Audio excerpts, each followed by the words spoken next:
Hunter killer drone deployed.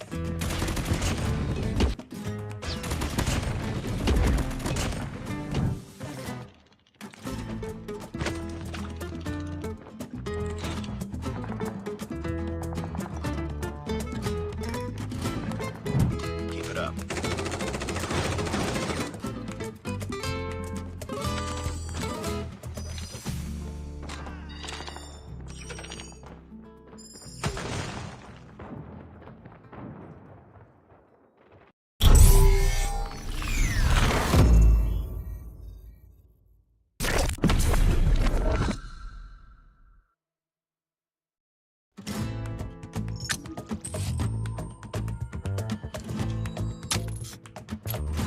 We've taken the lead. I got shot!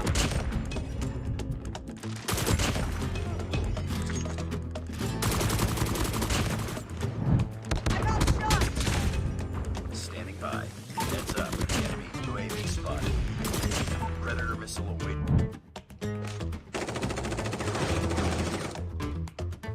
Heads up. Enemy UAV spotted.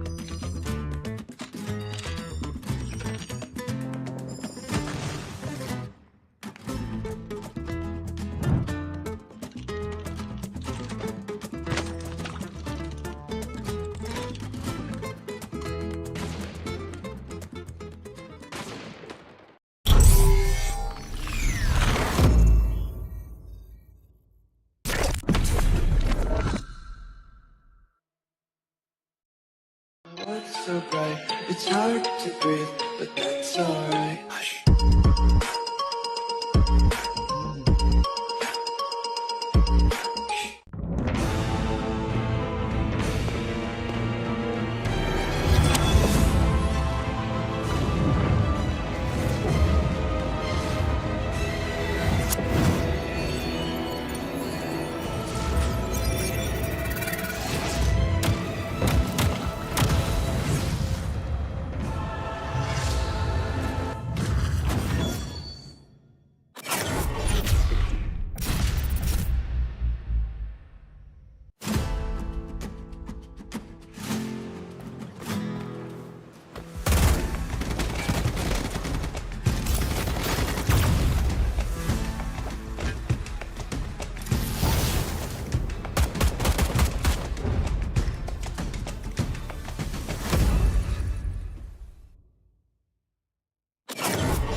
killer drone deployed.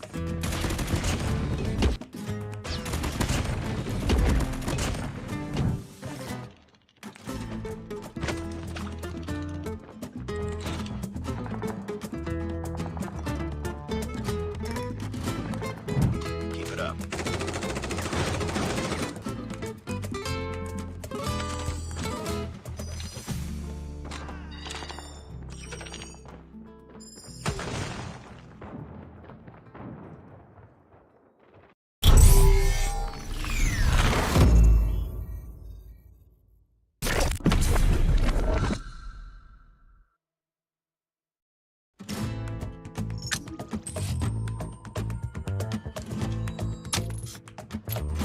We've taken the lead. I got shot!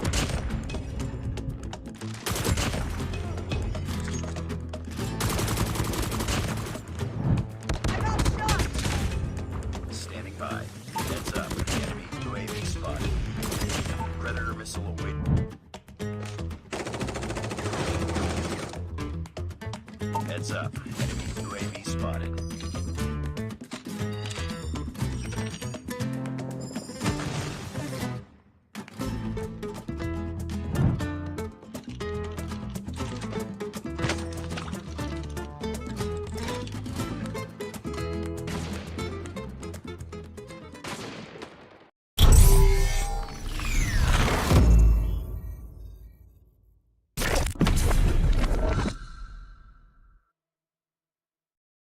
My world's so bright, it's hard to breathe, but that's alright. Hush.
missile away.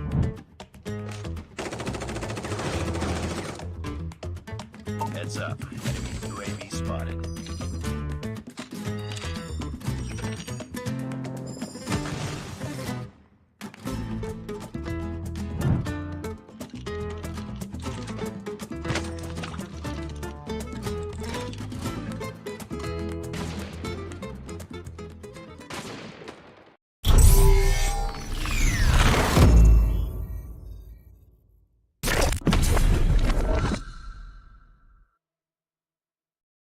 My world's so bright, it's hard to breathe, but that's alright. Hush.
there. Keep it up.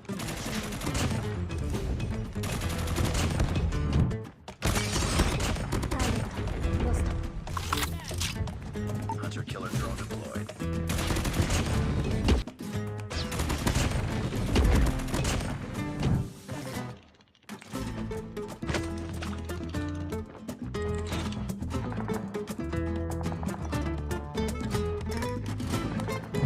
Keep it up.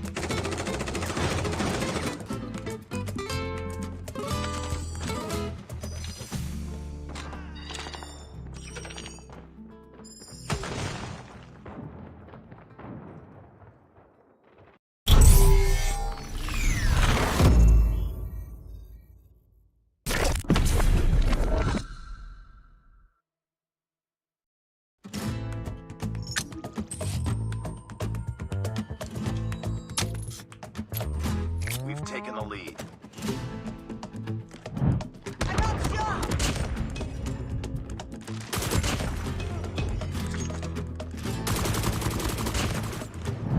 I got shot! Standing by. Heads up. Enemy UAV spotted. Predator missile await.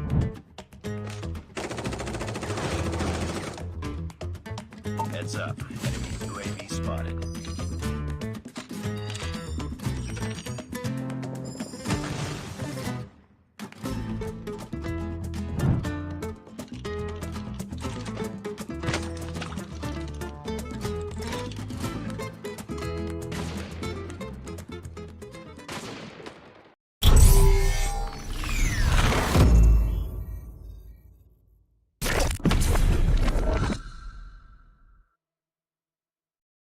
My world's so bright, it's hard to breathe, but that's alright. Hush.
Welcome to Garena Masters Season 5 Knockouts Day number 1. I'm Wasabi Gaming and with me is the one and only AJ Mustachio.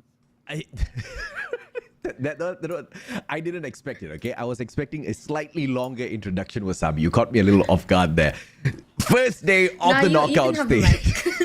First day of the knockout stages.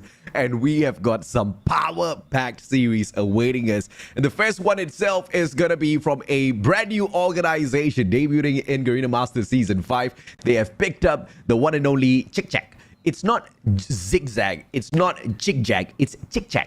Okay, I just found that out myself yesterday as well. Powerhouse is the new brand and they take on Smarter Mega. So I just do not know a better combination to open up the whole of the knockout stages for us.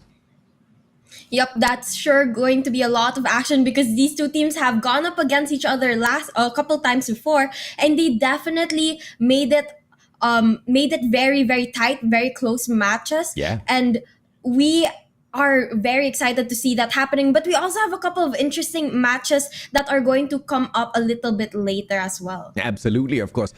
We will run through the list of matches with you guys in a little bit, but this is the list of teams that has made it to this stage. Powerhouse, the ones that have picked up Zhig Zhag, SACRED SKADI. It looks like they've managed to find a combination that suits them well as well. SAVAGE HUNTSMEN, 4 Suits eSports, West Point Mamba LOWKINGS, EZR Booky, Broke Boys Club, as well as Smarter Mega. These 8 make the top 8 in the knockout stages, but only 4 can walk away with something sweet to say by the end of the day.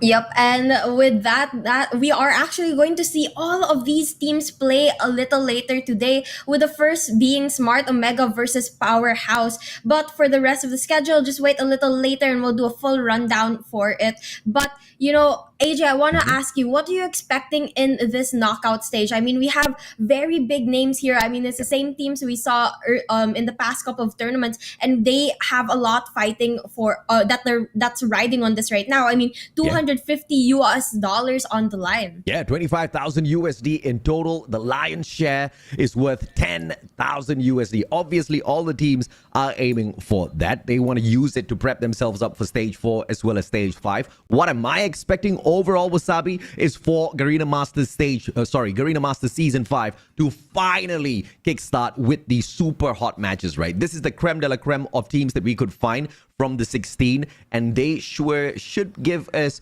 quite a bit of entertainment. And on top of everything else, it's a best of 5 instead of a best of 3, so just more Call of Duty Mobile action for us all to enjoy. Yep, for sure. I mean, at this point, they've actually weeded out those teams that are not quite at par with the rest of them. And now we're left with the best of the best. And that just makes our matches even more interesting.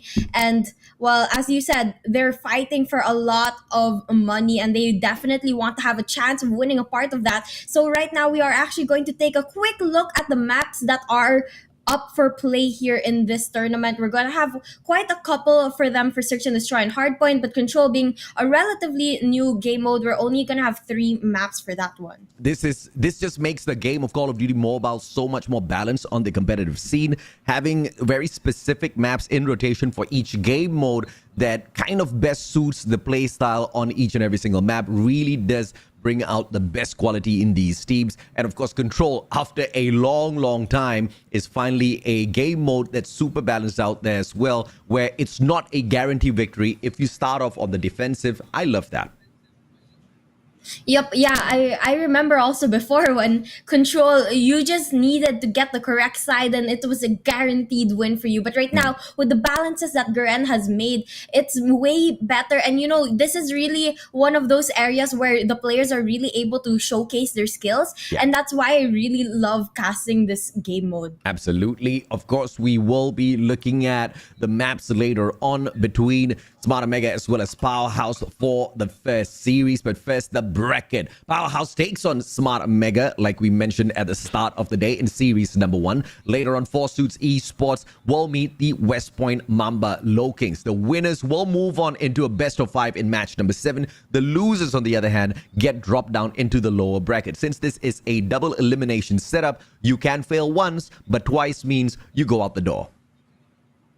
Yep, you have to be very, very careful. I mean, maybe failing once against the Giants are good, but you can't risk failing twice. So you have to be able to win as many matches as possible to stay at that upper bracket and not get disqualified if you're in the lower bracket. So these players, there's gonna be some matches where they struggle, some matches where they do better, but hopefully the ups goes well for them and they don't really get put up against Giants in their first game. Let's see, of course, who falls and who rises to the top, or at least stays in the top here for the upper brackets, as the lineup of series is bound to get you guys excited. Powerhouse, or the ex-almighty Zhig Zhag, takes on Smart Omega in series number 1 to open up the day, followed by Four Suits eSports meeting one of the most deadliest teams, the only team to have a super clean sheet down into the knockout stages, winning every single map. That's West Point Mamba LOWKINGS. Later on, Broke Boys Club take on SACRED SKADI, and to wrap the day up, it's gonna be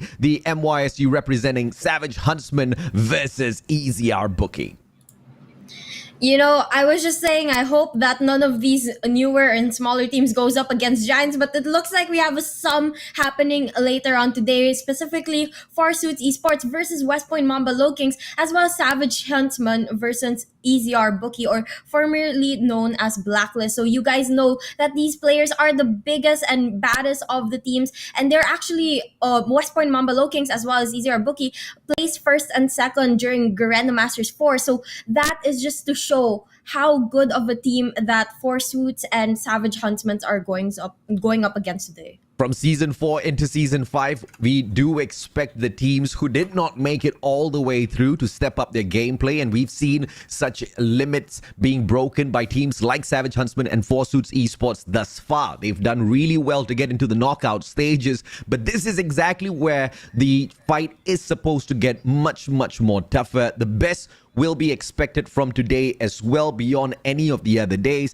And of course, most importantly, we are here to see if or not some of the suspicion from the crowd is going to check out today. Whether or not Smart Omega has been concealing some of their tricks out there on the battlefield, or whether they really are shelved at this moment where they are super inconsistent with their matches. If that continues, then I guess the worst is awaiting for the brand. But if they were holding back a tad bit, Powerhouse is in for a round of surprise later on.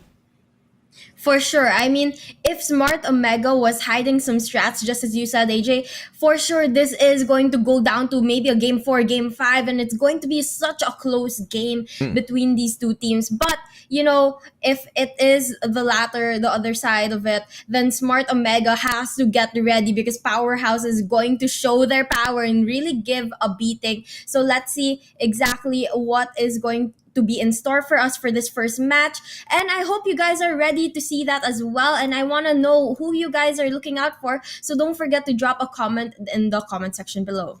And this is the lineup of Powerhouse. Once again, they have taken over the team of Zhig Zhag, Incendio, Irfan J, FDX, Bingo, Shut Up, as well as Scared. Each and every single player out there capable of annihilating their opponents, even the reserve player Bingo. The guy may seem silent, the guy may seem a little boyish, not very violent. You step out onto the battlefield with him, you'll get shredded to pieces. That's exactly what Powerhouse is capable of. And if their sub is capable of that, just imagine their main players, right? You've got Captain Incendio. The guy is an engineer, a full-time job, plays Call of Duty Mobile for fun. This is his hobby, and he's playing it at the highest level. There's nothing to not admire about the lineup as well as the brand Powerhouse.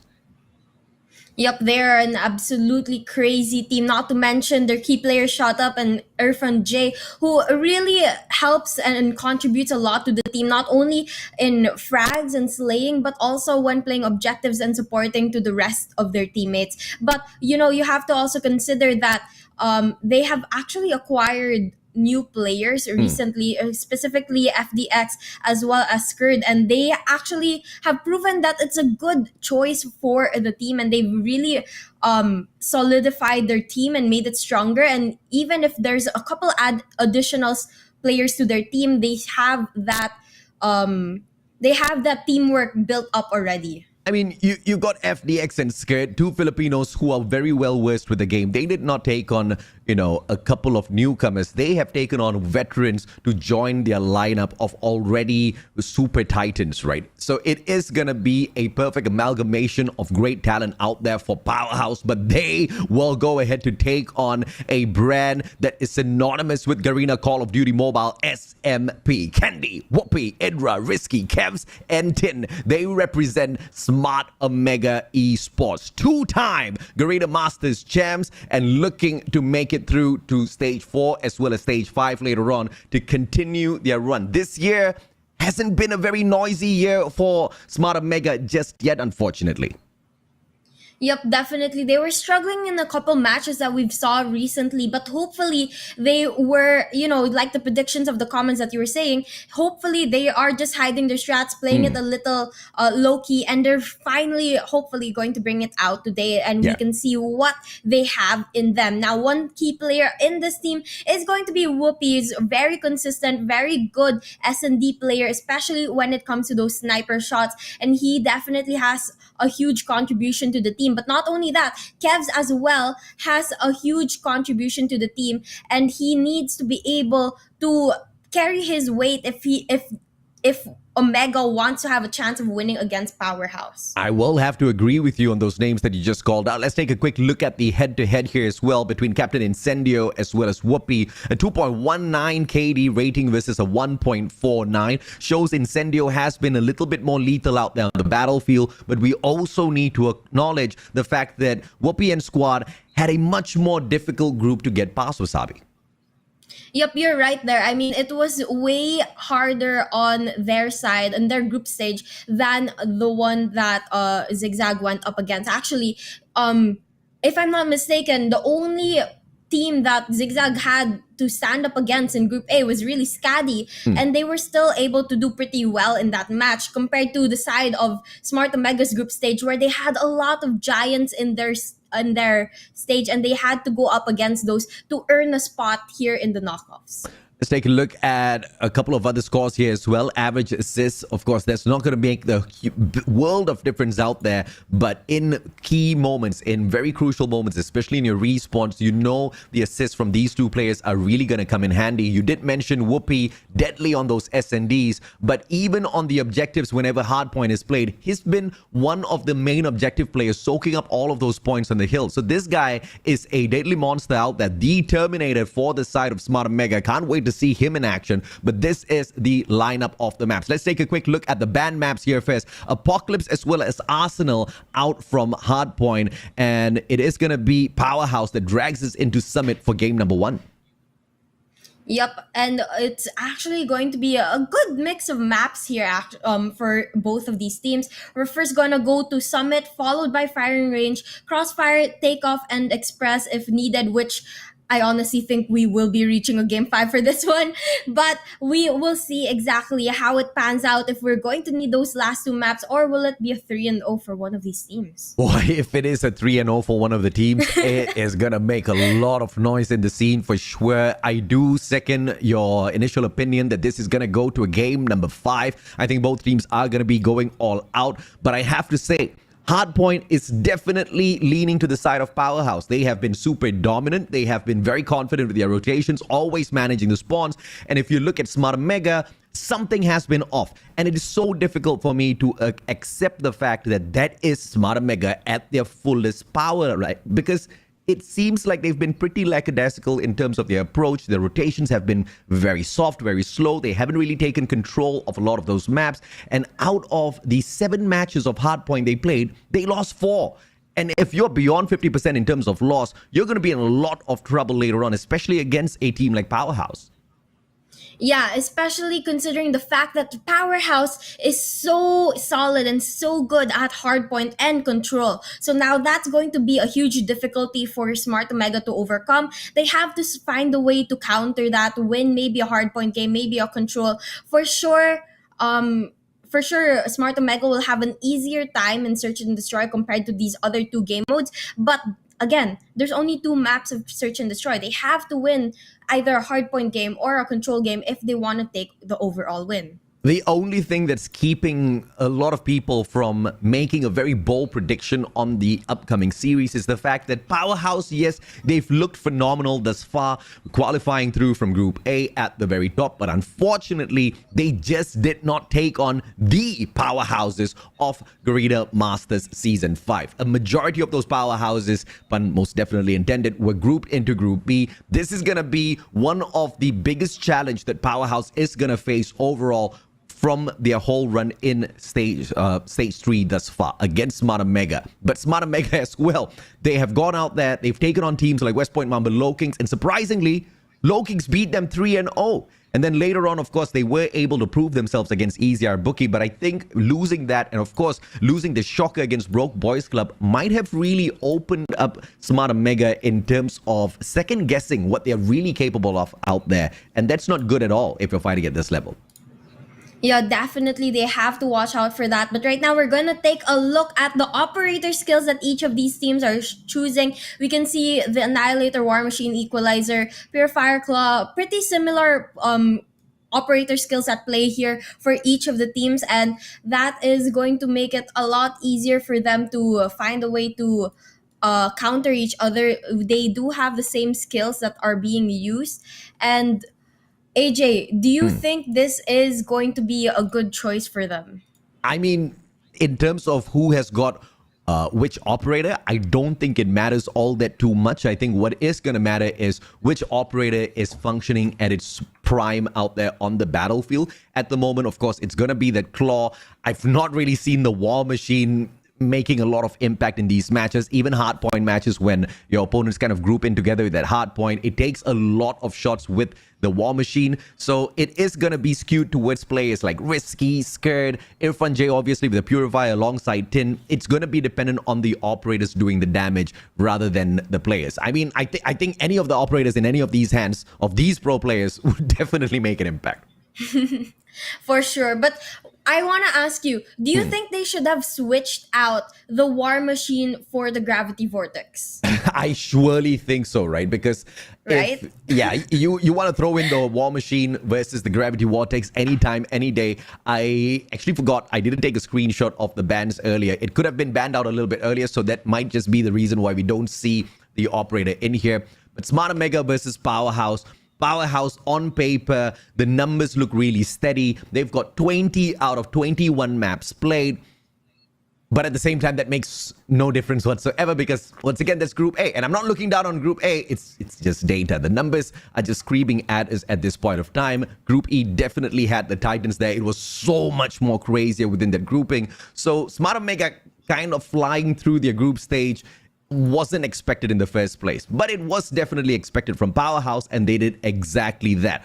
But flying through the group stage does not mean they're going to be flying through Smarter Mega as well. And once again, I don't think Smarter Mega was going 100%. I think they were still fooling around. They were still trying their very best to keep calm and not go berserk, but them holding back a tad bit clearly wasn't the best of ideas, right? They dropped the series against Broke Boys, which not just shocked us, but shocked them as well. Yeah, I mean, honestly, it's not the first time I've heard that Smarter Mega is holding back some strategies. I know in a couple tournaments before, they've done the same thing. So there is a huge chance that they are doing it now, as they're a team known for doing something like this. And so far, well, they've done pretty well, even if they hid a couple strats for a while. So let's see if it pays off the same in this tournament as well. Yeah, it's only going to work against a team that you can outthink.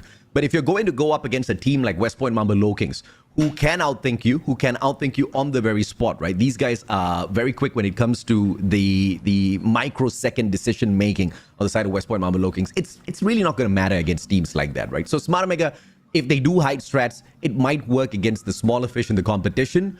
It's not going to work against the whales. So I really don't get where they're coming from. So if at all they are hiding strats, I don't see where that particular intent is coming from. But if they are not hiding strats, it will be a pretty sad ending by the time we get to the end of the knockout stages, because Smarter Mega's not going to survive very long within this run in itself, because that sort of quality, is not going to fly with the rest of these teams. I mean, you're looking at EZR Booky, you're looking at West Point Mamba Lowkings, you're even looking at teams like SKADI who are really stepping up their gameplay. I mean, it's been very impressive watching them so far. Yeah, definitely very impressive watching these teams. And hopefully, you know, we can see a Smart Omega bring out new strats and make those adjustments. As you say, as you said, AJ, they have to be able to adjust quickly to the opponents that they're going up against. So let's see if they're going to be able to pull that off, especially in the first match that we're having really, really soon. Because, I mean, Powerhouse, a very, very strong team. So they definitely have to find a way to adjust up to that as soon as they go up against each other. Can't wait for the first series to kick off here. And I really want to see what sort of strategy Smart Omega kind of deploys in this Summit game, because we all know how Summit works. It's a very fast-paced matchup. You want to take over the spawns. It's a really small map. You can get those spawns flipped instantly as long as the opposing team has got decent firepower. And we know that's what Powerhouse is capable of out there on the battlefield. Irfan J will be looking to play the objective. So we're going to see a lot of engagements between Whoopi as well as Irfan J. That's something I'll take any day. I mean, two big players going up against each other. Who wouldn't like to see that? So we're definitely going to have a lot of action for that first game. But since we are waiting a little bit for the first match to start, I want to ask you, AJ, among the 4 series that we are going to see today, which one are you looking forward to the most? Is it the first one, the second one, or the third one, maybe the fourth? After watching so many one-sided series within the group stage in itself, trust me when I say, I mean this. I'm looking forward to all 4 series because I want to see, you know, back and forth matches. I want to see this go down all the way into game number 5 for each and every single series. It's time for some power-packed Call of Duty mobile action, finally. I mean, I like the fact that we had 16 teams, but some of those matches were way too one-sided. Well, you know, so, I based on my predictions, personally, I think there's some one-sided matches that might happen today, but I'm on the same side as you. I'm hoping for a little bit more action. I'm hoping for them to push further and actually prove me wrong. Yeah, I'm hoping you're wrong about the one-sided matches, man. I mean, you kind of did mention it to me at the start of the series. I'm not going to say it right now. We're not going to tell the audience exactly, you know, who you suspect that's going to be. But I'm expecting them to put up a good fight. I think they have, as a squad, really pulled it together. I think we saw them prove themselves in the group stages. And it's shocking, actually, the amount of growth that MYSG team has had thus far. Yep, definitely a very good thing for them, actually. And right now we are going to head in straight into the first match because we aren't going to keep you guys waiting any longer, and this is going to be the first match of Hardpoint. Let's see exactly how the teams start off, as it is going to be Powerhouse that takes very early command of the Hardpoint. The KRM really popping off. One final player on the hole here. Player number 4, Shut Up, finally gets taken out of the equation, but Smart Omega finds the break just through sheer numbers, spotting off the left-hand side of the map, hopping on in with 3 objective players. They should be able to sort this one out as well. The R90 quickly becoming one of the guns that's becoming the favorites out there. Yep, definitely a new gun, but you know, has a lot of power, and a lot of our teams, our players like using this gun. But right now, last 10 seconds left on the clock, and so our players are going to start the rotation. It looks like Powerhouse is going to have a slight advantage as they have the better spawn for the next hill that's just about to open up. But it's going to be a matter of who gets there first. Is it going to be Smart Omega or will it be Powerhouse? Classic P1 on Summit, back and forth it did go, but this is exactly where things start turning around. The control on P2. Anchor spawns on the left-hand side by Smart Omega, and Powerhouse attacking on from the right. They've got the numbers to throw in, but Smart Omega being so close to the hill, they do have the dominance there. A little bit of the bleeding stop. The players, FDX especially, just backing away, not getting too cheeky with his angles, allowing the rest of his players to play first whilst he guards their backs. Yep, definitely. And right now we have both of our teams trying to contest into the hill right now, but it seems like they're struggling. The Whoopi here is hiding in the corner, gets knocked out, and we're going to be down to the last 20 seconds. Now, this next hill, the third hill in this summit map, is a big money hill. Now, the teams want to be able to go in for the early rotations, get that spawn point, because that is the key to getting the biggest advantage of the rotations in this map. And it looks like the players of Powerhouse is going to do exactly that with the early rotations as well as the setup in the hard point, which is going to allow them to gain more points as soon as it opens up. But right now, OMG is trying to go in for a push. They're trying to surround the players of Powerhouse, but so far they have not gotten the push just yet.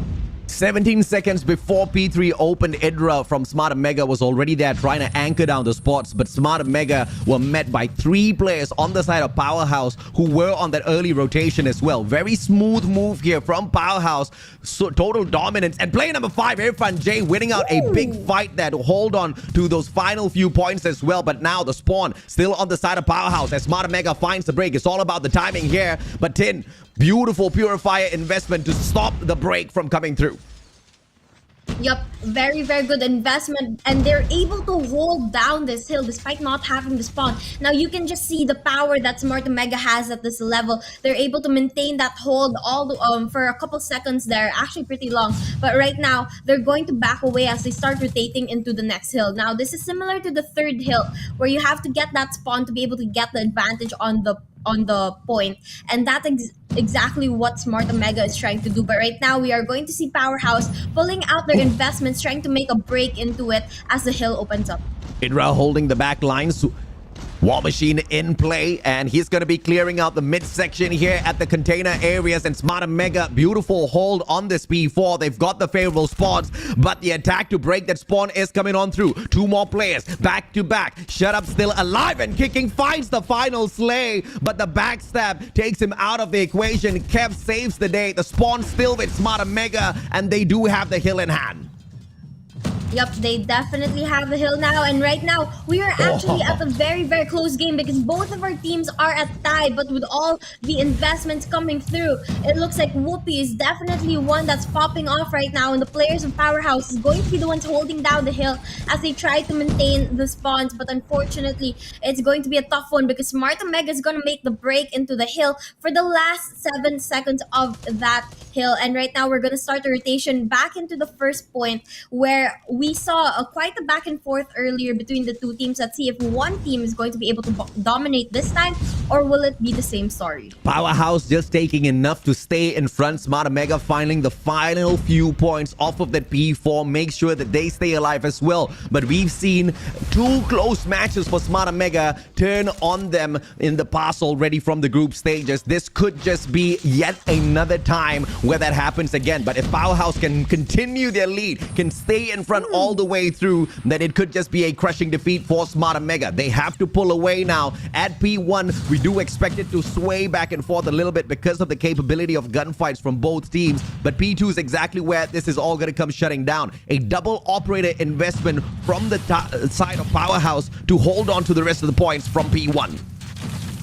Yep, definitely. And right now, last 16 seconds left on the clock. Powerhouse still maintaining the hold on this hill. And just as you said, AJ, they have to start pulling away now. And that's exactly what they're looking to do right now as they continue to earn points in this first hill. But it's going to cost them the early rotation to the second hill. And now you can see Smart Mega is going to beat them to that and start setting up. That means as soon as that hill opens, they're going to start earning points while Powerhouse still has to make the break for the hill. But they're going to go in for a split push right now, trying to capture the players of Smart Mega in the point, and it looks like they're going to be able to get that break. Yeah, great score streak balancing here from the side of Powerhouse. 2 invested earlier on to pull out a majority of points from that P1. 2 now on P2 as well. Powerhouse try to run away with this, but their plans have been foiled. They find the hill broken by Smart Mega. Early rotations not going to do them any good whatsoever for P3. 27 more seconds to go. Powerhouse can contest. Scared hops on in. Keps right in front of him. Boxing gloves will not save him, and Keps saves the day for Smart Mega for the time being at the very least. Final 15 seconds. Powerhouse should be able to take this one away from Kevs now, and they soak up the final 10 seconds. But Smart Omega already on the rotation for the Money Hill. P3 anchored down by Idra this time. Yep, they are going in for that early rotations, but are they going to be able to maintain that is a huge question here. Because Powerhouse, they've been really good in making those comebacks and making those pushes into the points and taking the points back from Smart Omega. So let's see if they're going to be able to pull that off again, or will Smart Omega finally pull away from Powerhouse, because right now it's such a close game between these two teams and there's no telling who's going to take home the win. Absolutely. Idra now anchoring down the spawn with the War Machine as well. Calls for a little bit of backup. Whoopi is holding the backlines for him. They still do have the spawns here, but the players not really being very strict about it. Tin realizes that, backs down towards the spawn to anchor it down, not giving away any bit of leeway to Powerhouse to spawn right behind them. Powerhouse, on the other hand, having lots of trouble accessing this hill. They take their foot off of the hill. Powerhouse gets it. Backstab now, but Smart Omega, great opener to rotate around to P4. They can give that away to Powerhouse to play catch up. Smart Omega now one step ahead. That push from Powerhouse came a little too late there. I mean, all they're getting is a scrap time, and I'm not sure if it's really worth it, because they are going to definitely lose this next hill, which Smart Omega making the smart choice, starting the early rotations, going to get there first. And right now, you can see that they're holding down the hill, but somehow Powerhouse is actually going to be able to take the hill as well as the spawn and turn things around here. I did not expect that, right? They met them halfway through, got into gunfights, got killed in those gunfights, and ended up spawning in advantage for P4. Talk about some blessings from the gods of RNG. Powerhouse now in front. All they need to do is make sure Shut Up does not lose a gunfight, so he can anchor down the spawns. The rest of the players inside of P4 running away with this matchup. Irfan J purifying the souls of the players of Smart Omega, as well as he whips out the Purifier. FDX controlling container areas. Powerhouse, what a blessing they have gotten, and now they might just be able to run away too far from Smart Omega. A break is most definitely needed, but time runs out. P1 has to be contested strongly by Smart Omega. Yep, it looks like it's going to go down to either P1 or P2 for this match to end. But right now, you can see Powerhouse, they have such a good streak right now. They have a lot of kills to their side. They have their operator skills and a couple of score streaks built up as well. And they have a huge lead over Smart Omega. Now, as long as they're able to maintain this, they're going to be able to close up this game. All they have to do is continuing winning those gunfights and taking advantage of their operator skills, just as they are doing here. And so far, they've done exactly that. Now, we also have to talk about how much kills Powerhouse is getting. They have way more kills than Smart Omega, and they're definitely doing way better when it comes to gunfights. Omega finding a break. 3 players on the objective. Incendio cannot control the situation. Powerhouse spawning from the left-hand side. There's not a lot of ingress here. Play number 5, Irfan J from the right as well, gets slain, and all of a sudden, Smart Omega waking up. All of the kills going their way, and they've got the advantage. Final 15 seconds. 3 operators on standby. Earlier, Powerhouse steamrolled them with the operators. Now Smart Omega can do the exact same. But look at the conservation here. Not whipping it out just yet. The 4th operator on activation, just on standby. Powerhouse, they are going to get burnt down to the ground. P2 is going to be heavily contested by Smart Omega and their operators.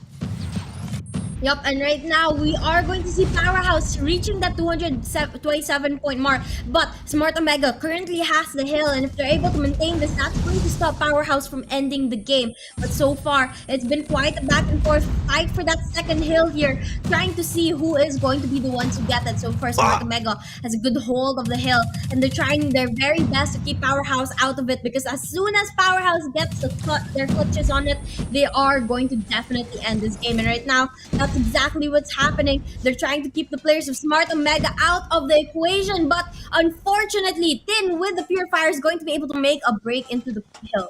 I mean, finally, because that one took way too long. 2 initial operators wasted. Tin finally surviving long enough to make a bit of difference with the Purifier, but even that is lost. Powerhouse finds the break. The game can end right here, right now. Smart Omega all ready for the early rotation. 6 more seconds to go. Powerhouse gonna reach a point where it's impossible to lose this matchup. Smart Omega, what have you done? 209 to 249. 40 points between them, and Smart Omega needs to just lose the hill for 1 single second, and everything is gone from this one first match.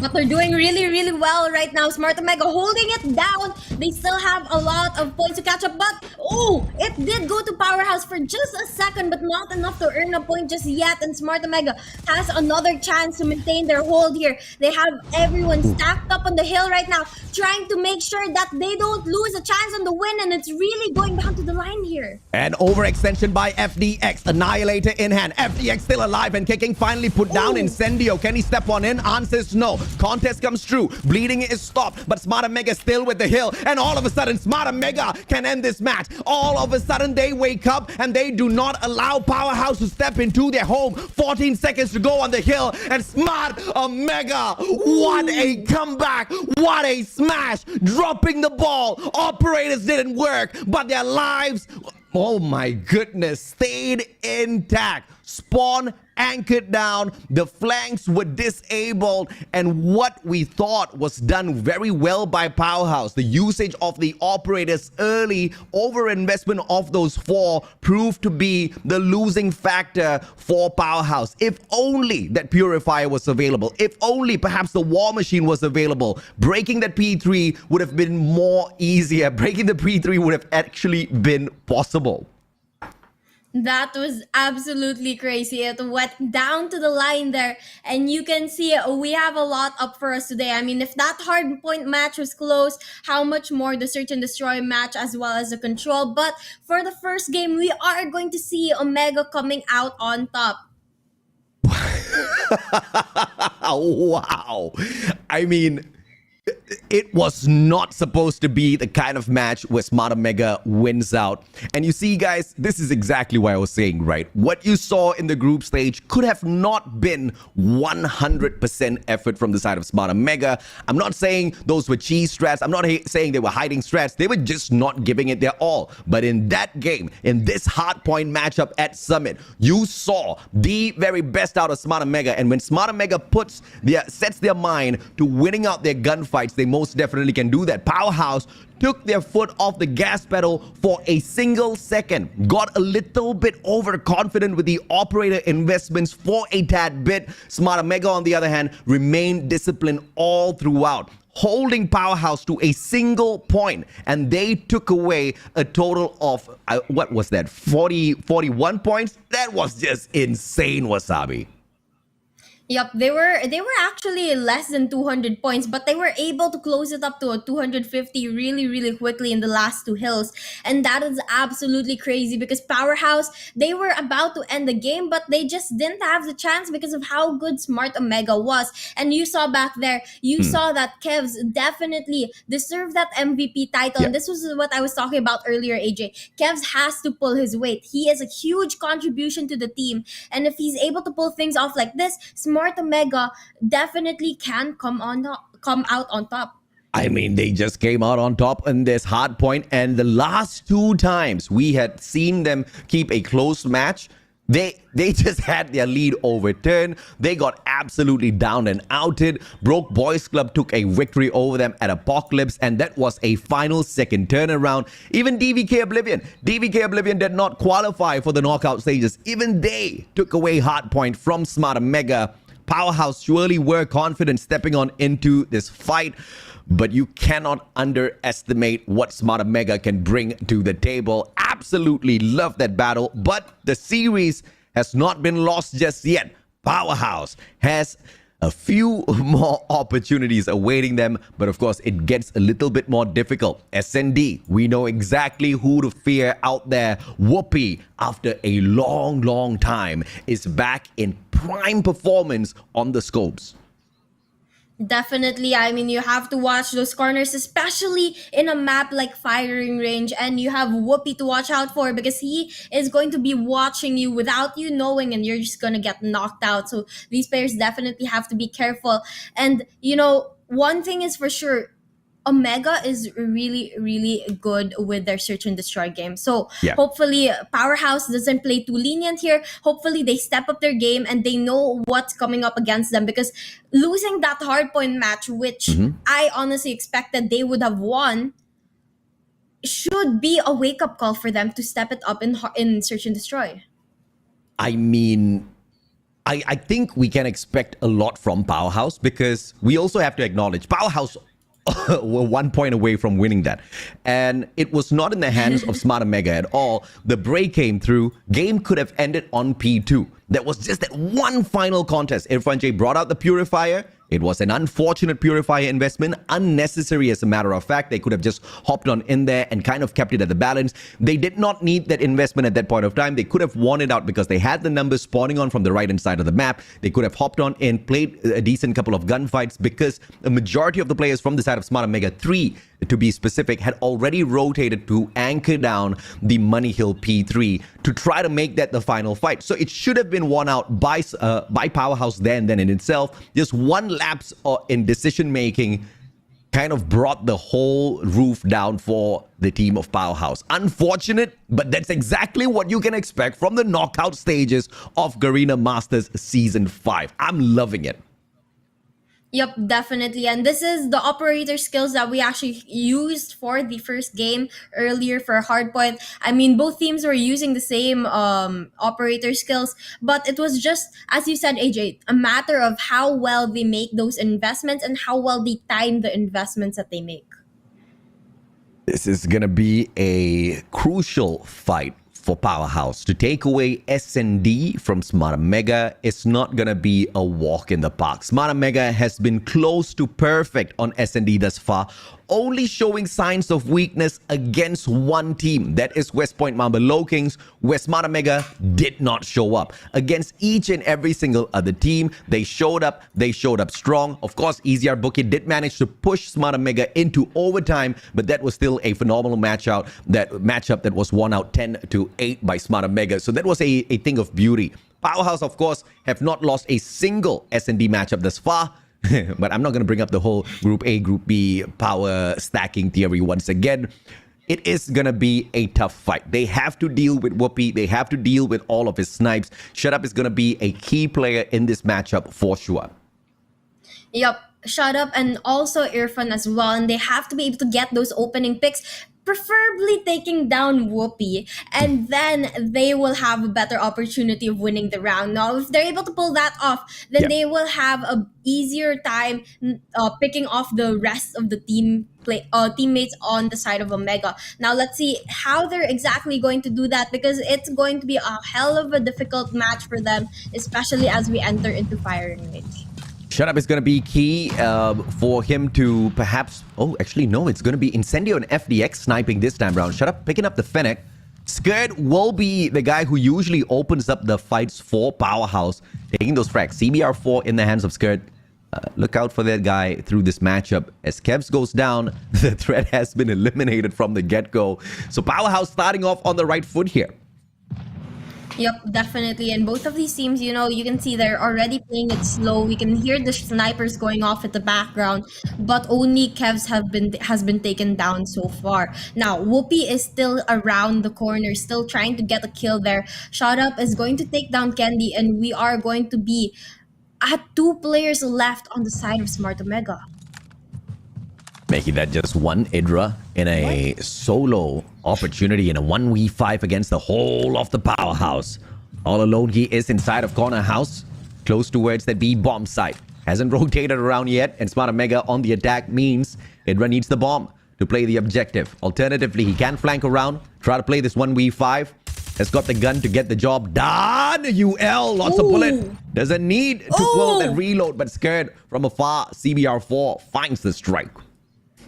I mean, 1v5 was really not in his favor, and it was definitely a very difficult situation considering that there were a lot of players surrounding him. But that's going to be the first round done and dealt with. We are going to move on to the second. Let's see if Omega is going to be able to make the adjustments needed to be able to win against Powerhouse, because Powerhouse definitely has a good strategy there. But in Irfan J, taking down players before getting taken down as well, we're going to be down to a 3v2 situation. Sendio finding the snipe as well. FDX just not in prime position to punish the third player, trickling out from the side of Smart Omega. But 2 more left, and Whoopi putting Scared down on the ground. A 2v2, opening up the bomb site here at A for his team as he shuts down Incendio as well. 1v2, FDX, clutch time for the guy. Yep, and right now we have to see if they're going to be able to pull this off. It's a 1v1 situation. Whoopi here with the sniper. Oh, and just the right timing, gets the shot right on point, gets a point for the team, and that is going to be the first round to the side of Smart Omega, making it a one-man standing. A triple for Whoopi in round number 2, and Smart Omega gets that round win as well. Whoopi needs to be sorted out if Powerhouse wants an easy run in these matches. Good flash. Whoopi missing out the opportunity for 2 of those strikes. Timing just won't be on his side, but he knows exactly where to expect a couple of players from the side of Powerhouse. Kendi circles around, stunned halfway through, overexerting Irfan J and Shut Up finds frags for themselves. Incendio shutting down Risky as well. Whoopi from the other corner tries to hit a shot, finds FDX at the end of the scope in a 3v2 now. Powerhouse with the advantage on defense.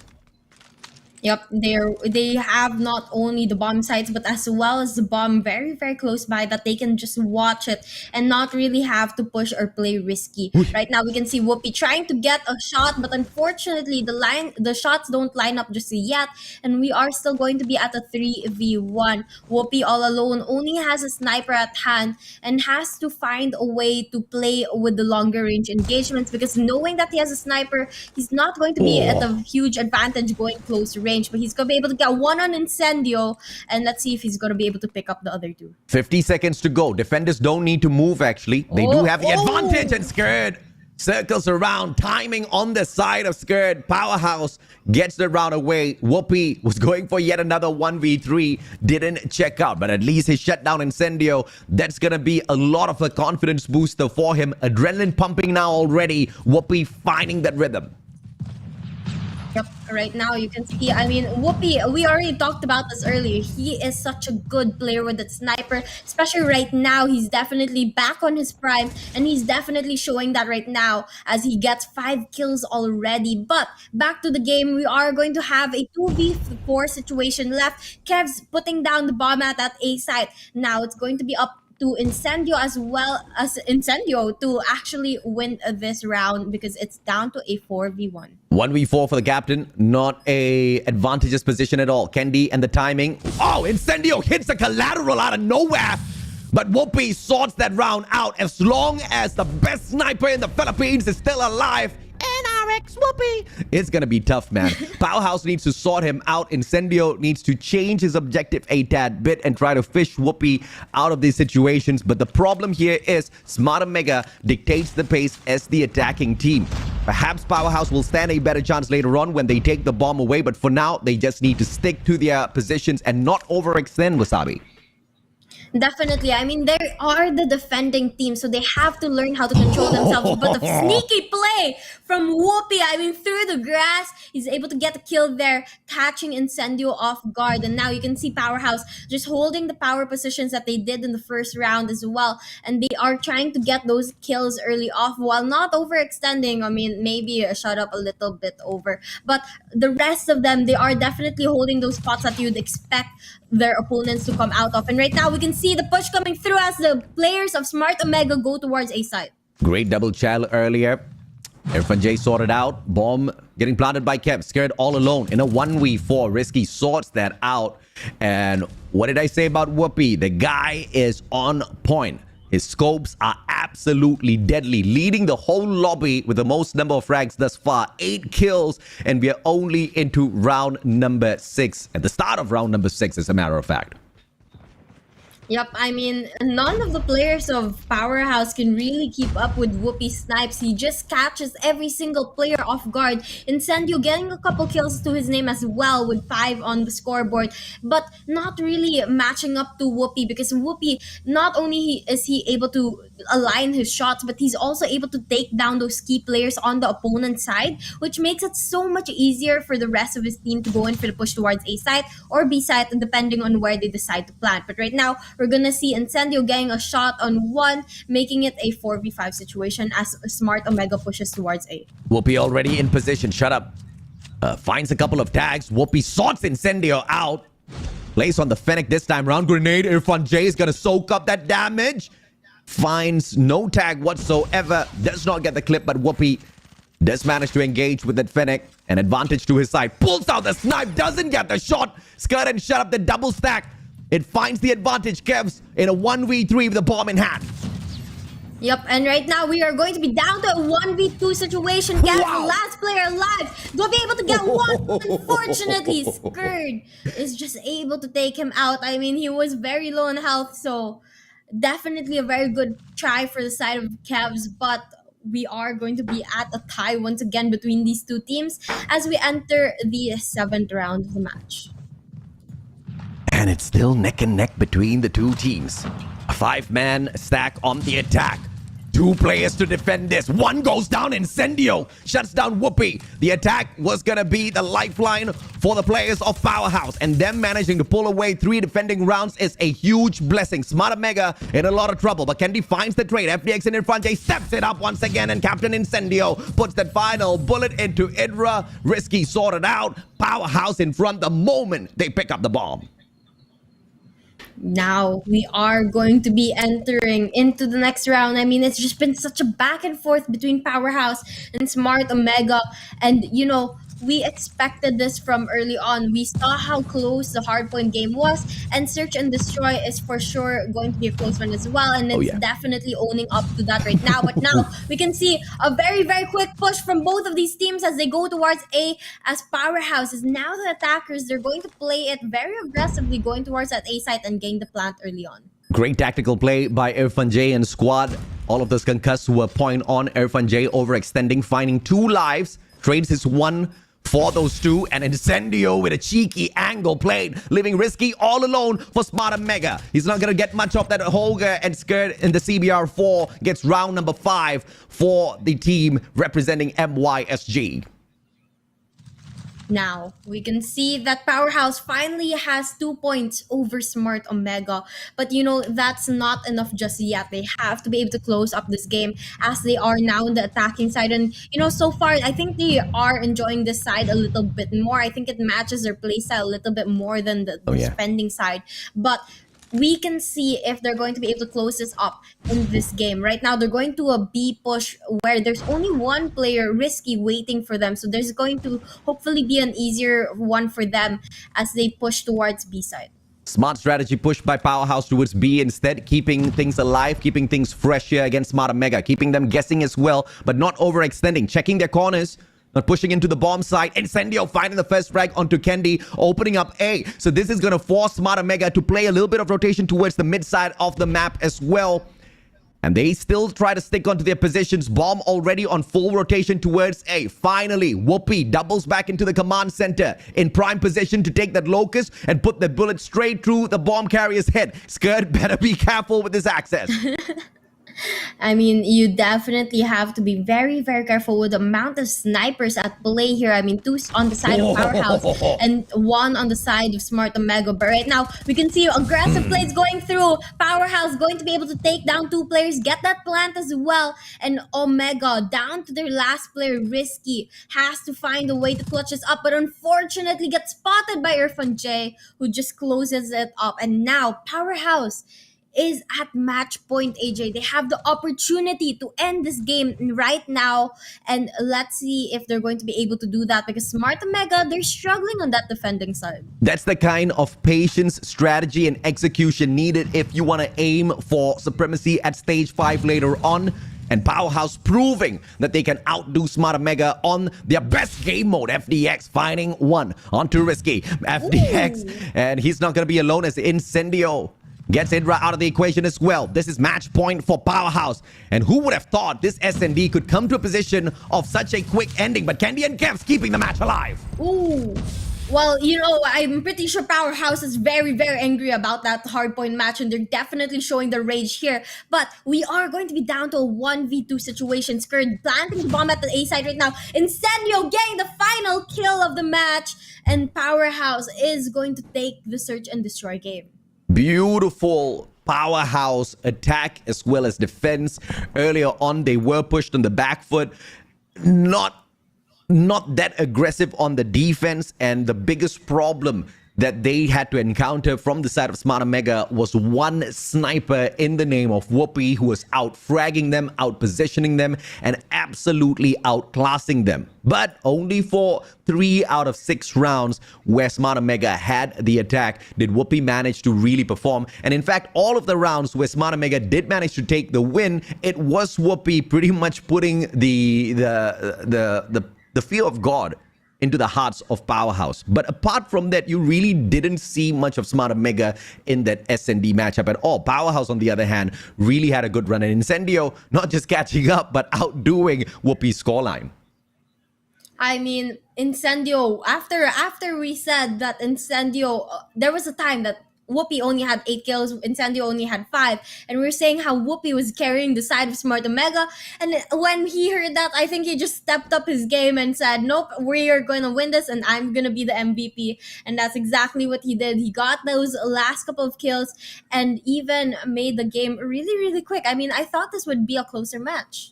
I mean, I'm just so shocked to see what Incendio can do out there with the scopes, mainly because, once again, this guy is an all-rounder, right? He's got a full-time job. He plays Call of Duty Mobile for fun on the side as a hobby, and he can absolutely dominate. He's the captain of the squad. He's got so much of responsibility on his shoulders, and yet he finds a way to squeeze out such fantastic performance. This is insane. Powerhouse is stacked. That could have been a 2-0 now if it wasn't for one lucky second of a hole for the side of Smart Omega. Of course, it was a fantastic comeback. It was a fantastic recovery, but they could have lost that as well. So Smart Omega needs to be really careful with how they take control moving forward, because once again, this is what Powerhouse was truly well known for. The moment control got introduced, they were known as the kings of control for a good reason. Yep, and so this is definitely going to be another challenge Smart has to overcome. But, you know, they did overcome that hardpoint match, so I wouldn't put it past them to overcome this control match as well. And you're right, if it wasn't for that one lucky second, the players on Powerhouse could maybe make this a 3-0, but unfortunately, they did lose that game, which means they'll have to keep fighting a little bit longer. Let's take a look at the operator skills once again. Incendio on the War Machine shut up with the Equalizer. Irfan J with the Purifier. Didn't do much in that hard point. Hopefully we can see more out of Irfan J and the Purifier in this control matchup, and the efficacy of usage of that operator. Skirt on the Claw and FDX on the Annihilator. That is the operators on the side of Powerhouse.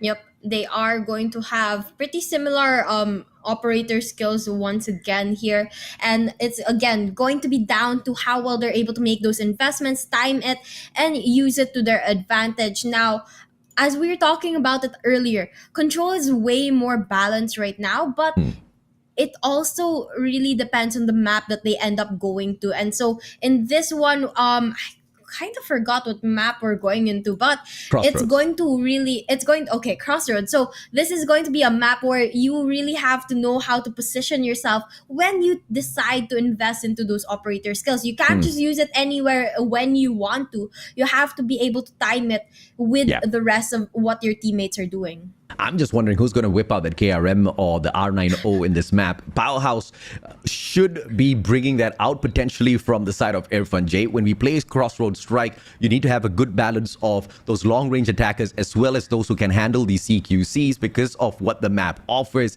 And if you're on the attacking side, you need to have your prioritization done right here. At the moment you get shut down on A, perhaps you want to be switching the attack over to B and keep it alive and fresh, or maybe even go for that split on the initial phase, right? Let's see what Smart Omega does as they are starting things off on the attack. And A is going to be their main focus with 2 players holding down the mid angle of that map.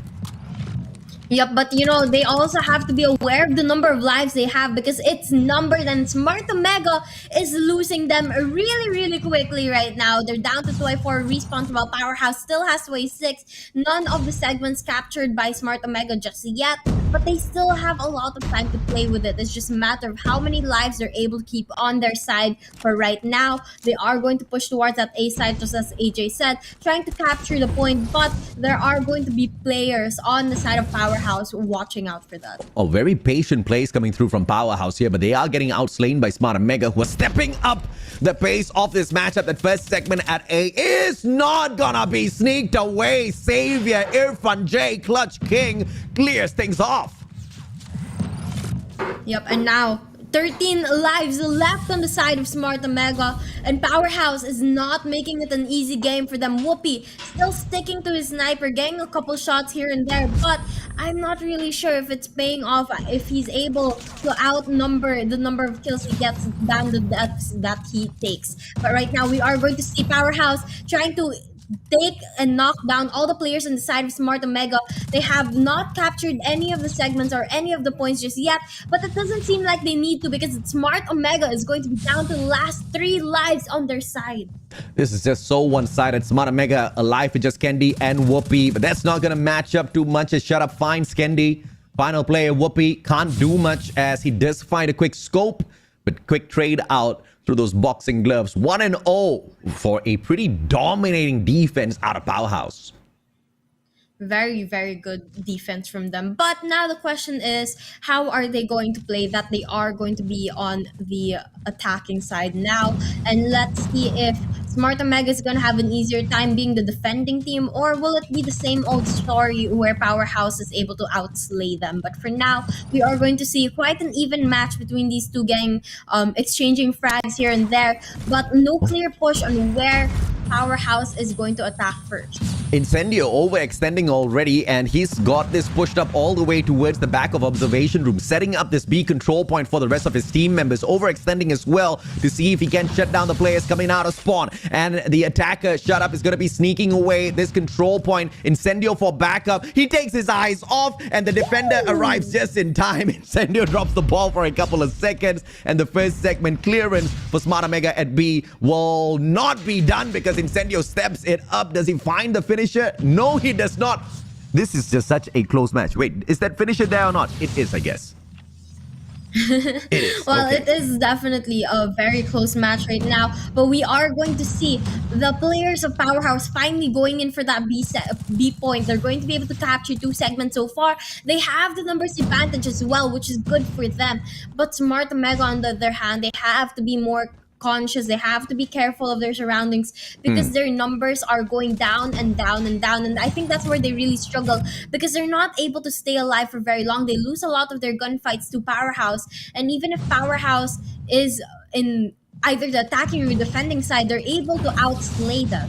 And I can tell you exactly why, because Powerhouse is playing defense as they have to take the attack. You don't see them rushing into the objective with 3 players at the same time. You see 1 objective player and the other 4 players just handling the perimeter, making sure nobody finds the slay onto that 1 objective player. This is a very smart play coming out through Powerhouse, who usually is aggressive, overly aggressive in these control matches. But 7-3 now. The lives dwindling down for the side of Smart Omega, and the equalizer whipped out and dropped out as quickly as it got pulled. 4 operators on standby, 1 more life left onto the side of Smart Omega. I think Powerhouse is going to have a lot of fun in this next round. Definitely. I mean, it's the last one and they have the chance to close it up. I'm sure they have a couple of operator skills built up as well. And as soon as they pull that off in the last couple of seconds, they're going to make this a very quick game. On the side of Smart Omega, though, they only have 2 operator skills and 2 score streaks built up. So that is going to be a little bit of a difficulty for them to overcome here. Let's see exactly how they're going to be able to stay alive, because the players of Powerhouse is going absolutely bazonkers here as they push towards enemy bases, and they are trying to get as many kills as possible with the operator skills and score streaks. And Shut Up showing exactly how you use the equalizer, equalizing 4 lives from the side of Smart Omega. Great usage of the operator, but Smart Omega has managed to maintain the balance here of lives. They are on the attack, but it has not been a sublime one just yet. 1 more player can push on up forth. It is going to be Idra. On the defense, you've got Irfan J and the CBR4, but he has no backup. The first segment at A will be capped by Smart Omega. Now this one is a close round between the two teams. And the question is Smart Omega going to be able to close things up? Because they do have the numbers lead right now. They're able to capture one segment on the side of A, and they just have to continue their momentum if they want to have a chance of staying alive in this control game. On the other hand, Powerhouse, now is the time that they can be pulling out those operator skills and score streaks that they still have if they want to be able to keep this and end this game as soon as possible. But from the looks of it, they are going to try to fight with their guns first, but before investing into those operator skills and score streaks. 2 life deficit here for Powerhouse. They need to play this a little bit more wisely. And Irfan slaying from afar. That CBR4 beaming down players from across. And that backstab fails. Irfan go down alongside Shut Up. Incendio torturing them with the War Machine. Can't find the perfect angle just yet. A is gonna get capped. B all open for business now. And the first segment gets capped instantly by player number 3. Whoopi on a mission. And he's getting this execution done right. But Irfan sorts him out. Finds the protection. Lives all equal. Smart Omega needs to play a concise attack now. Yup, I mean, not only Smart Omega, but Powerhouse as well. And right now, Powerhouse down to their last 3 lives. It's just a matter of who is going to be able to get those shots first. Smart Omega, on the other hand, they still have 6 on their side, which means this might be the first round that they win in control. They just have to take the last player, Incendio, down, and they do exactly that. Now, Smart Omega gets to live another day, and they get to fight another fight in this control match. The question is, are they going to do better? Because they struggled for those first 2 rounds. They finally made it on the 3rd one, but the question is, how well are they going to be, how consistent are they going to be in this control match? Great attacking round earlier from Smart Omega, but this time round things are going to be a tad bit different. Potentially for Powerhouse, the number of lives might not be that equal, but as I say that, the claw gets sorted out instantly. Skirt finds Risky as well, but Tin's going to find a double out of nowhere for Smart Omega. Goes back out for the Slay. The 3rd does not end up on his side. 23-24. First segment on B, almost secured. As I say it, it gets capped. Whoopi and Idra going a tad bit crazy as well, but Powerhouse getting the work done at B. Definitely. I mean, they've captured 1.5 segments already, so they just have to continue that work to be able to get the times extension. But from the looks of it, they have a bigger problem at hand right now. They're losing a lot of lives. They're down to the 15 left, and Smart Omega playing very aggressively, watching their spawn points, trying to take down a player as soon as they get back into the game. And right now, Whoopi here, crossing enemy borderlines, gets taken down by Irfan What? But they still have a huge numbers advantage here as Powerhouse is down to their last 4 lives. Kendi equalizing whatever Shut Up showed with the equalizer earlier on. The guy overextends into the spawn of Powerhouse and absolutely torches them. 3 more lives left here for the side of Powerhouse. We wanted a match number 5. They're giving us a round 5 in control in itself. 2 more lives now for Powerhouse. 13 on the side of Smart Omega. And this looks like a 2-all. Let's bring on the final round of control. Now we are tied for both of these teams. 2 points for each of them. And it's all going to go down to this final round between the 2 teams. Now, both of the teams have a couple score streaks, couple operator skills built up, and it looks like Skrd's gonna pull one out early, trying to get an early numbers advantage. But the question is, will he be able to fully take advantage of this claw? Because the players of Smart Omega, they're playing it more passively. They're hiding in their base, not going in for aggressive pushes, because they know that they are going to get a beating if they do. Very aggressive side of Powerhouse this time around. A 4 life deficit for Smart Omega to work their way out of. Tin finding Incendio is just the starter here. They need to decide if or not they want this A point or B. They circle around towards A with just 3 players. They find the equalizer, the annihilation through Whoopi as well. But the players just not stacking the objective just yet. Whoopi arrives at this A control point, but sorted out by Incendio. The defense is a super aggressive one, isn't it? Definitely a very, very aggressive game from the side of Powerhouse, because they're looking to end this game right now, and they knew that the aggression would catch the players of Smart Omega off guard, and it definitely did. Right now, Smart Omega down to the last 5 lives that they have, and Powerhouse not even looking for a time extension here, because they are trying to get the players of Smart Omega out of the equation as soon as possible. Smart Omega down to the last 2 lives on their side. If they get one more, are we gonna see it? 5 seconds to go. 5 seconds to go. 5 seconds to go. The slide is down, but Indra gets a double. And Irfan punches him to end the round. Powerhouse looking for an execution. Fighting done, of course. King Indra will hold his head. He doesn't get that chopped off. But Powerhouse, 2-1 up now in the series. I mean, we can see already from the cameras alone, Irfan J very, very happy to get those last couple of kills. I mean, it was a fantastic one. Past 2 rounds from the side of Smart and Mega were fantastic to make that comeback, but Powerhouse just switched it up a gear in the final one. Super aggressive on the defense, barely played their own side of the map.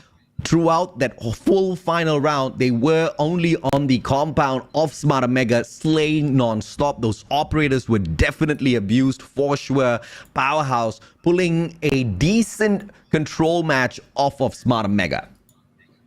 Yep, definitely a very, very good game there. But we have now Powerhouse with 2 map wins and Omega with 1 map win. This is the chance for Powerhouse to end the game if they're able to win the next hardpoint match. But before we go into that, we are going to take a quick look at the statistics of that control match. Now, you can see Irfan J really stepping up his game here as well as Shut Up. And these are 2 players that you definitely have to watch out because they are just so consistent and definitely the 2 big players of Powerhouse. I mean, I would love to say that as well, but all 5 players on the side of Powerhouse are most definitely feared out there on the battlefield for specific reasons. FDX on those SNDs, he pulls out the poison. You cannot take those fights against him. Scared, usually the heavy slayer on these non-respawn matches as well. But when Irfan J and Shut Up get into the groove, especially with Shut Up's beautiful usage of the operator earlier on, he put on the equalizer show first before Indra even stepped it up. He was most definitely outslaying the players on the side of Smart and Mega.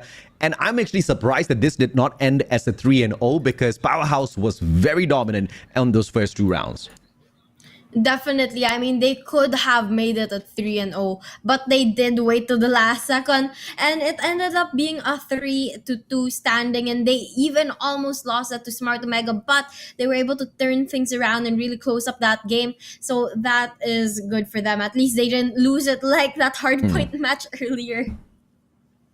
This is an interesting series for sure. The question is going to be, will Powerhouse finish the series with a 3-1 scoreline? Will they be able to take away hardpoint at takeoff? And if they do, the question's most definitely going to go to, could it have ended on a 3-0? The answer is definitely yes. But of course, if Smart Omega pulls this back, drags us into a game number 5, then we can say it was a fair fight all along. Smart Omega needs to wake up most definitely after that SND. I expected them to. Control looks like it was a close match on paper through the numbers 3-2. But I think it was pretty one-sided. Powerhouse just didn't seem like they wanted to take the 3-0, especially in the 2 rounds where Smart Omega really woke up. Yes, those operators were making a bit of a difference. Idra was really popping off, but Powerhouse kind of held back their maximum firepower, really setting up that final round. I think they just wanted the operators. They wanted desperately an execution, which thank the good Lord they did not find. Maybe Powerhouse was just downplaying their power to give Smart Omega a slight chance here. But we'll really find out what happens as we head into the next game of Hardpoint, because that is the chance for Powerhouse to close it up. And I know they're not going to risk pushing it to a game 5. Smart Omega, on the other hand, they are definitely gonna fight to stay alive in this one. They have to fight to stay alive, or else it's gonna be a lower bracket run. But it's not a position where Smart Omega has not found themselves in the past. They wouldn't have become the 2-time Garena Master Champs thus far if they were not capable of doing such a thing. When it comes to the big tournaments, when it comes to D-Day, Smart Omega always knows how to deliver, but this is the kind of team that needs a little bit of pressure on their shoulders, and I think this is where the coach really needs to step up. He needs to start pressuring them even before they get into these matches, because you saw what happened at Hardpoint. There was that lackadaisical approach from Smart Omega towards some of these hills. They were playing it really careful, but when push came to shove, when Powerhouse was 1 point away from beating them, Smart Omega woke up. They woke up up to a point where Powerhouse just wasn't winning any crucial gunfights against them. They couldn't find the break on the spawn control. They couldn't find their flanks around, even though they had a couple of operators left on them, that the Annihilator just couldn't get the maximum of the damage done from the hands of FDX, all because Smarter Mega played the best game of Hardpoint towards the end of that match. But that's the version we need of Smarter Mega all throughout these knockout stages, which unfortunately we don't seem to be getting at this point. You're absolutely right there, AJ. I mean, Smart Omega, they play the later half. They wait for things to get on the edge before they step up their game. But they should be already they should be already playing at their best from the start if they want to have a dominant win. And, you know, we've not only seen that in the hardpoint, as you were saying, but also the same thing happened here in this control match. Powerhouse was already at 2 points. They were match point. They were about to end the game. And then Smart Omega stepped it up. They placed the metal to the pedal and they were able to get 2 points. They weren't able to clear and take the game mode, but they did start stepping up their plays at the later half when they were pushed to the edge. Fourth on CDSI as Powerhouse took the L to Wolves 2-4.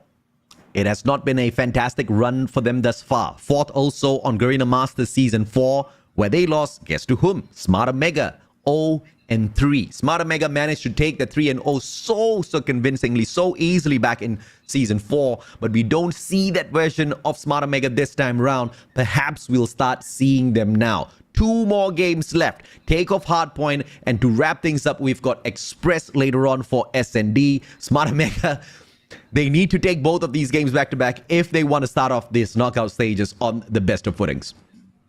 Yep, but we're not gonna keep you guys waiting any longer. We're gonna go into the next match. Hardpoint this time. We are going to take off, and the players are off to get those power positions, because you know as well as I do that this map is so open that you have to be able to take advantage of the verticalities of each of the buildings around the first hill to be able to get a hold of it. And that is exactly what the players of Powerhouse is doing right now. Well, great control of the hill by Smarter Mega here. They slay out the players from the side of Powerhouse, forcing them to spawn deep on the right-hand side. But now the fight comes back through. Power position slays, and Smarter Mega, their initial setup has been outdone by Powerhouse, but the bleeding paused. The bleeding paused here by player number 4. Risky managed to buy enough of time for the side of Smarter Mega to make sure Powerhouse does not exceed them in terms of points. But that final break will stop as well, as Smarter Mega manages to stop them as they hit that 15-point mark. Smarter Mega back on the hill. 9 more seconds to go. Big gunfight for player number 2. FDX wins that out, but back and forth. This one is a scrappy hill as expected. I'm just glad to see both teams contesting it fairly. Yeah, right now, actually, the logos between the teams are switched.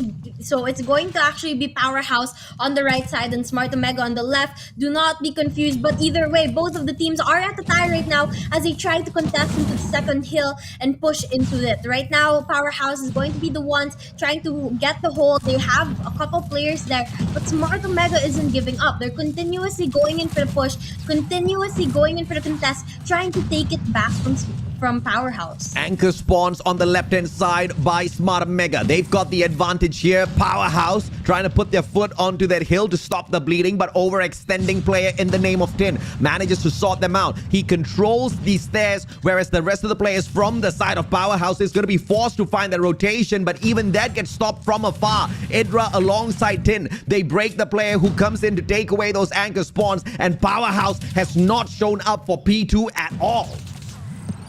I mean, they're definitely struggling to get close to this one, but with 3 seconds left, they're gonna head to the third hill right now and try to get that early setup and get the hold of the hill. But, you know, takeoff is not really all about that rotation. It's more of the retakes that you play here to be able to hold down the hill. Whoa. And it's a matter of how well you're able to position yourself. And it looks like Smart Omega, they have such a good strategy built up here for takeoff hardpoint, and they're definitely giving Powerhouse a run for their money. Even with Powerhouse going in for the early rotation, Smart Omega is going to be able to take the hill from them. Yeah, masterful play out of Smart Omega here. They still do have a good advantage on this hill. Earlier on, it was Powerhouse with the early rotation, but that got quickly undone by Smart Omega. We saw a quick equalizer run through, but that didn't really last long. And now the unfavorable spawns out for Smart Omega. Powerhouse playing the advantage. They've got 3 players on the objective to slay out. Early rotation into P4. Powerhouse committing. Smart Omega as well with the longer rotation around towards launch center. They want to attack this from the back. Smart setup by Smart Omega, but they need to win out their gunfights, which is just not happening at this point.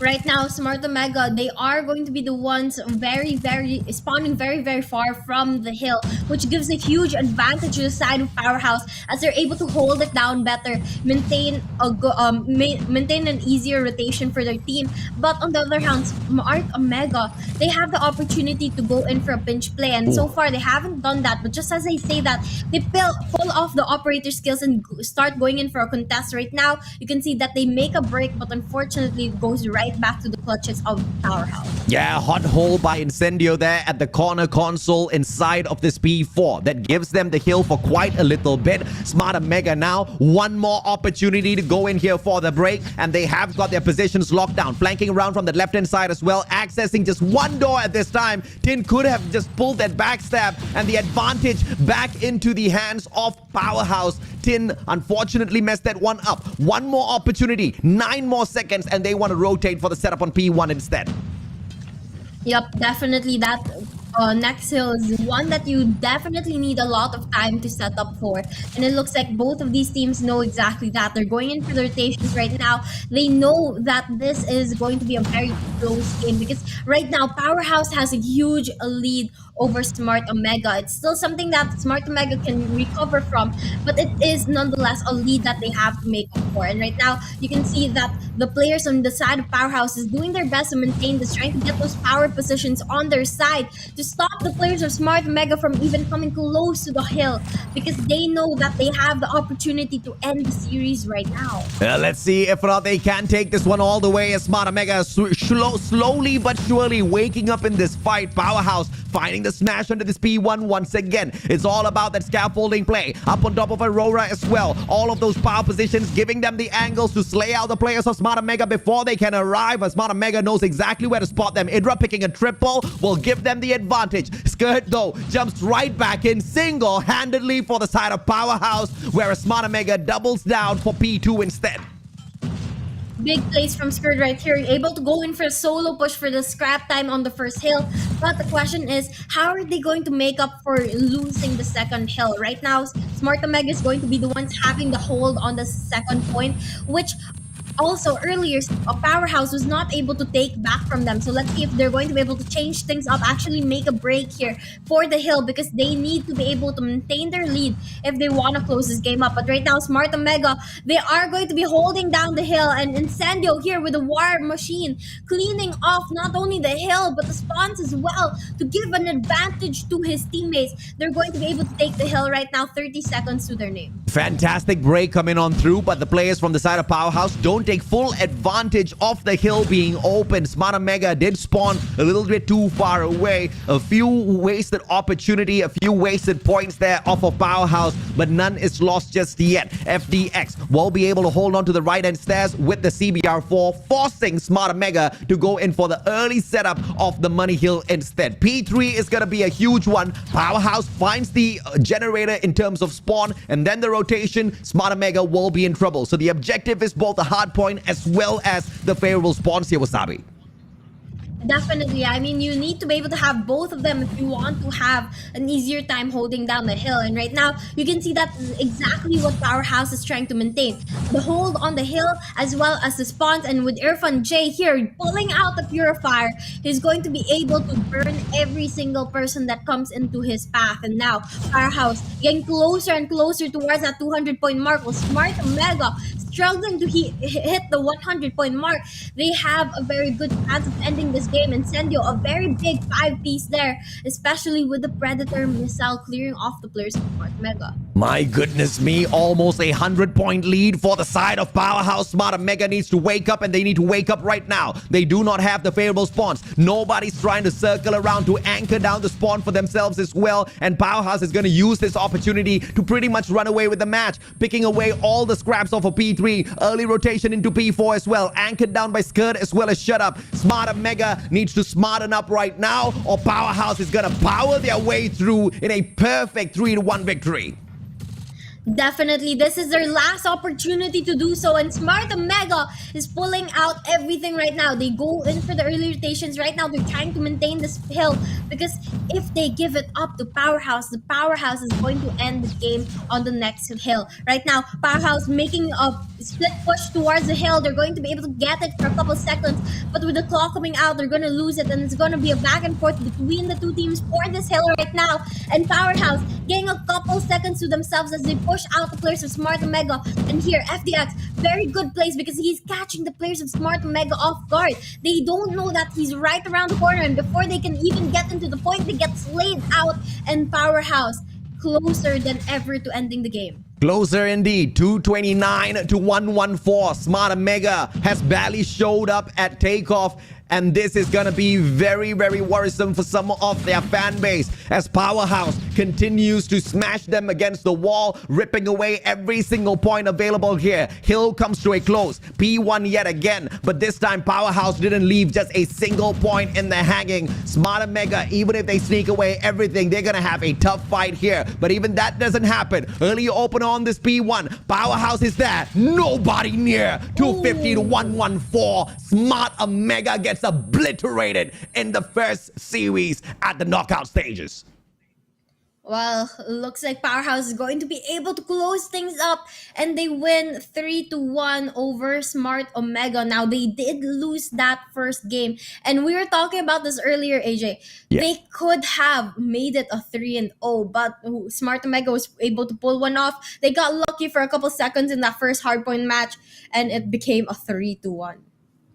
I cannot believe what I'm seeing here on both sides. The quality from Powerhouse. What an apt name, by the way. They most definitely are a powerhouse in the world of Call of Duty Mobile as far as the SMP region and the Garena is concerned. Smart Omega, on the other hand, I am shocked. The players barely showed up. You see a clear difference in terms of the number of frags taken by each side. The best player, Tin, with 28 eliminations, couldn't even match up to the lowest fragger, Incendio, on the side of Powerhouse. I think that in itself rests the case as to how the gunfights were going on out there. Definitely. And in a game like Hardpoint, those gunfights are so crucial to be able to clear out a certain area that you need to capture. And that's why I guess Powerhouse was able to close up this game, and they didn't even make it. Smart Omega didn't even make it a close one. I mean, 114 to 250. I expected a little bit more fight from Smart Omega.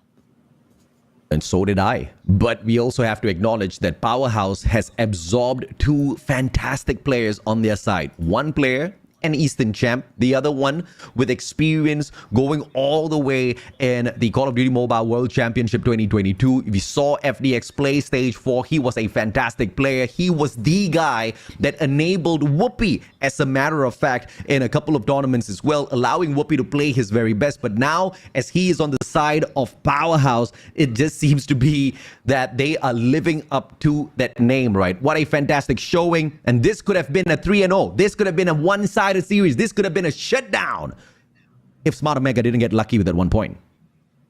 But they did. But, well, luckily, Powerhouse didn't really give them a chance to push for a game 5. And it's going to be a 3-1 standing. Done with the first series.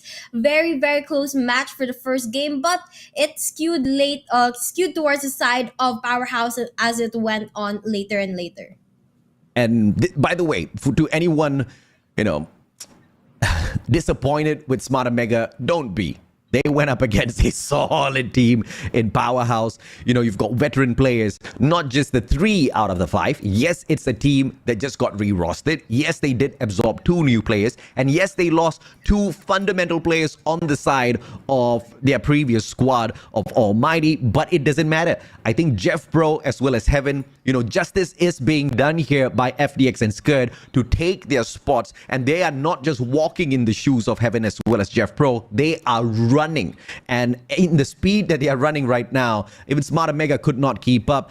And this was that fantastic fight where we saw not just signs of life, but the fight in Smarter Mega. A little unfortunate, we just couldn't see it in the other matches. Yep, I mean, you know, with that first match being so close, I thought the same thing would happen in the later matches, but it just went more and more towards the side of Powerhouse. But nonetheless, very, very good play from the side of Smart and Mega. We saw a lot of highlights. They just weren't that consistent. Their plays came a little bit too late. If we saw it a little earlier in the rounds in the games, they would definitely stand a good chance against Powerhouse. But as of right now, it looks like Powerhouse is going to be the ones dominating over them. So many still think that Smarter Mega is still hiding strats here after their showing against Powerhouse. Whether or not that is going to be a fact, we will, I guess, have to wait and see. Because stage 4 is a pretty much guarantee for Smarter Mega if they continue to play a little bit better. But if they don't smarten up, the 2 spots, EZR Booky and West Point Mamba LOWKINGS, going to be smiling year to year. Irfan J, on the other hand, picking up the MVP title as the player of the game. The Clutch King Irfan J showed up strong today. 28.5 average kills, 26 average deaths, with a 1.52 KD average. And look at the massive average score, 4,015.75. This guy does everything out there. I mean, not only does he get the slays, but he does also the OBJs. And that's how he's able to not only get MVP, but, you know, really play a huge part of the team of Powerhouse and be able to support the rest of his teammates to enable them to do their part as well. I mean, you know, this game is all about teamwork, and if he's able to do something like this, it also allows the rest of their teammates to do and pull their part. And I guess that's what led to them being such a solid team in this first match. I am curious as to what we are gonna be able to expect out of Smarter Mega moving forward in the knockout stages. They have been dropped into the lower brackets. Smarter Mega, I did expect their opponents to do really, really well. I did not expect Smarter Mega to get obliterated. But we do have an interview segment with Incendio from Powerhouse. Let's check out exactly what the man himself has to say for his squad. Incendio, welcome and congratulations on your fantastic victory. My first question, sir, what happened on that hardpoint match? One more point, sir. They just got the better of us on the rotation on the last hard point. So I went for it, but I didn't connect with my war That machine, one was an obvious one. Thank you very much, Incendio. But fair enough, they most definitely did. What was the comms like in the team at that point of time? Was it just like all-out chaos where everybody's screaming at that point? We were like, get to the point, get to the point, get to the point. But when they start to be the one winning the gunfights, when they slay us all 5, we were like, oh shit. Fair enough.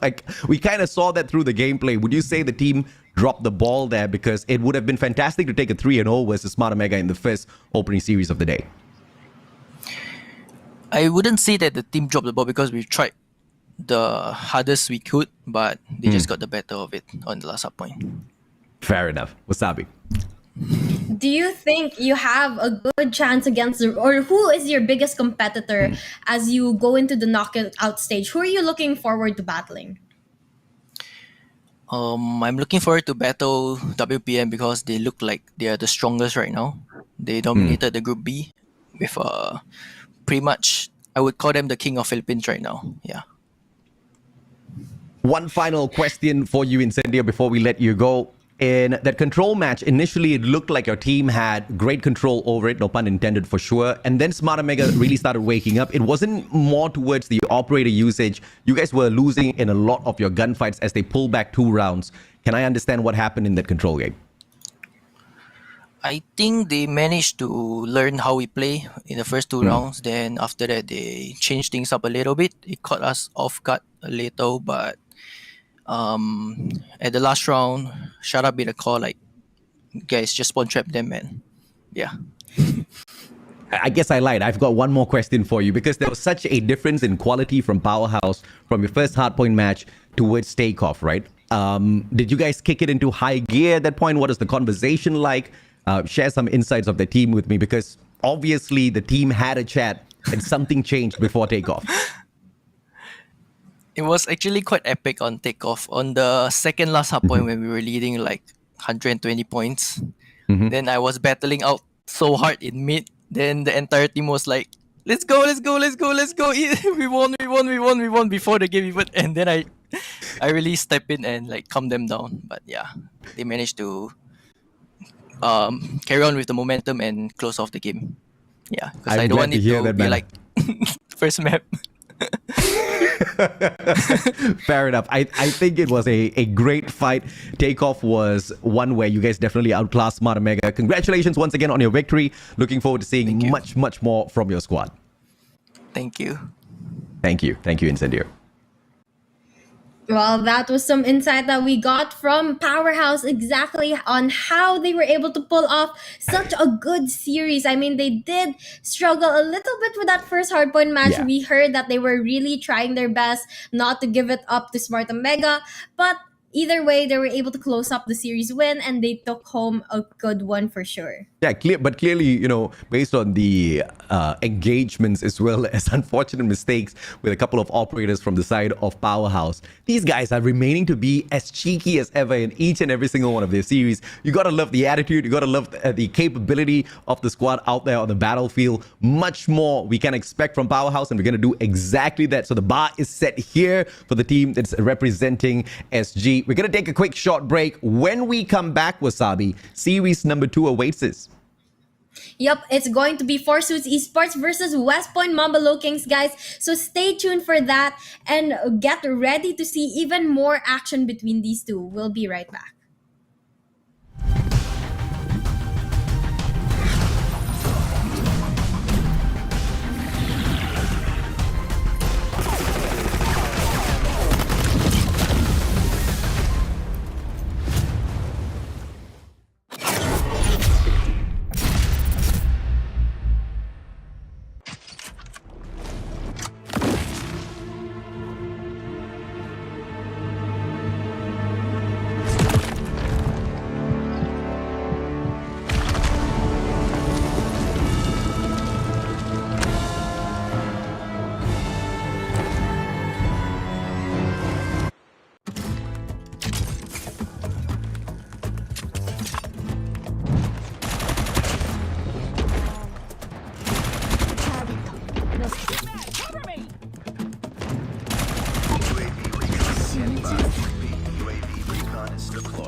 Killer drone deployed.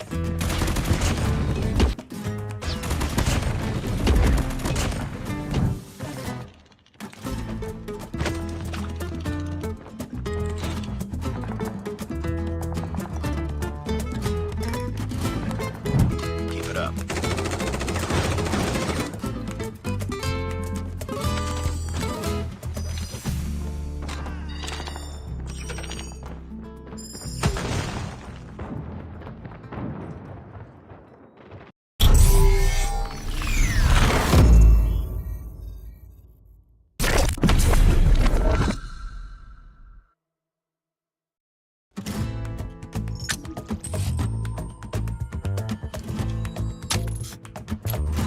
We've taken the lead.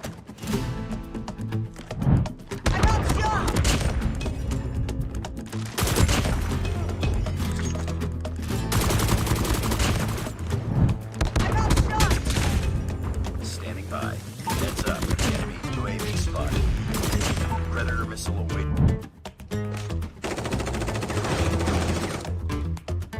Heads up. Enemy UAV spotted.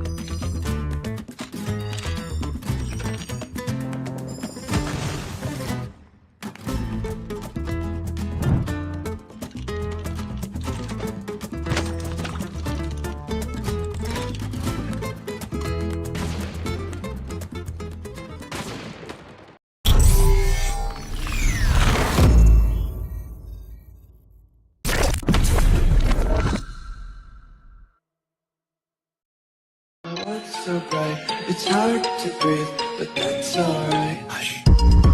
Welcome back to the show. This is Garena Masters Season 5, the knockout stage, day number 1. Ever Triumph is the theme of the competition, and it seems like some of these teams, as they try to triumph in their matchup, they are facing a tad bit of difficulty finding their rhythm. For example, Smart and Mega, the inconsistency continues here, managing to walk away with 1 game out of 4 earlier on, but even that was almost a loss for them. Let's hope we see a better side of Smart and Mega, but we know for sure we can expect the best from Powerhouse. But that's the end of series number 1. We now move on into series number 2. My name is AJ. I'm the Mustachio, down here with Wasabi Gaming this time round, and we're going to be your casters for the day.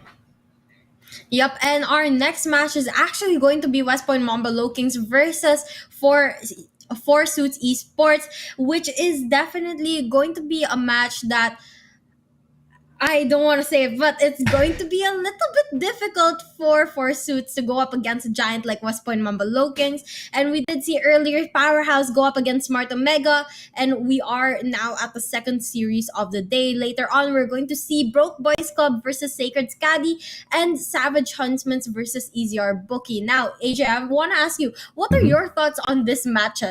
Because honestly, I think this is going to be a very difficult one for Four Suits. How about you? Four Suits eSports, they are new, and even newer than West Point Mamba LOWKINGS, right? But they are a team full of potential.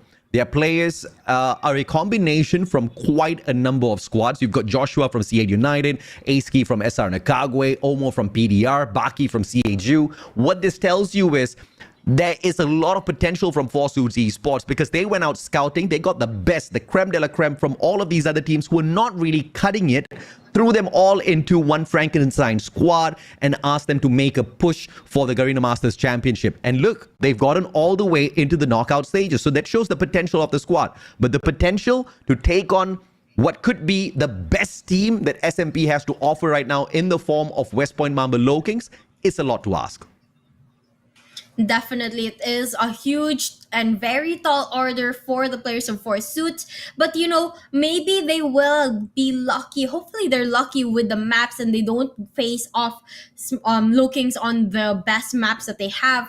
Because this team, it's already hard enough to go up against them in a map that they're not very experienced with. But if you push them into a map that they have their strats built up, they have everything ready, they know exactly what to do, then you are in for a huge beating. So let's see exactly what's gonna happen when the maps come out. I don't even know if it's going to be up to the maps because West Point Mamba LOWKINGS is playing 2 separate competitions here. The first competition is they're playing Garena Masters Season 5. The second competition is an internal competition between the team members to see if or not they can keep the clean sheet all the way down to the grand finals, which means not dropping a single map. So wherever Four Suits meets West Point Mamba LOWKINGS, they need to not just bring their best, but they need to bring their very best, the best they have ever showed up with ever. Shari, Aski, Josh, Omo, Baki, as well as Bins. Once again, these are the names that represents Four Suits eSports. If you're looking for a player that is really good on the hill, you pretty much can look at 3 out of these names here. You're looking at Shari, you're looking at Aski, as well as Omo. Omo, the frontliner, always in the objective. You can find him winning out some of these really high value eliminations whilst playing the objective in itself. But it is most of the time Aski who's taking extra risk for the squad. He's very capable, but it has been hurting his KDs a bit for the time being. Well, it's all about the teamwork, and one of them have to take the hit to set the others up for success. And that's definitely a strategy that they're taking right now. They're trying to set each other up for success, play their specified roles to their best to be able to maximize their teamwork. But again, they're going up against giants like West Point Mamba LOWKINGS, who have such a solid lineup. They've played in several Call of Duty mobile tournaments before, and they've been just so consistent. And right now, you can see the players of Four Suits getting ready for their match. We can only see 3 players here, but hopefully we get more of them later on. And this is the lineup of the Kings. West Point Mamba Lowkings with Yopi, PJ, K-Low, Luffy, Susano, and the best coach in SMP right now, the one and only Alea. We saw him in performance as well. The guy stepped out into the battlefield, played a couple of rounds, and we know even the coach knows how to lead by example, but this team really knows how to bring it out there, and they are rumored to be the best team that SMP can offer, not just because of their scoreline, because of their crazy strategy execution out there on the battlefield, even when they're not winning out their gunfights. And that was in the past, by the way, because these days they win out almost all of them. In the past, when they were not winning out those gunfights, they were able to still keep up with the top flight teams by bringing in a flurry of crazy strats that Garena had not seen before used effectively. And that is where Alea shines all the time. That launched West Point Mamba Lowkings into the spotlight. But now you've got a Terminator in the name of PJ alongside the rest of his team members, really stepping out their mechanical skills and showing the other teams what they're made of. And that has just made them absolutely deadly, Wasabi. Yep, and not only PJ, but the other part of the duo as well. Yopi, both of them, hands down, some of the best slayers in the game right now. They've definitely carried a lot of the games, helping the team a lot. But right now, we are going to take a look at the maps and modes that they are going to be going into. For the first game, it's going to be Arsenal, followed by Tunisia, Raid, Takeoff, and Firing Range. Now, Arsenal is a relatively new map. It's a very big hardpoint map, and it's going to be very, very important to get those spawn points because you don't want to rotate all around a huge map like this one. And this is a map pick by Four Suits eSports. They think that they are going to be able to take a quick one off of West Point Mamba Lowkings. And I believe they are assuming so because West Point Mamba Lowkings has banned Arsenal quite a number of times during the group stages. I believe out of the 7 matches, they banned it a total of 3 times. And Four Suits eSports has an inkling that they have got slightly better rotations on this map. They also have to be aware that it's going to come down to those gunfights. It's a huge map. So if West Point Mamba Lowkings have pulled a trick on them, not showing up much on Arsenal so that they can play a good round of hardpoint today, Four Suits going to be in a lot of trouble. And on top of that, they did manage to take 1 victory thus far. That was against 4S Kincaid, their sister team, who's not on the exact same rank as Four Suits eSports. So that was an easier engagement. If you look at West Point Mamba Lowkings, the last time they showed up in Arsenal, that was against Smarter Mega. And they whooped them 250 to 68. So Four Suits, you better know what you're doing here, because it might be really, really good or embarrassingly awful, all dependent on how West Point Mamba Lowkings leads the fights later. I mean, you're right there. I don't know if they thought this through. I mean, Arsenal, when Smart Omega is already such a strong and good team, and if they got beaten by over 200 or almost over 200 points, how much more what do they have in store that's going to change it up? Hopefully Four Suits have their strategies ready because they are definitely going to be going up against giants in this match, and hopefully it plays to their advantage because, well, they got to choose the map, so hopefully they pick the right one. I'm with you. I hope so too. Tunisia, on the other hand, is a West Point pick. This one is a OG map for them at this point of time. They really know their way around this map. You can depend on Luffy for those long-range engagements, which Tunisia is pretty much known for, multiple sniper spots, but it also opens up the capability for some of these SMG and AR users to lock down these angles, especially on that A site. But you look at Tunisia and the statistics that the teams have brought in thus far. West Point Mamba Lowkings hopped on into this map twice in the group stage, and they were very, very convincing, especially against DVK Oblivion. DVK only pulled away 1 round. Broke Boys put up a much better fight against West Point Mamba Lowkings, but they still got taken down 7-5. Four Suits, on the other hand, have managed to avoid Tunisia as well as playing it for quite a bit. In fact, throughout the whole of the group stages, we did not see them play there. That could just indicate they're not very comfortable on that. Maybe. But, you know, again, West Point Mamba Lowkings, so far in the group stages, they went undefeated. And you can really see it here, not only in the head-to-head between Josh and PJ with, you know, you can just see even if PJ, West Point Mamba Lokings, was on the group of death or group B where a lot of the Giants were, they still have much better statistics than the player of Josh, who's the MVP on the side of Four Suits. Now you can really see a huge difference between these two teams, but hopefully Four Suits have something in store for us that we aren't expecting. Josh's mugshot already speaks a million words. He's so nervous, even in that photo up against PJ. And you hit the nail right on the head. PJ and squad, they were in the group of death, and yet to emerge from such a group with a fantastic KD that overwhelms whatever Josh could bring to the table, this is what Four Suits really needs to be careful of. And like you mentioned earlier, it's not just PJ. I may have highlighted him, but West Point is not just the PJ show. You've got Yopi, you've got even Luffy who stepped things up as well. I mean, PJ has got a 1.6 KD, Yopi is on a 1.62, Luffy is on a 1.63. So if the highlighted player himself is not the one that rakes in the highest KD, you better be careful, especially with your engagements, and it will hurt you if you cannot engage well on Arsenal, because you get slain out, you're going to be forced to spawn off on the other side of Narnia, and by the time you travel around, the hard point's gone. Yep, definitely. And you have to watch out for those players that AJ was just highlighting. But you know, on the side of Four Suits, they also have a couple of highlights. I mean, they did make it this far. Even if they were in Group A, which is slightly easier than Group B, they were still able to claim one of those top 4 spots to put themselves forward in the tournament. And since they made it this far, they definitely have something to prove here. And right now we are going to be taking a quick look at the operator skills, and it's more or less the same. It's just a matter of who is going to be handling each of these weapons, but also when they are going to make those investments. Now West Point Mamba Lokings, they're very good at making adjustments. They're very good at their timing and rotation. Four Suits, on the other hand, they have to be able to adjust to that and counter the plays of West Point Mamba Lokings if they want to have a chance of winning this. You have the Gravity Vortex in play this time round, swapped out for the Equalizer. I like this much better. I think that would have been an easier question to answer. Equalizer versus the Gravity Vortex as opposed to Equalizer versus the War Machine. War Machine, as long as you've got good enough information out there on the battlefield, you know exactly where to aim that.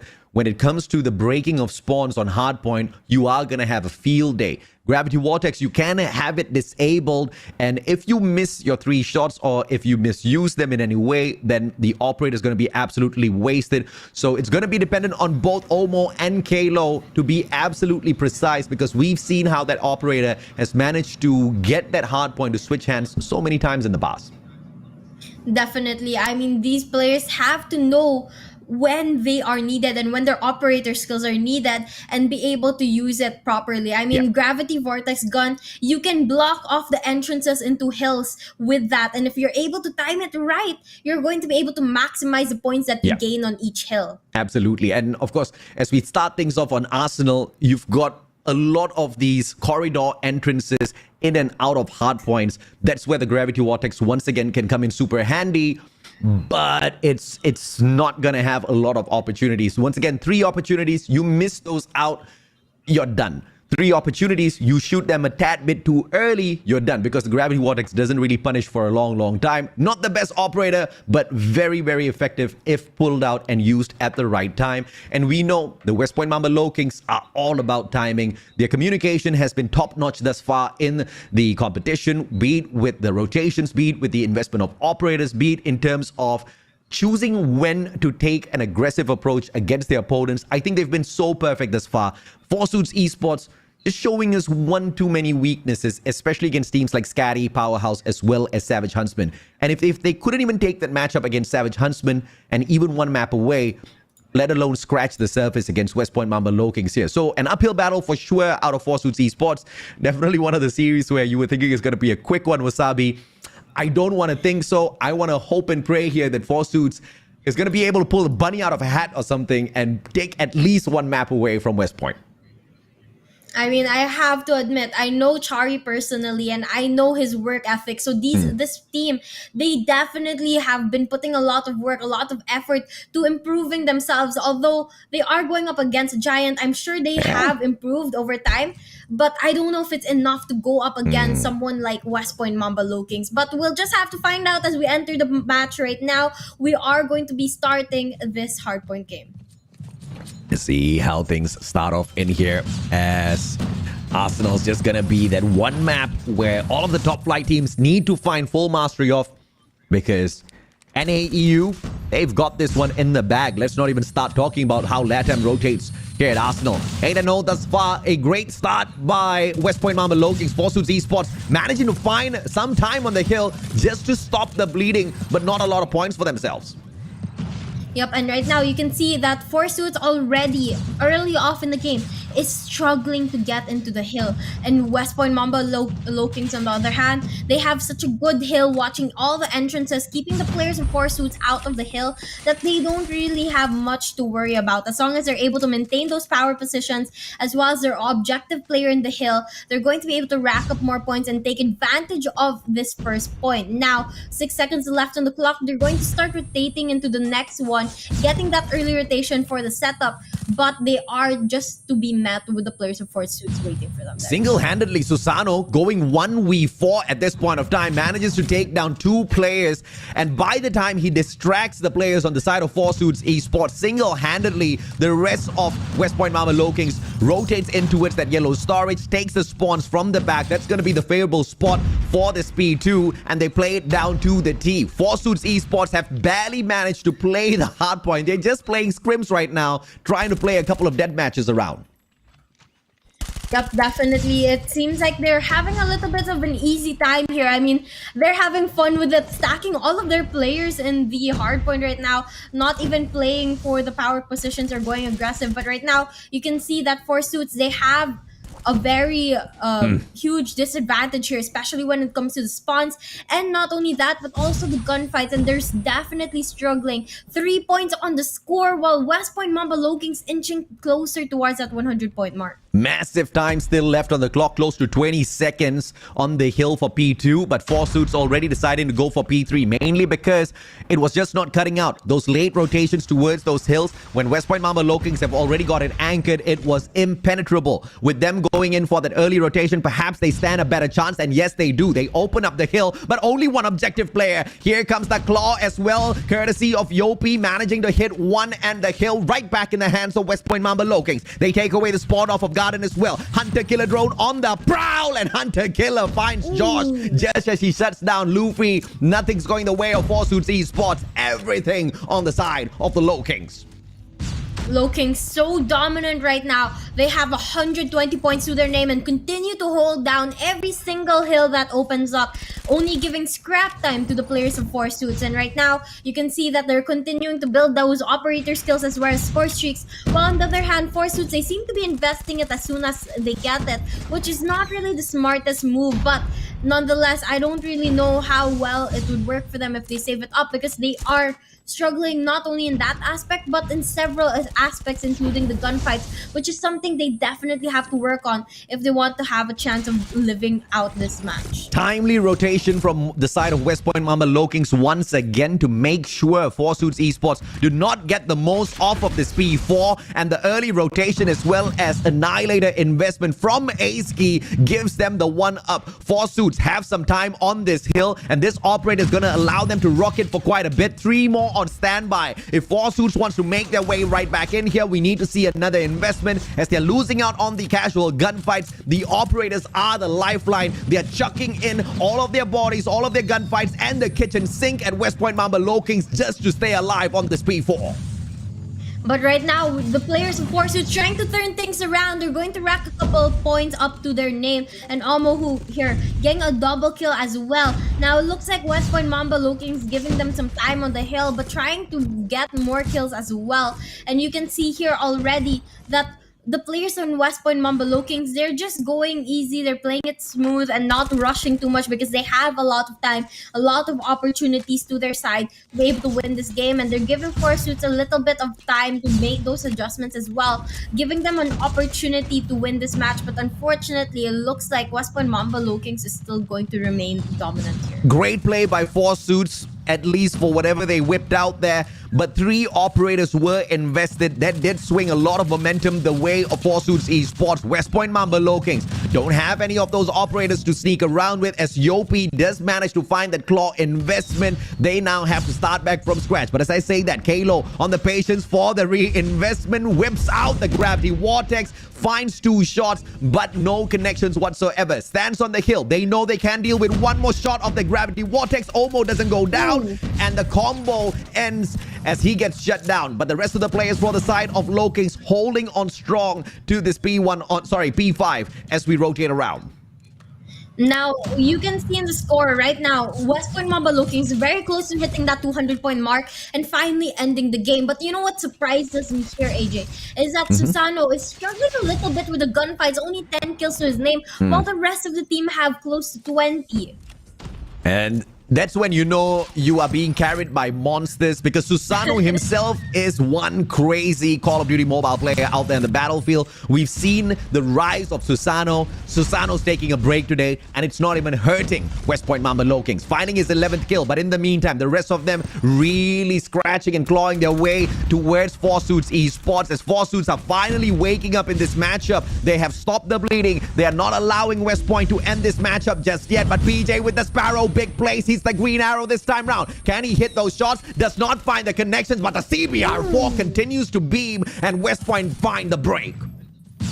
Yep, and it looks like Forsuits is going to get scrap time here for a while. But West Point Mamba Low-Kings, knowing that they're so close to winning, they're going to try to take advantage as much of this first kill as possible, so that when they move on to the next one, they can for sure close up the game and make it a very, very quick hardpoint match for us. But right now, Forsuits doing their best to stay alive, continuously going in for a fight, 66 points to the score, and they're trying to catch up to, to the score that Omega got when they were up against West Point Mamba Low-Kings in the same map. So let's see if they're going to be able to pull that off. But right now, it looks like West Point Mamba Low-Kings is going to try to end the game here. My goodness, what a pretty Forsuits eSports were doing so fantastically well. Finally winning out gunfights, finally winning out some points on the hill as well, and the winning solution was sticking together. They stacked the numbers, they took great engagements, but just a single pretty out of Luffy dropped 3 members and instantly ended the run of Forsuits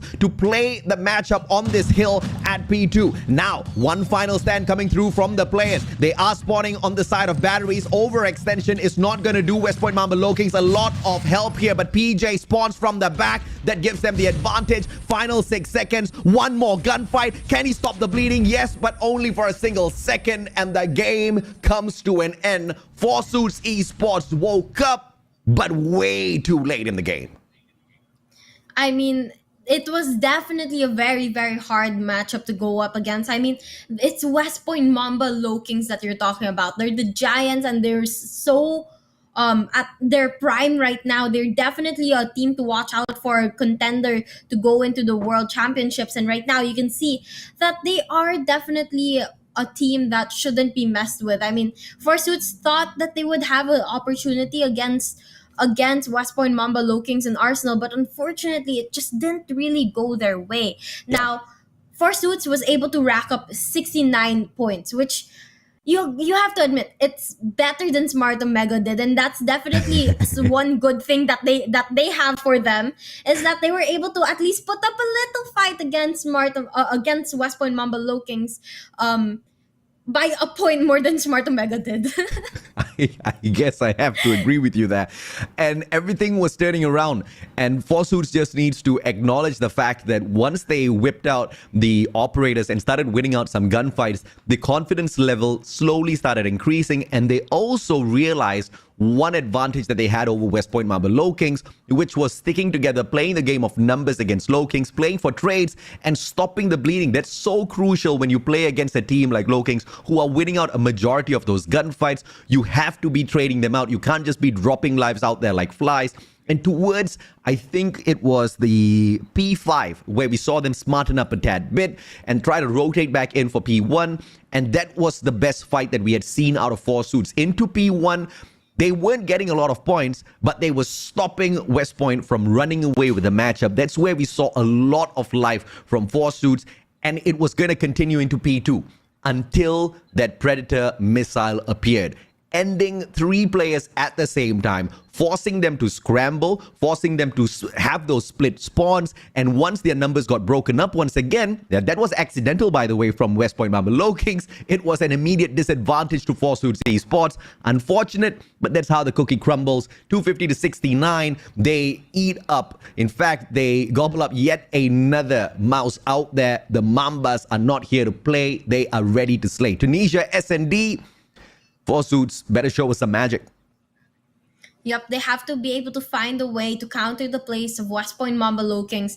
And, you know, one thing is very important here for Suits. They have to be able to know their limits. They shouldn't push too far into the enemy baselines. They shouldn't play attacker when they're on the defending side. And they need to know exactly when to time certain things because they're going against giants. Like I said earlier, every single move that they make, no matter how small, can make or break their team. I have to agree with you. But the question, of course, is going to be at the end of the day, how big of a move can you make to rip away one map from West Point Mamba LOWKINGS, who are on a clean sheet run from the start of the competition all the way up until now? And by how the engagements happened on the first series for West Point in this knockout stages, it looks like that clean run is going to continue. The clean sheet is a thing, and West Point Mamba LOWKINGS might just end up with a 3-0 here as well. Tunisia looks very convincing, but like you said, S&D, this is where things can really change. They have to make sure they eliminate Luffy.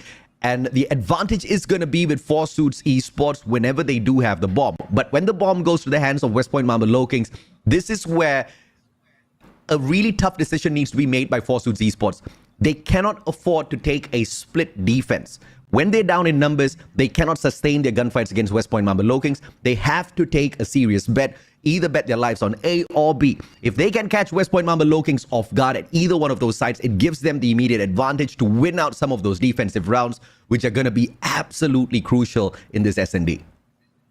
You're right. They have to play together. They have to play as a team, and they have to stick together so that they're able to go in for those trades. Because again, as you were saying, if they go in for the split, they're just gonna get picked off one by one, which you don't want to give. You don't want to give West Point Mamba LOWKINGS the opportunity to do so. You need to be able to back each other up and not really put yourself in a risky position like that. Yopi in 7 of those matches, actually 6 of those matches, because one was a DQ. So in 6 out of the 6 matches, Yopi walked away with the MVP title on S&D. And that's just insane to think of because this guy usually is just the aggressor for the side of West Point Mamba LOWKINGS. Luffy doesn't even take the cake here. Yopi is the absolute Terminator. Even PJ doesn't step up as much as him whenever it comes to these S&Ds. And we know if it's not going to be Yopi, Susano, as well as his snipes, and you combine that with Tunisia, we're going to see some crazy shots out there. Definitely, but right now we are going to head straight into the match, and looks like the players in 4 Suits, unfortunately, they are going for the split here, AJ. And I don't know how good of a decision it is because the players on the side of West Point Mamba LOWKINGS, they're going heavier on that A side. They are the pros. I can give my suggestions, but they are the ones that are going to decide exactly how they play this out. So let's see if or not 4 Suits bet checks out here. 2 players on the perfect defense at this A site. One hanging down, controlling the tunnels, as well as path. Easy rotation towards B can be made by player number 4 and 5. That's Aski as well as Baki. As the bomb rotates over towards B, already anchored down by Yopi, finds the first layer to Chari. Bomb side open, the pace is stepped up. West Point Mamba LOWKINGS running towards B now to find the plant. Yep, they are running towards that area because the bomb is going that side as well. But on the side of, what is Forsuits, they are lucky to still be alive here. But unfortunately, they're going to be down to one last player, and Luffy is going to be taken down by AC. And now we are going to be at a 1v3 situation with the bomb planted at the B site.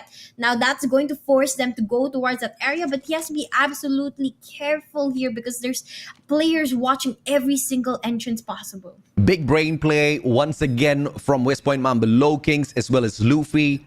The players initially wanted to focus on that A bomb site, but Yopi opened up that B bomb site, and Luffy hung back at Winery to pick that frags, to pick off of players who were on that slower rotation. But Aski now making big plays. But Switchblade, Kalo, so low on the side of Aski. He barely had the HP. Backstab for Kalo. Finish this off. Aski, there's too many players to deal with as they try to clutch that round out. But once again, sublime play by West Point Mamba LOWKINGS when it came to the attacking positioning.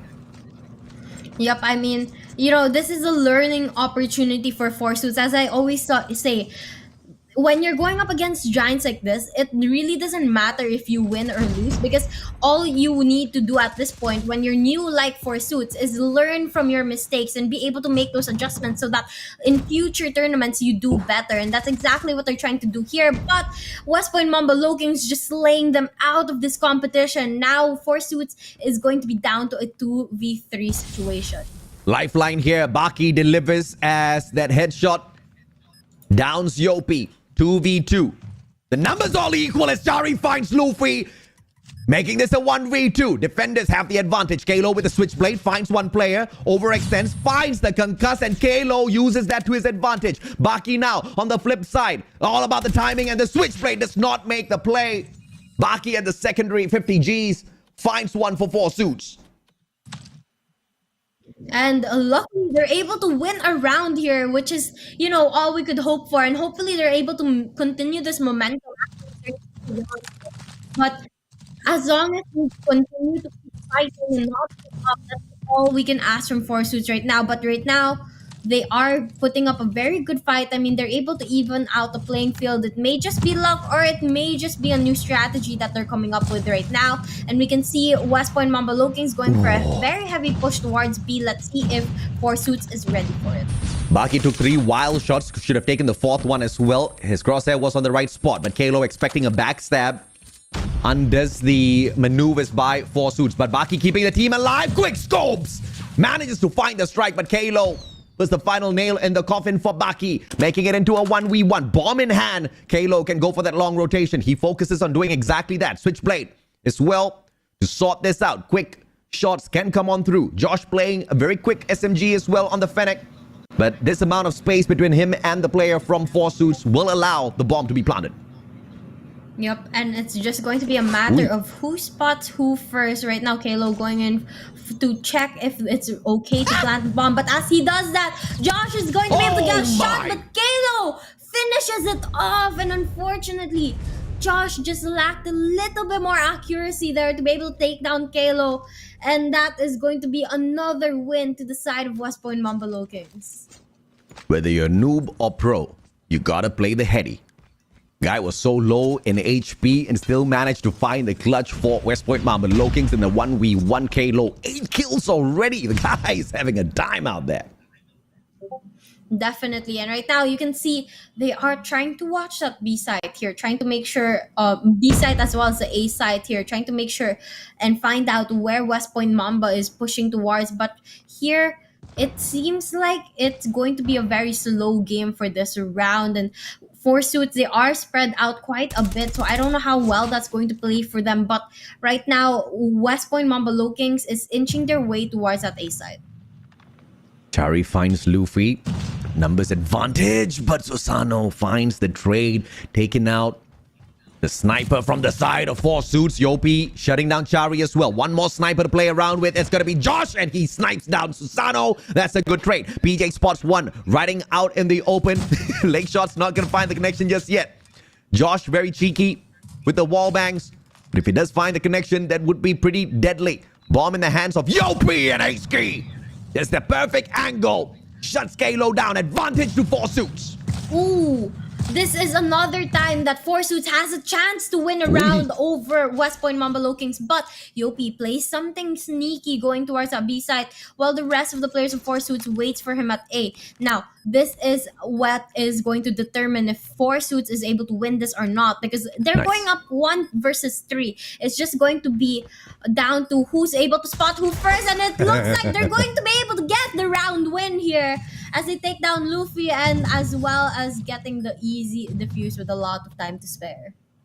All of the painful lessons learned in a hard point, they managed to convert into a beautiful play in this S&D, and that is sticking together. Play the advantage of lives against West Point Mamba Lokings. In a split push, it would have been pretty deadly. West Point, I'm very sure they can find clutches. Any one of those players from the side of West Point would have been able to pull that off. But Four Suits is keeping the advantage on their side. PJ on for the slide. Josh!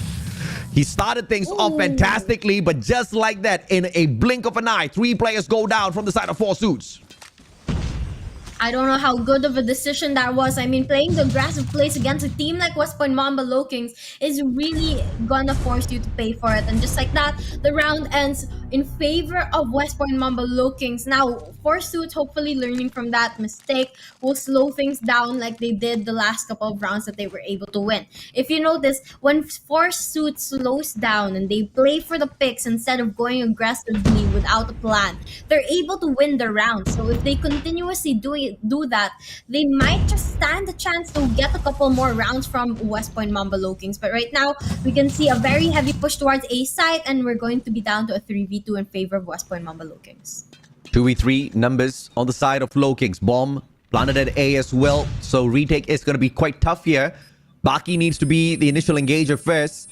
Chari, they're going to play their positions really well here, West Point Mamba Lokings, because that concuss did find the connection onto Baki, and they know that checkmark gives them information to know exactly where to point their guns at. And Luffy finding Baki. Only one more player to deal with, and PJ sorts it out. 4-2. Four Suits eSports already doing better than DVK against West Point at this map. But let's see if they can also outdo the performance of Broke Boys, or potentially even find a victory, but that's looking a little bit too much to ask for at this point. Maybe. I mean, anything can happen right now if they play their cards right. But right now, West Point Mamba Lokings is going to be the ones with the advantage as they're able to knock down 3 players on the side of Four Suits, making it a 2v3 now. We are seeing a lot of engagements in the middle section of this map, but the bomb inches closer towards that A site. Josh here is the last player alive on the side of Four Suits and is the one with the bomb. Now they have to look for him, get that kill to close up the round. Four Suits did mighty well, pulling away 2 defensive rounds. That is a great advantage, but Josh is just not going to find his way around.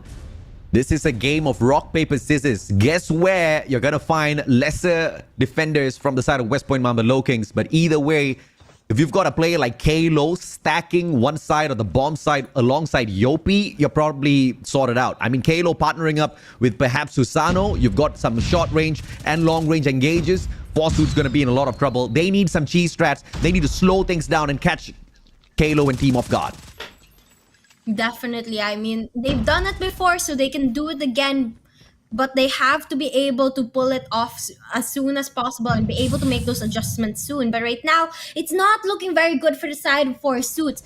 Now, we can see that they're down to a 2v5 situation here, and West Point Mamba Lokings continuing to shoot, get their shots right, and Luffy here making it a 1v5. Almo is the last player alive, has a bomb, as well as a Fennec, and knows that he is in a bad situation. If he's not able to win this round, that's going to put West Point Mamba Lokings on match point. So he has to be able to play his cards right. But there are 2 players inching towards Omo right now, and as soon as he gives off his position, just like that, he gets laid out by Susano, and that's going to be a round win for the side of West Point Mamba Lokings, putting them on match point here, AJ. Aggressive play as usual by West Point Mamba Lokings. Four Suits eSports pulling away 2 rounds in itself is fantastic, but they need to find more. Can they hold a team like Lokings to that match point for 5 more rounds here and delay this? But PJ finding a double at the very get-go. Ace-Key shut down with a headshot. Baki goes down as well as Yopi shows up. The opportunities dwindling down one after the other, and 2 more players left alive here for 4 suits. Yep, a couple more lives make that one left. my. And it looks like West Point Mamba Loking's gonna end the game. And just like that, West Point wins the search and destroy match. But, you know, 4 suits, they did pretty well. They won 2 rounds to their side. Yeah. And they were able to put up a good fight against West Point Mamba Lokings. They were able to counter some strategies, but just not enough just yet.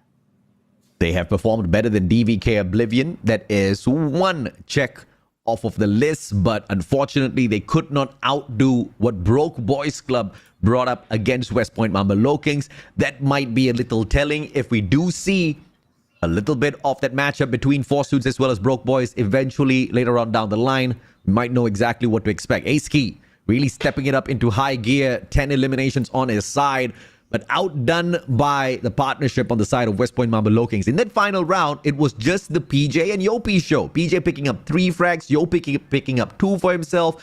It was just a very aggressive round from West Point Mamba Lokings. They could have done that so much earlier, but you see the respect being shown for 4 suits eSports here. Not underestimating them, not overestimating their own capabilities, playing it really slow and nice. But of course, towards the final moments, towards the final rounds, you saw them really kick it into high gear. Yeah, definitely they started pushing it. But look at this. Ace-Key got 10 kills to his side. I mean, that's more than PJ and Susano. But it's really the rest of the team that really has to step it up if they want to have a chance of, in the future, maybe winning against West Point Mamba Lokings, because they can't rely on one player to carry them constantly. They can't rely on Ace-Key to do all the dirty work. They have to step up their game as well and win their engagements every time they're faced by one. Let's see if or not 4 Suits Esports can push this into a game number 4. Of course, I am asking for a lot because 4 Suits have been pretty shaky on control. Out of the 6 control matches that they've played in the group stages, they've only taken away 3 victories. And those victories were over teams like LVX PV Stage as well as 4S Kincaid, against the slightly better squads like Caddy Powerhouse as well as Savage Huntsmen. They could barely pull away a round. Against Savage Huntsmen, it was possible, but overall, it was a loss throughout the whole series for 4 Suits Esports. So this is going to be pretty torturous to watch. West Point Mamba Lokings might not go easy on them looking at the pace that they have taken thus far. For sure, West Point Mamba Lokings is not going to go easy. I mean, they're one team that definitely doesn't underestimate any of their opponents, no matter who they're going up against. And you can know for sure that they are going to bring out the very best that they have to be able to go up against 4 Suits, even if 4 Suits has not really put up a challenge towards them. They're not going to let it slide. They're not going to make it easy, and they are going to put up every single opportunity that they can. This is gonna be a pretty gut-wrenching matchup for 4 Suits Esports. They've been outgunned, out-strategized, and pretty much bullied into a corner by West Point Mamba Lokings. West Point Mamba Lokings not even trying to force that sort of a play. They're just playing what they know how to play best, a good game of Call of Duty Mobile, and it's just overwhelming control as well as capabilities out of West Point Mamba Lokings that's just overshadowing whatever 4 Suits Esports could pull out there. I mean, we do acknowledge that there's great talent on the side of 4 Suits Esports, but just not good enough to match up to what West Point can bring to the plate just yet. But again, 4 Suits is very new, and the same thing happened to West Point Mamba Lokings. When they were new to the gaming scene, they weren't winning a lot. They had to fight, and they have to build themselves up. And well, eventually they became the top and the best, one of the best teams in the Philippines. So hopefully 4 Suits continues to continue their journey here and slowly build up their strategy, slowly become better, and maybe one day they'll get to the point where West Point Mamba is at right now. I don't know if West Point ever started off weak. This team came breaking out the gates like some sort of a mad bull, and they have been taking down Titan after Titan. Even when West Point Mamba Lokings were looking weak, they were performing really, really well. I mean, we've seen their progress from Garena Masters Season 1. And even back then, they managed to push it all the way into the knockout stages. They were in the playoffs, so it's just insane. It's really telling of what they are capable of, and they have just gotten better and better ever since. 4Suits Esports, great roster, great talent, just not capable of matching up to one of the best born out of SMP thus far. West Point Mamba Lokings looking to take yet another dominating run in this matchup against 4Suits Esports. Let's see if 4Suits can pull away a couple of rounds, even a victory here to stay alive within the series.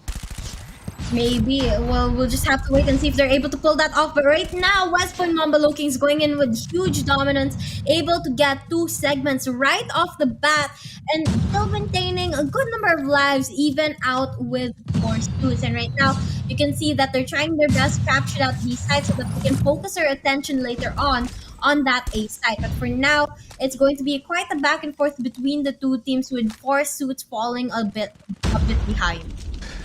Looks like Cali just got burned in the chat. West Point Mamba Lokings barely losing lives here, and they will very easily capture B. Onto A now with a 2-life deficit. 4Suits Esports needs to find a perfect defense.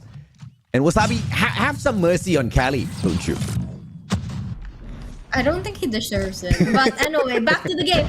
We are going to be seeing 4Suits falling down by a 4-life deficit. And West Point Mamba Lokings right now, they're just trying to get every single slay possible to be able to end the game sooner or later. But right now, you can see that they're not even trying to capture that A site. They don't even bother to play the objective because they know that they can dominate when it comes to the gunfights. That'll have to agree with you. West Point Mamba Lokings just circling on around, not really attempting to play this objective just yet, just sending in one player in the name of Susano. Susano up 4th and finds Ace Key with a beautiful quick scope.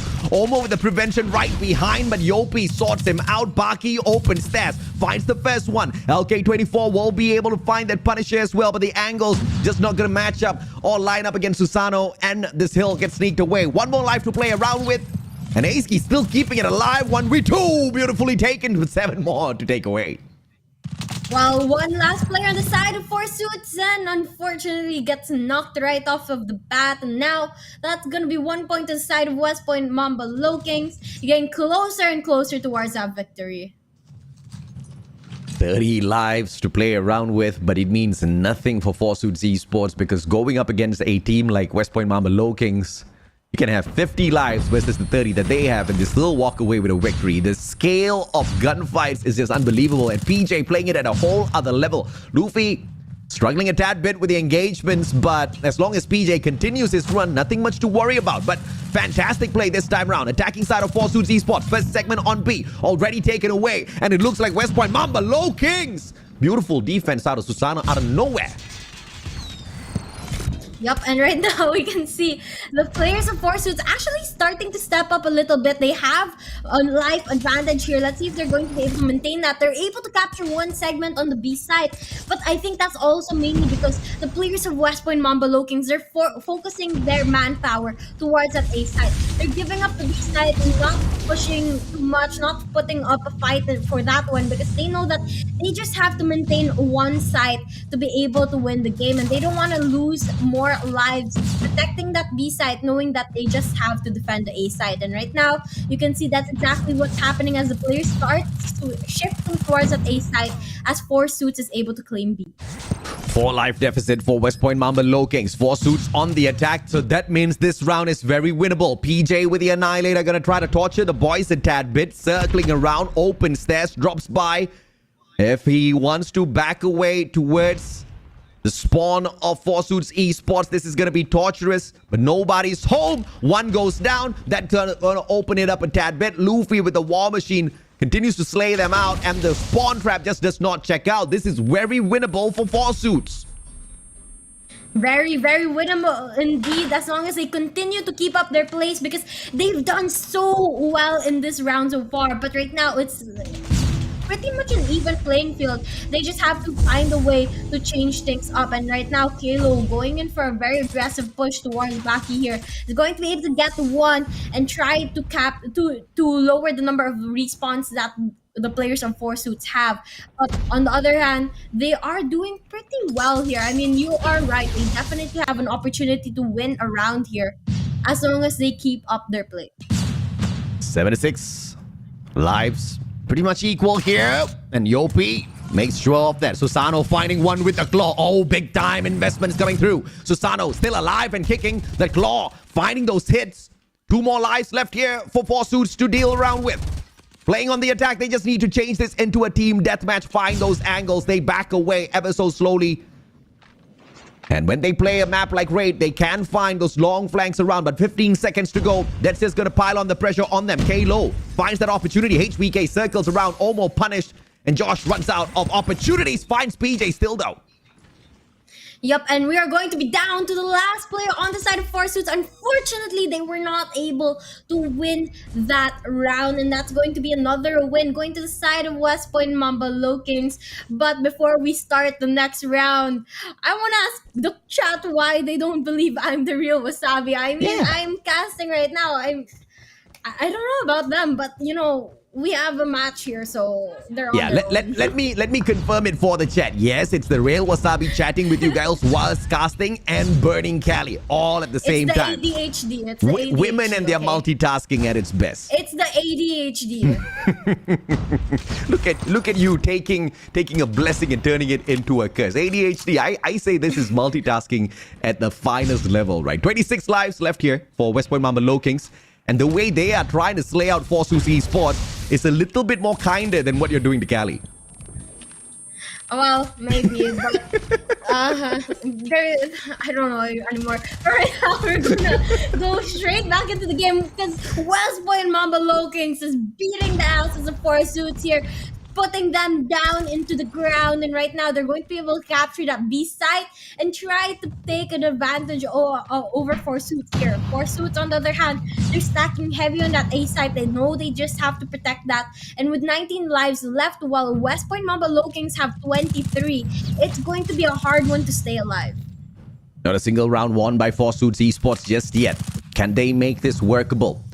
One operator in play. Josh could barely find a life. He gets slain out. A waste of operator, unfortunately.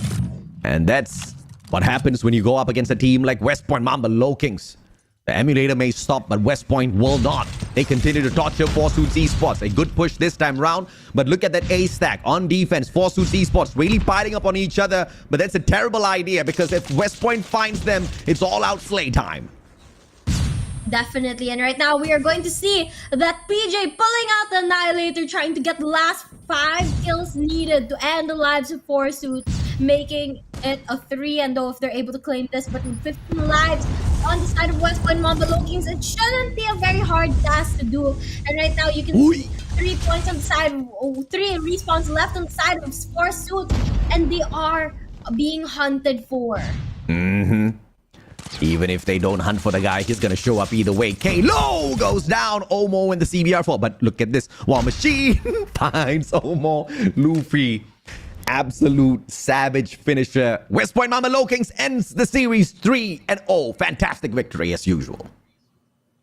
I mean, we kind of expected this from early on, but either way, the players of Four Suits definitely placed up a good fight. They were able to win 2 rounds on Search and Destroy. They were able to win about 60 or 70 points on the side on the game of Hardpoint.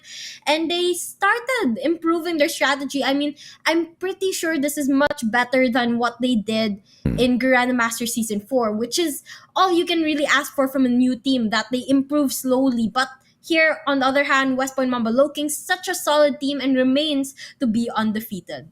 Well, Four Suits eSports did play 7-8 on Garena Master Season 4. Let's not speak too early because they might take the exact same spot if they do not step up their gameplay. But overall, it is a much better showing from what we did see in Season 4 for sure. Four Suits eSports, although they step up whatever they could against West Point Mamba LOWKINGS, it is still a perfect clean sheet held on by the side of LOWKINGS. And this is win number 24 out of 24 maps played. Absolutely crazy team. I mean, if they're able to continue that win streak all the way to the semifinals, maybe even the finals, then that would be an absolute world record breaking like series for them. So let's see if they're going to be able to pull that off, because so far every single enemy that they've gone up against, they're able to prove that they are the better team. I wonder who's gonna finally break the streak of Lokings, and I wonder if they're gonna be able to break the streak and pull the victory away at the same time, or are they just gonna piss the West Point Mamba Lokings off by taking one map away and just having the universe crash down on them as the wrath of Lokings are finally unleashed? Well, we will still need to wait for an engagement like that for this series. Of course, it was unfortunately one-sided. All thanks to West Point Mamba Lokings and their capable gunfights. 250-69. Arsenal was a no-show for Four Suits eSports. They showed up for the match. They showed up on the hills. But all that was happening was they were getting slain. We found the adjustments. They started sticking together. They smartened up towards P5 on that first rotation of hills, into P1 on that reset. But I wouldn't say it was too late. It just wasn't enough to take away points. It was enough to stop the bleeding, but not to get anywhere closer to West Point Mamba Lokings. And S&D was equally as painful if you are in the view of Four Suits eSports. I mean, you have to admit, there was a round in that control match that Four Suits definitely had the opportunity to win the round. They just let the ball drop. I mean, they could have ended and won that round, but unfortunately, it just didn't happen for them. That is very, very heartbreaking if you are a player from the side of Four Suits eSports, to be in a position where you could almost take away a round and then still get smashed, where you had the advantage on numbers, you had everything going your way, and yet you still have that round taken away from you. No better way to break someone's confidence, and West Point Mamba Lokings are masters at doing that. Four Suits eSports tried their best. They just could not overwhelm West Point Mamba Lokings. Perhaps not ready for the top 3 or the top 2 in Garena Masters, but Four Suits, we're still looking for them to do better than their run in Garena Masters Season 4, where they took the 7 to 8 spot. Hopefully this time around they do a little bit better. Maybe even a cash prize for them as they find the exit by the end of the day. Maybe a little higher up in the ranks. Hopefully they have the opportunity to do so, because I know they're not going to stop fighting. They're going to continue training, continue to work hard to be able to get better and better. But for now, they are going to lose 3-0 to West Point Mamba Lokings, and that is going to be the end of our second series. And thus far, it has just been pretty one-sided. Yes, we did see some signs of life in series number 1, where Powerhouse versus Smarter Mega, we managed to see Smarter Mega step it up in that hardpoint matchup, and that was a mind-blowing engagement with a 1 point left on the side of Powerhouse from the P2 rotation into P3. Smarter Mega having the best run that they have had all throughout that hardpoint matchup to pull that away, but of course Powerhouse turned it on them, pulling a gentleman sweep, taking away the rest of the 3 maps. But on the side of West Point Mamba Lokings, no such craziness. It was one-sided all the way, albeit for that one round at control where it almost went to the side of Four Suits. But almost is always going to be the key word here whenever Lokings are involved, because their opponents always almost take the map, but they don't. Yep, and in a couple of seconds, we are going to be taking a look at the highlights of the game. Now, in the first match of Hardpoint, we saw that most of the scrap time was going to the side of Four Suits, but there was a moment for just a split second that we saw a fight in them. We saw an opportunity that they could turn things around, but it was on the later half of the game. And you guys know very well that if it comes out that late, it's really not going to make a huge difference. That's why they weren't really able to turn things around. And in the Search and Destroy game, on the other hand, they had a couple good games, but a couple good rounds. They were able to take 2 away from West Point Mamba Lokings, but not enough to win the game. And here we can see the MVP of the series is going to go to PJ of West Point Mamba Lokings with the 21 average kills, 15 average deaths, 7.5 assists, and the score of 2,741 points and a KD of 2.1. Started off with a KD of 1.6. He has Forsuits eSports to thank for this. Gets a bump in the KD. Fantastic plays out of PJ. As usual, as expected, he's the terminator of the squad, and he continues to do what he does best. Thus far, no teams have challenged West Point Mamba LOWKINGS, but things will change for sure in the knockout stages. We might still be able to see a great engagement between them as well as the team of Powerhouse later on. We did see how Powerhouse managed to take away the series from Smarter Mega, and that might just be the end. But of course, that being said, West Point Mamba LOWKINGS did whoop Smarter Mega 3-0. Yep, a very bad beating for the side of 4S Kings, but we are going to see a couple more matches later on. We are still going to actually have the match between Broke Boys Club and Sacred Skadi, which is for sure going to be a close one as well. And after that, we're going to see Savage Huntsmen go up against EZR Booky. So guys, stay tuned for that as well. EZR Booky versus Savage Huntsmen has a potential. There's going to be a lot of savagery in that matchup. And there's a huge potential it's not from the Huntsmen. The Hunter's going to get hunted in the series. We will have to wait and see. That's going to be the closing series of the day, like Wasabi told you guys. But Sacred Skadi versus Broke Boys Club. I'm looking forward to this matchup.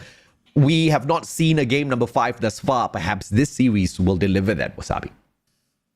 Yep, I think that's definitely a possibility. I mean, we were talking about it before the live stream even started. It would have either been the first game or the third game that would push us to a game 5. Yep. And the first game was definitely, it went to a game 4, not a game 5.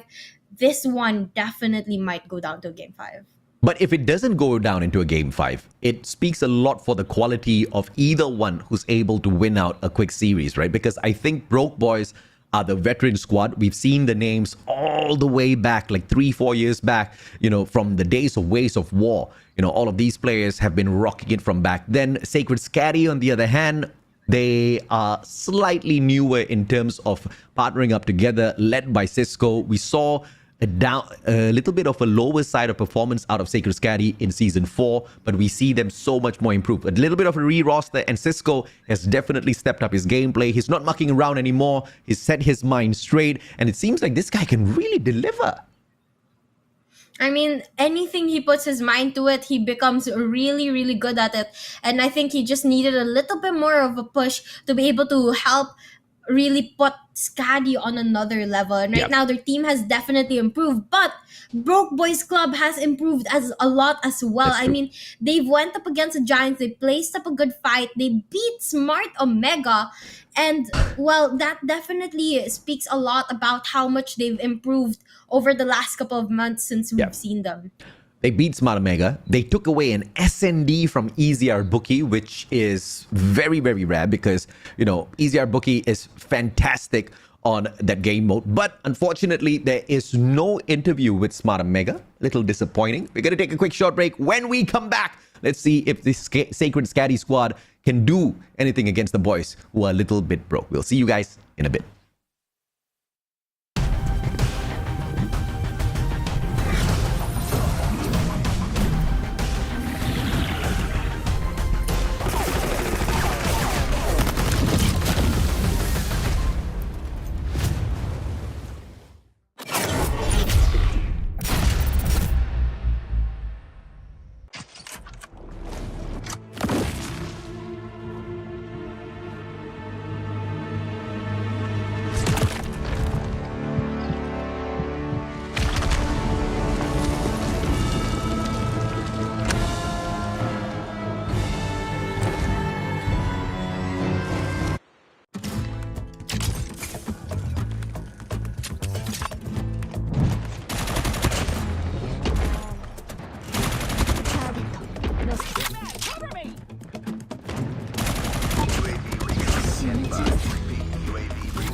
Heads up. Enemy UAV spotted.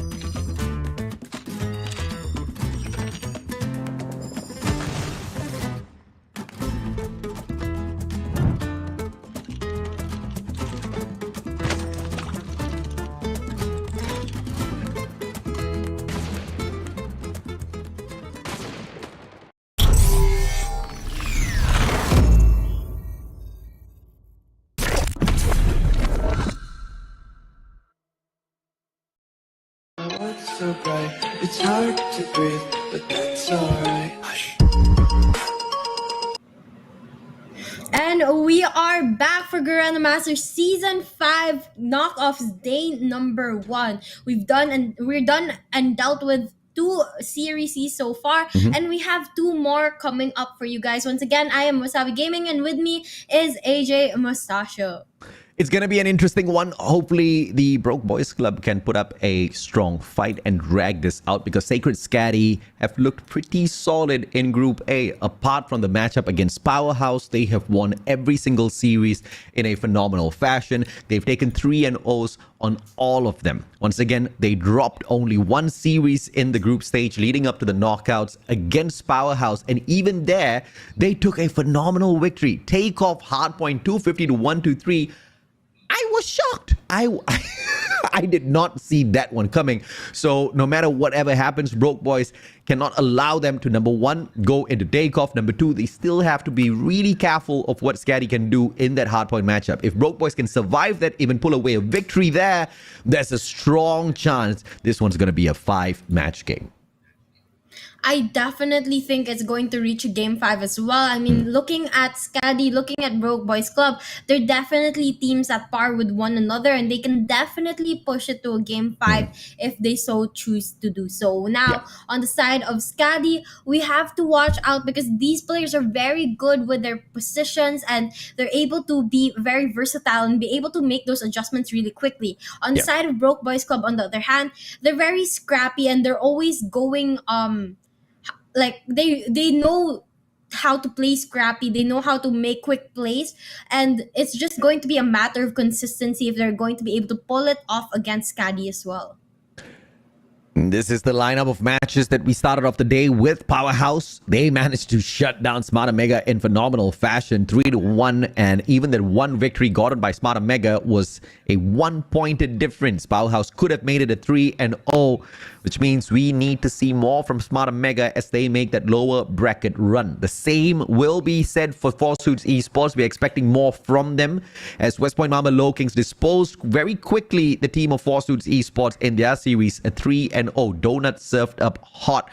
But as we move on into series number 3, it's gonna be what we expect, a close matchup between Broke Boys Club as well as Sacred Skadi, and to close the day off, a lopsided matchup between EZR Booky and Savage Huntsmen. But that being said, Savage Huntsmen have improved so much, they might just be able to shock us in the series later on. Maybe. So we'll just have to wait and find out what happens in that game. So guys, don't forget to stay all the way to the end of the stream, because not only are we going to see Broke Boys Club battle it out with Sacred Skadi, but we're also going to see Savage Huntsmen later on go up against EZR Booky. So guys, don't forget to stay tuned for that and wait for that match. But right now, we are going to take a look at the lineup of BBC in just a couple of seconds. Now, this team, they've improved so much since the last time we've seen them. They're the rising stars of the competition, and Josh is definitely one of those players that you have to watch out for. And right now, you're gonna see the lineup. It's gonna be Young J, Jello, Josh, Seven, Zeman, and Static going up as the Broke Boys Club. 7 leading the team with the average eliminations as well as the KD average with a 1.52 KD. The rest of the team members are pretty decent as well with their performance, except for Jello, who is down in the dumps a tad bit. The only one within the squad of Broke Boys Club who has a negative KD. Everybody else doing well, but that doesn't mean Jello has not been playing his part. Jello is the objective player for this side of Broke Boys alongside Z-Man. You can always find him on the objective, and he plays the risky gunfights, and that has kind of brought him to a downward performance in terms of sustaining his life out there on the battlefield. But we cannot ignore how many of those points he has gotten the squad whenever he steps on into a objective matchup in respawn of hardpoint or control. But you know, you can pretty much say the exact same for the list of opponents because he has got a mirror image in Chroma on the opposite side. Definitely. And now we have to watch out for which of these players are going to pop out. As you said, they are definitely getting better and better each time. But again, Skadi is enter the scene about the same time as the Broke Boys Club, but they're definitely a team that has a little bit more structure, a little bit more build to them, as they have Cisco, but not only Cisco, as they also have Tokyo and Chroma, who are such solid players, have a lot of experience in the competitive scene, and right now they've built a team that can definitely be one of the great ones in the future. Let's see if or not the lineup of Freezy, Tokyo, Chroma, Mids, Mark, and Cisco can step it up big time in this next matchup. We are expecting them, of course, to go all the way against Broke Boys. It's really tough to anticipate who's going to walk away with the victory, but it is all going to come down to who is playing the better side, who's on form. And we know for a fact Cisco has been. He not only has been phenomenal when it comes to the gunfights and keeping his KD up in the positive, but also dedicating a lot of his time playing the objective. Initially, as we started off the group stage, yes, I did mention Chroma plays the objective fantastically well for SACRED SKADI, but Cisco has got a decent amount of time there as well, matching up to what Freezy can do. And of course, Tokyo has a one step in front of them. That just makes SACRED SKADI a very scary team when you head on into a matchup objective like Hardpoint, where they're going to be scrambling in one after the other. They're great on the gunfights. They can sustain their lives. They're going to be switching back and forth between each other, hopping into the hill as the partners kind of fade off up against other teams like Broke Boys, and that's going to keep them contending the hill for a very, very long time. The only way for Broke Boys to counter a strategy like this is to make sure they dedicate a lot of players into that hill later on. And I believe the first matchup in itself, but actually before we move on there, let's take a quick look here at the head-to-head, Wasabi. It's going to be Z-Man on the side of Broke Boys Club versus Tokyo on the side of SACRED SKADI. And you can see it right off the bat. Tokyo is going to have a higher KD rating, a higher average kill, and well, less deaths than Z-Man, but also a higher average score. And when it comes to assists, Z-Man is going to be the one helping his teammates a little bit more than Tokyo does. But nonetheless, you can see that Tokyo, when it comes to the kills and the number of deaths that they get and the number of kills that they're able to provide for their team, Tokyo has a way better KD rating than Z-Man does. And that is definitely going to pay off because not only is he able to do this much damage, but the rest of the team is able to pull their part as well. And on the side of a Broke Boys Club, they have to be able to do the same thing. They have to be able to pull their own weight and step up into the rink with one another. We've seen the efficacy of Tokyo working those hills very, very well. Currently with an average of 1 minute 43 seconds playing those objectives on Hardpoint. And Z-Man is not too far away. An average of 1 minute 44 seconds. He's averaging 1 second better than Tokyo. So this is going to be a battle, not just in the head-to-head, but out there on the objectives later on as well. We can anticipate heavy firepower from both sides. So when the engagements are looking neck and neck like this, it's going to be dependent hugely on those rotations as well as spawn management, as Hardpoint always focuses on. The one that has got better map mastery as well as a capability of managing those spawns should be able to get the number one spot here by the end of the series. But it's really tough to say exactly who's going to be that one. We haven't really seen them square off against each other in the current roster just yet. Yep, we haven't seen them go up against each other. So this is going to be the opportunity to see which one of these teams are going to be better. And I think you're right. The maps and modes is going to definitely help us determine this a little bit. And it's going to be up to how they're able to play their strategies in each of these maps. And right now, we finally see the maps that we're going to be going into. We're going to go first into Hacienda, followed by Slums, Raid Takeoff, and finally Tunisia to end the day off. And hopefully, we get to see a Game 5 because we haven't seen one so far. And this is one of the series that it's definitely a possibility to see a Game 5. Hardpoint Summit banned out of the equation here. I'm not too sure why would the Broke Boys want to do that up against Sacred Skadi. The better one to take out of the equation would have been Takeoff. Once again, Sacred Skadi not just beat the team of Powerhouse, but they annihilated them 250 to 123. So in match number 4, that's going to be a huge challenge. And it seems like, of course, Sacred Skadi was the one that picked that map. And we have got the Broke Boys picking the Special Forces side to start off things on. Hacienda, as we kick things off at this hardpoint. Well, as far as Skadi is concerned, they have not lost a single hardpoint match. That shows how good they are and how prepared they are moving into this first game. Yep, they definitely have a good opportunity of winning this hardpoint match as long as they're able to keep up their place. But once again, Hacienda is such an open map, so there's a lot of frags that can be used, and as long as they're able to use that to their advantage, the different characteristics in the map, then they might just be able to take this away from Skadi. But right now, we're going to take a quick look at the operator skills that each of these teams are going to be using, and as far as I can tell, they're pretty much the same. It's just a matter of who is going to be using who, and just like we said last time, the timing that each of these players decide to pull out these operator skills.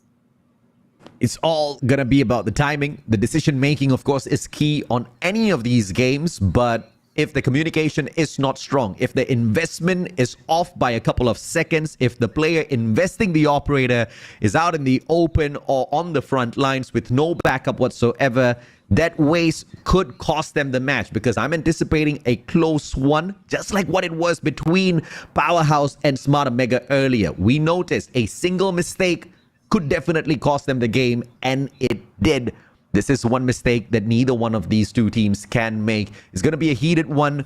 I'm looking for a match number 5 out of the whole series here. But I think Sacred Skadi, the way they've been playing the competition thus far, they're not looking to drop against anyone, especially against a team like Broke Boys. I mean, against one of the other Titans, I don't think Sacred Skadi will mind too much. And they've been on the upward trend when it comes to the preparation, right? They've been so clean in all of their hard points. Thus far, not a single team has been able to reach the 150-point mark against Sacred Skadi, and that is very impressive.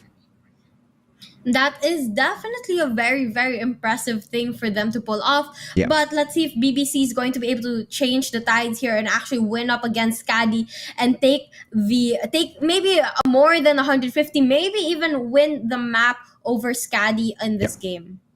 I am hoping to see a strong fight, but I think the boys on the side of Sacred Skadi are going to be as chill as Zeus, who's sleeping belly up.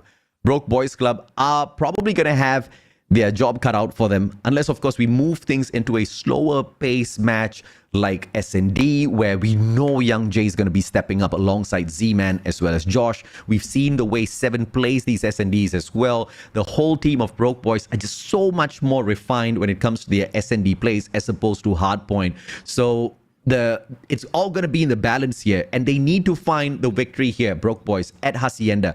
Because if this moves into Takeoff hardpoint, we know what's going to happen to them. So they can't risk that hardpoint matchup. They need to have one out of the two. So Hacienda is a must for the Broke Boys.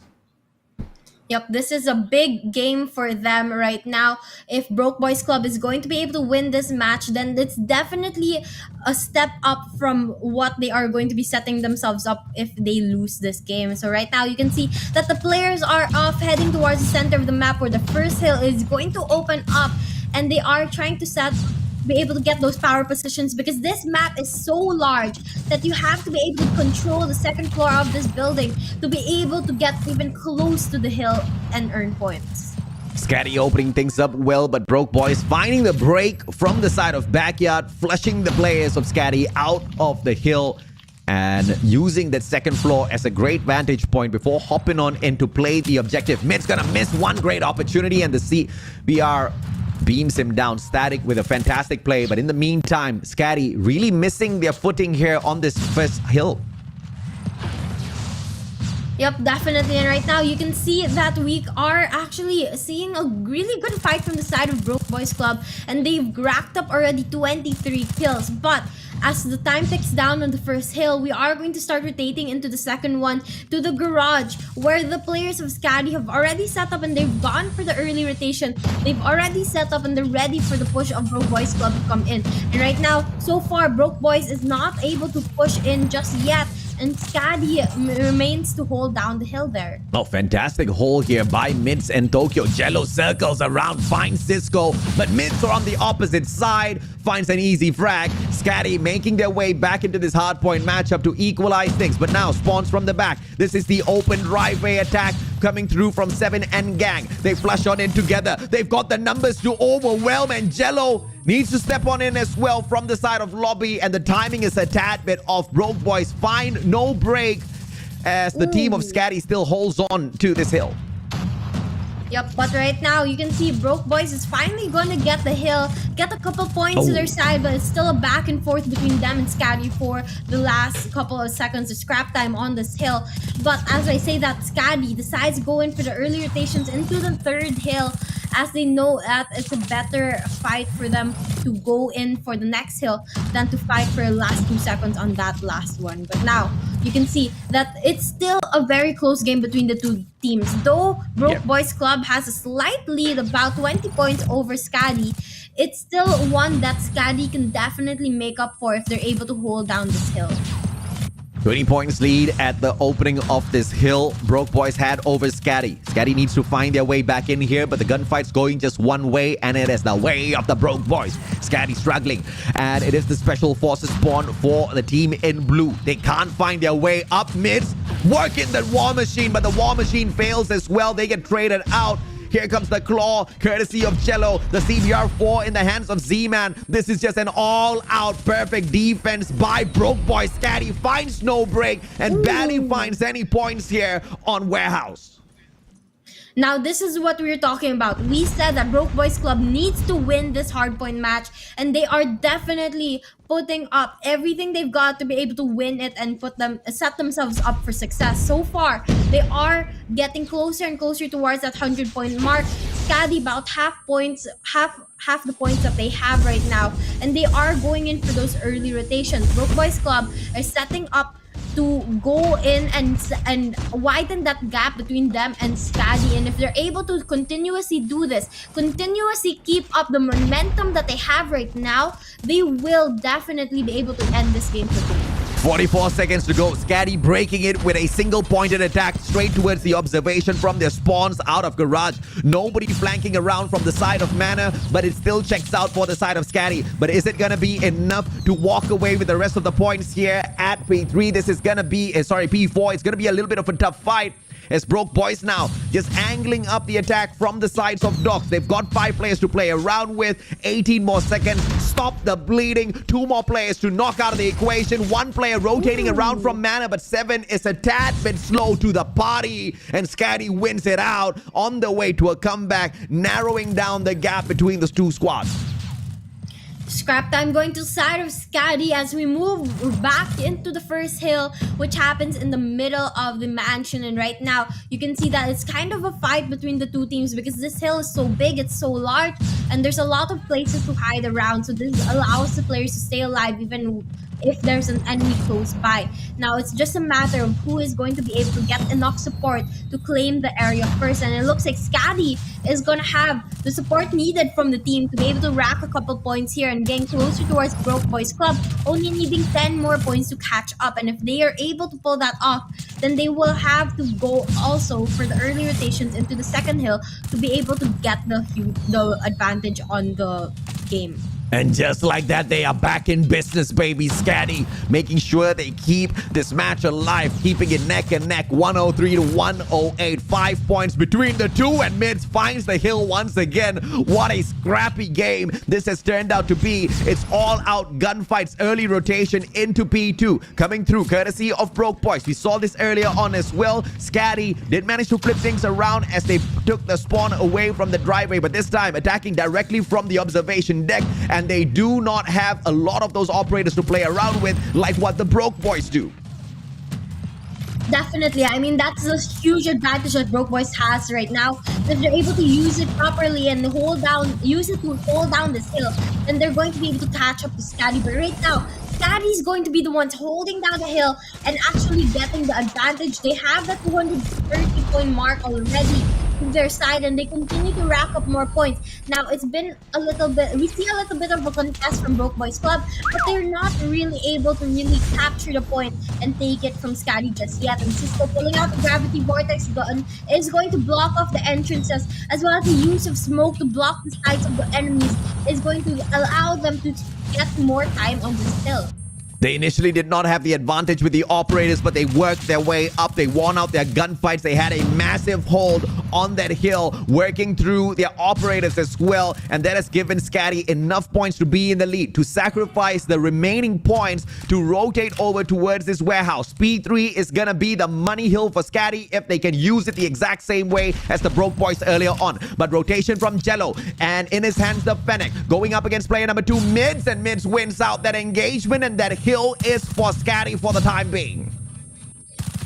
Short time for Skadi on the hill. I mean, that allows them at least to earn a couple more points and put them and widen that gap between them and the Broke Boys Club. But the question is, are they going to be able to maintain this? Because we saw that they got the lead earlier on, but Broke Boys Club was able to catch up, and now they're doing the same thing. Skadi got the hill for a while. They were able to put themselves on top. And right now, Broke Boys is breaking into the hill, trying to get the points and start catching up to Skadi once again.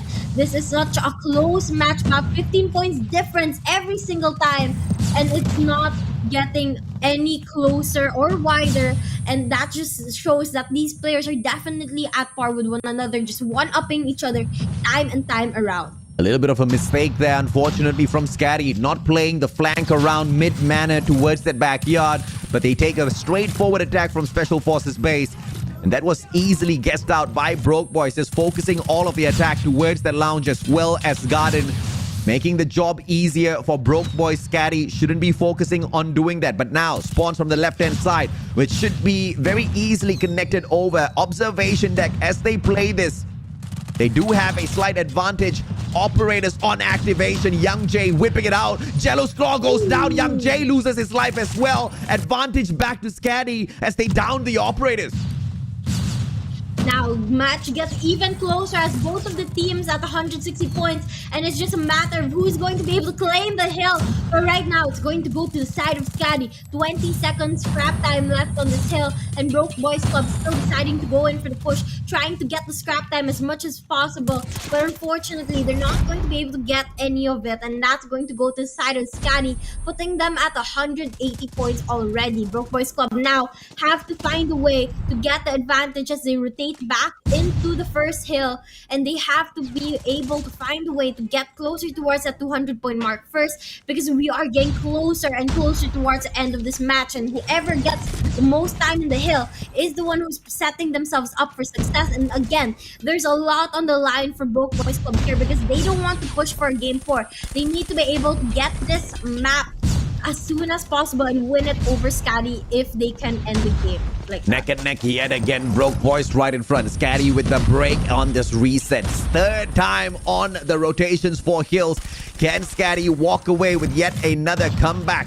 Earlier on, the operators on the side of Broke Boys were wasted, but they still do have an advantage in terms of points. And now, 2 operators on the side of Skadi to do exactly that. Punish the players on the side of Broke Boys. Run away with this matchup. 15 seconds to go. Can they soak up all of the points? They've got the numbers to do exactly that. But you can see the early rotation and the focus of Broke Boys as well. They don't want P1 anymore. They want to anchor down P2 and slay out Skadi. But is this rotation too early? Has too many of those scraps been picked up here by Skadi? We will see if or not the conversion can happen. Early rotation means a lot here as Broke Boys are controlling 2 spawns at the same time, but their gunfights fail. Chroma steps it up.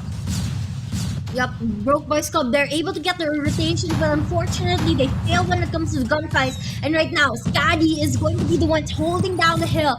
And if they're able to time their investments right, they might just be able to get the huge advantage here. But now, as I say that, Broke Boys Club makes the break into the hill. They're able to clear it off, take out all the players of Skadi, and now they're racking up points, trying to catch up to Skadi. But Skadi isn't giving up easily. They are going once again for the rotations back into the hill. Jello pulls out the claw here to clear off the area. but this investment is not really maximized as not much players are going in. But as I say, that Static gets a double kill, and we are going to be neck and neck here. An insane stand by Broke Boys. Skadi had the split spawns. Skadi could do nothing with the split spawns. The claw was played perfectly by the side of Broke Boys. Even a concuss could not stop them in their tracks. And now, just a sliver of hope left here for the Broke Boys before Skadi truly runs away. And therefore, they force an early rotation. Anchored down by Static CBR4 inside of that warehouse. He holds that back line, anticipating yet another single-pointed attack from Skadi. And Skadi's gonna execute the exact same play, but Cisco's the only one overextending towards backyard. Cisco doesn't even need to make a play, just plays the role of a distractor, and the rest of the members get the hill away.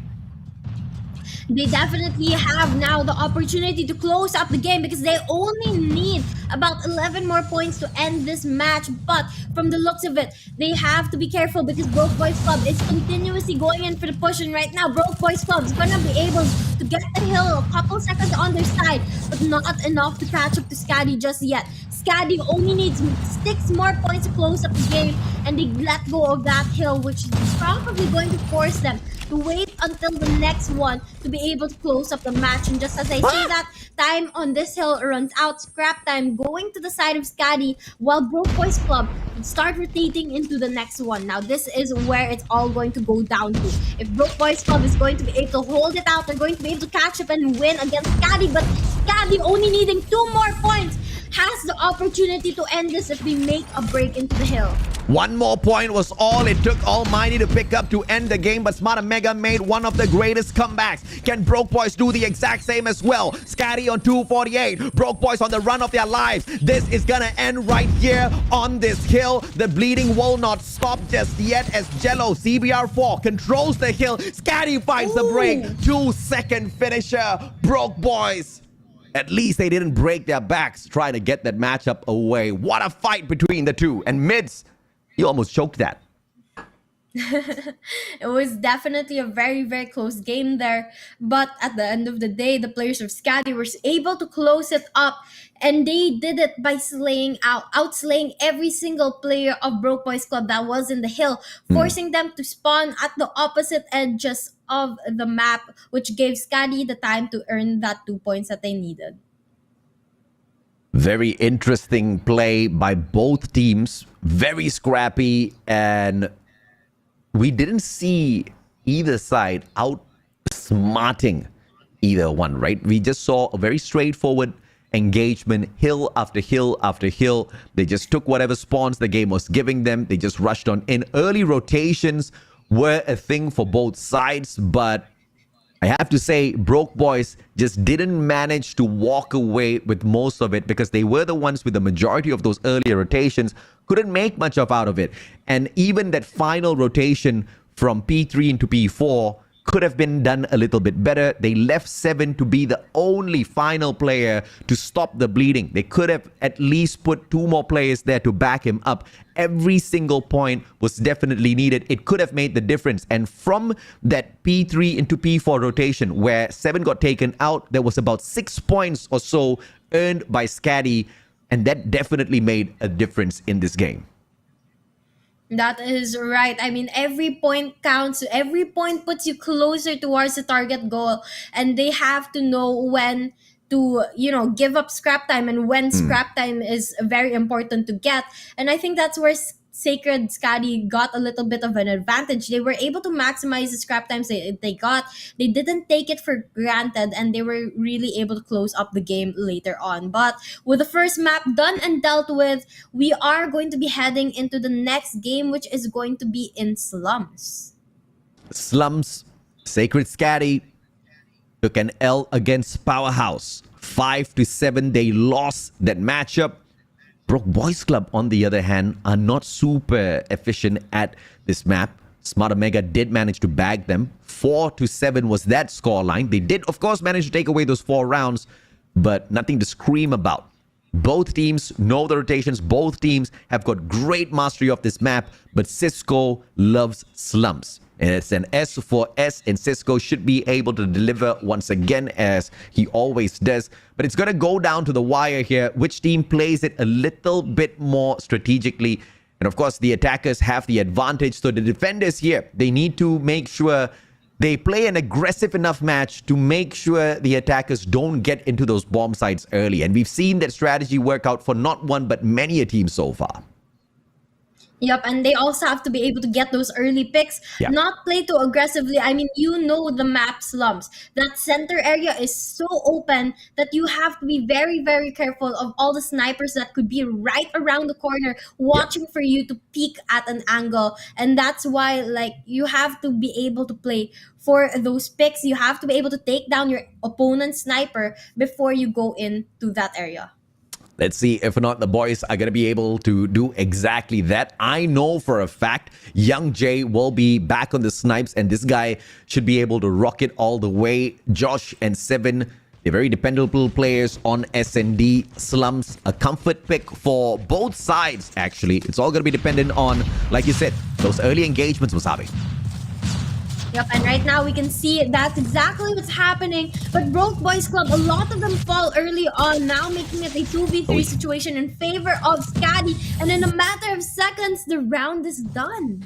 Speed run through the first round, and Skadi wins it out. Fantastic showing by Tokyo as he hits the double.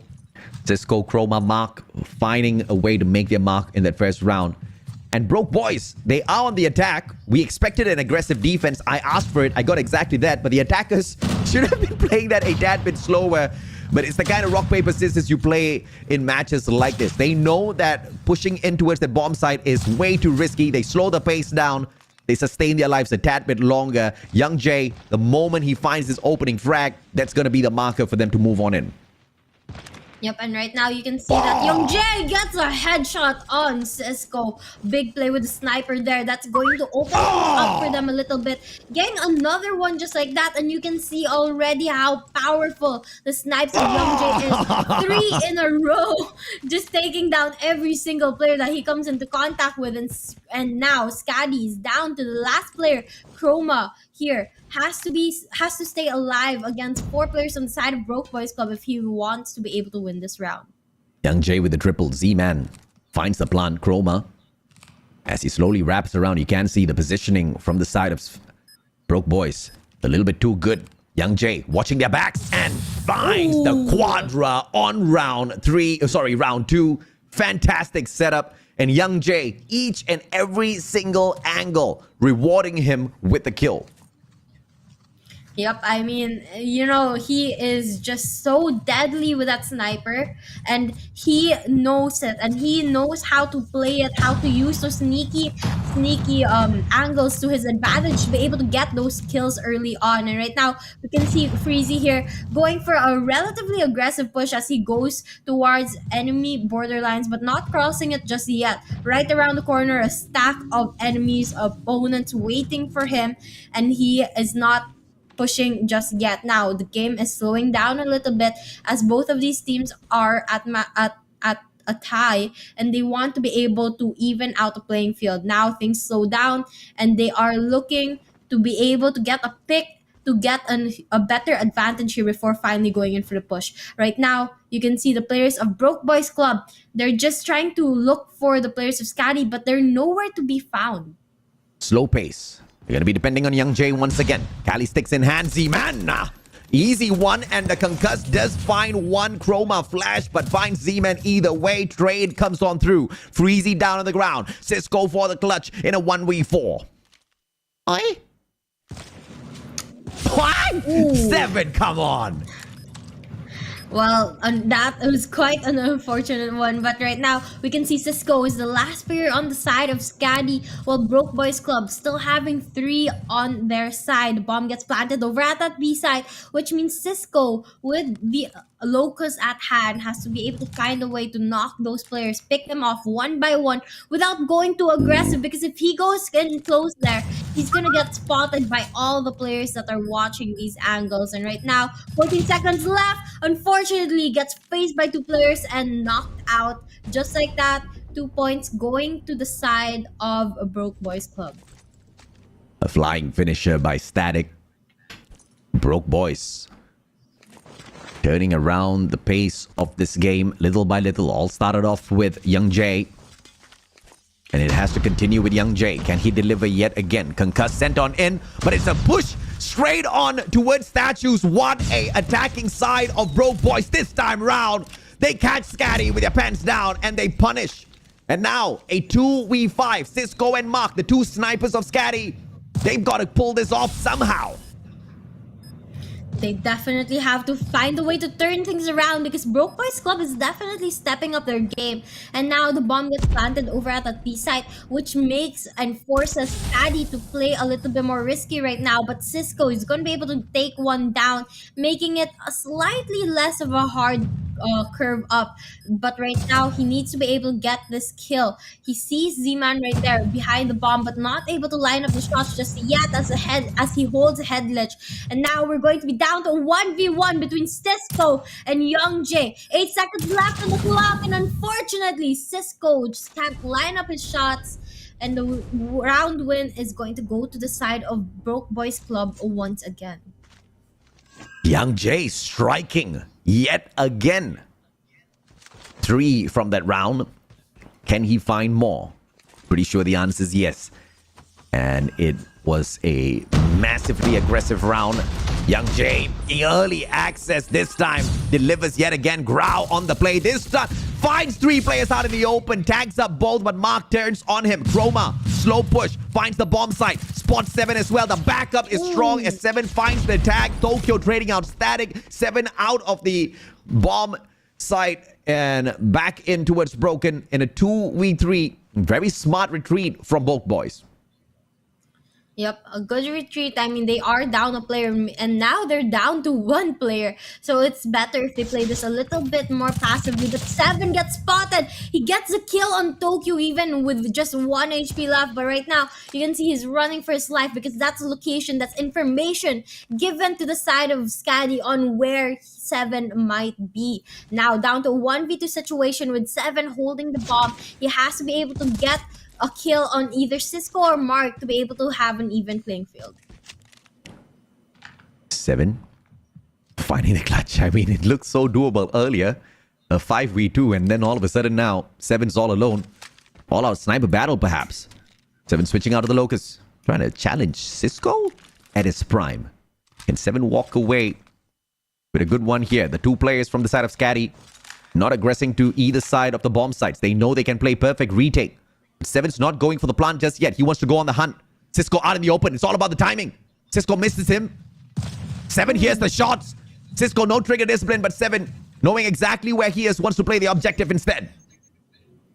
I mean, there's 12 seconds left on the clock, so he definitely has to plant that bomb eventually to get that time nice one. extension. And now he's going to be able to plant the bomb down, which gives him a little more leeway here. He's going to be able to get 1 on Cisco. Now down to a 1v1. 7 versus Mark. Mark has damage on him, so now would have been a good time to push, but he plays for a little more time. Mark going in for the defuse, but 7, the timing is just perfect. He's going to be able to get the kill. And that's another round win for the side of Broke Boys Club. Beautiful clutch in a 1v2 versus 2 snipers, picking up that Locust first, giving him an extra bit of advantage, not playing it carelessly, getting information of the players first as to where they're stacked so he knows where to anticipate the attack from. Once he plays that objective, plants the bomb, angles it down, punishes Cisco. Beautiful play, 7. Smart gameplay.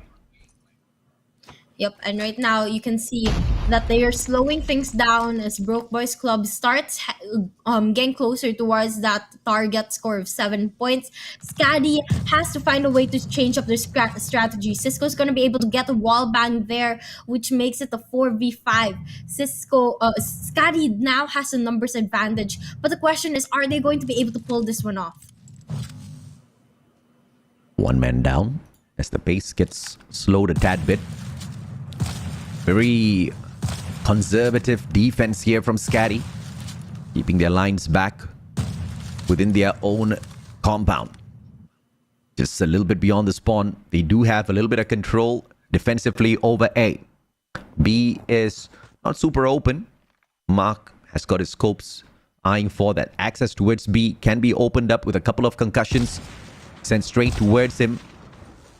But Broke Boys not looking for that access. They are down by one man. They're looking for trades first. They want to down the lives and 38 more seconds to do exactly that. Yep, they still have a little bit of time, but with 5 players on the side of Skadi and 4 on the side of Broke Boys, it's going to definitely be a bloodbath. Right now, the bomb's getting planted over at the east side. Unfortunately, they get spotted and the plant doesn't come true just yet. So this is Skadi's opportunity to win a round. Youngjae getting a double kill there and making it down to a 1v3, and unfortunately, Freezy Youngjae is gonna get taken down by Freezy, and that's gonna be a round win for the side of Skadi, finally breaking the momentum of Broke Boys Club. Youngjae almost pulled it off again, but put that growl down, son. We want to see some fantastic snipes yet again. Youngjae on the defense this time. Skadi and squad with the bomb. This is gonna be a tough one, but Z-Man finds the first, and Youngjae follows it up. Cisco down. 5v3. The attackers are nerfed instantly. Yep, and now we can see they are trying their best to stay alive. Skadi down to 2 players left. It's going to be a very difficult play for them, but 3 players left, but it's going to be still a very difficult play for them as they face up 5 players on the side of Broke Boys Club. Josh trying to get the wall bound here, shooting at trying to get the random shot, but unfortunately it's not lining up just yet, and they're slowing things down a lot more here. Tactical play by the attacking team, knowing they're down in lives. Trying to spot out the players over at the bomb site. Z-Man does get tagged. No follow-up to shut him out of the equation just yet. Out in the open towards statues, backed up by Static and his Fennec. This is going to be a very difficult access for Team Skadi. Chroma and the CBR4. Tokyo needs to back away, and 7 finds Tokyo. Before he can do that, Mark finds the trade. 7 taken out. Quick scope! Youngjae shut down. Chroma finds 1. Chroma out though. Mark in a 1v2. Can he find this clutch? Bomb down on the ground. The 2 players retreat towards B. Yep, and now Mark is the last one alive with the Locust at hand. He has to be able to get that bomb, which the players of Broke Boys Club is watching. And he has to be absolutely careful here as he turns the corner, but no player spots him just yet. He's going to be able to get that bomb, but unfortunately not the plant. And there you have it, Broke Boys Club reaching 5 points already while Skadi's still at 2.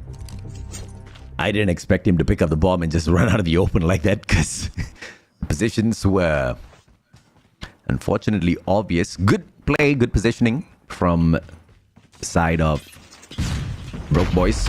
Z-Man finding early tags. No finisher coming on through just yet. Tokyo all tagged up. Grenades not going to find the connection. Good trophy play. Chroma down. Static stepping up as well, but the trades come back through. Z-Man getting the second. Freezy stepping it up by trading out 7. Josh all alone for the side of Broke Boys. Can he find the clutch against Mark and Freezy? Freezy with the bomb. Slowly circling around. This plant is just going to pile on more pressure onto Josh. Yep, a lot of more pressure onto Josh. But right now, Josh is going to be able to even out the playing field as he takes down Mark, spots Freezy, gets a hit marker. Freezy down, but Josh, unfortunately, not able to line up the shots. He's going to get taken down there as well. And that's going to be another round win for the side of Skadi. Now at 3 points, while Broke Boys Club up at 5. In order for Skadi to take this, they just need to deal with the heavy-hitter Youngjae. Cisco needs to step up. Josh slowly starting to get scary as well.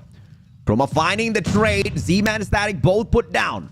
But Josh and Youngjae still alive and kicking. This is going to make it a tad bit more difficult as I say that Cisco works onto Youngjae.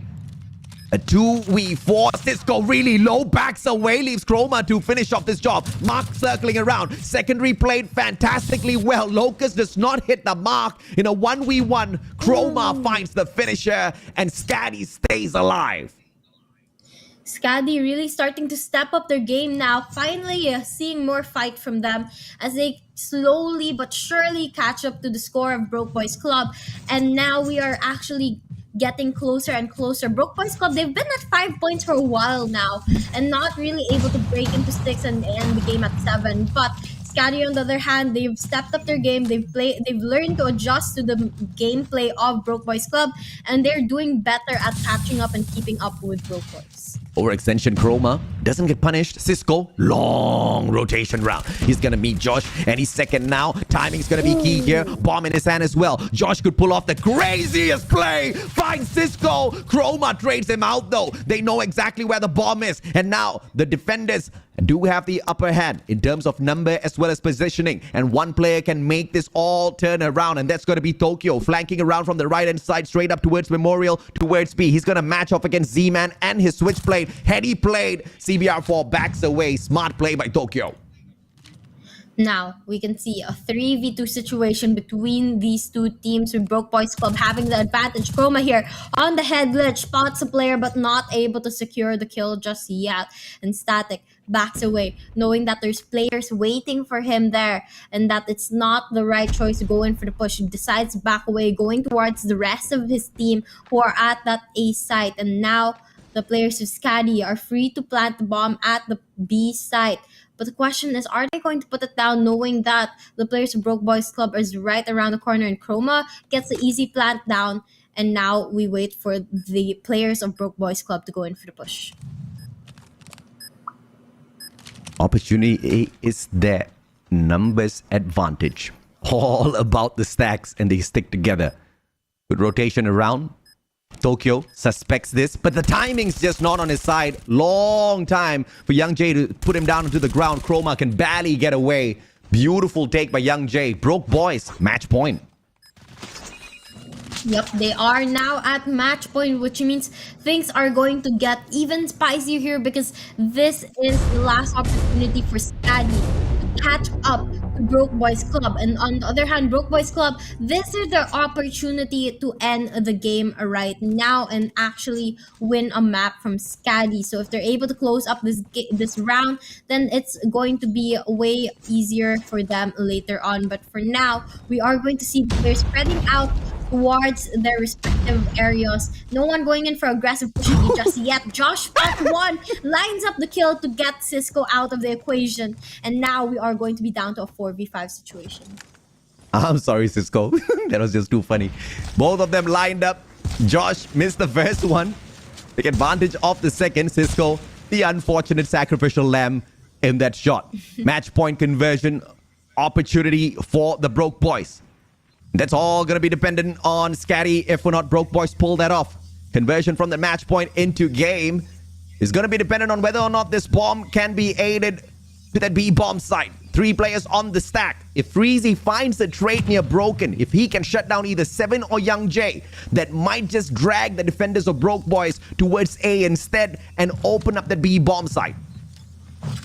Maybe that, but they have to be able to play this right. I mean, Freezy has to be able to get one of those kills, but he's saying no here, as if he could hear us, and he's not going for the push just yet.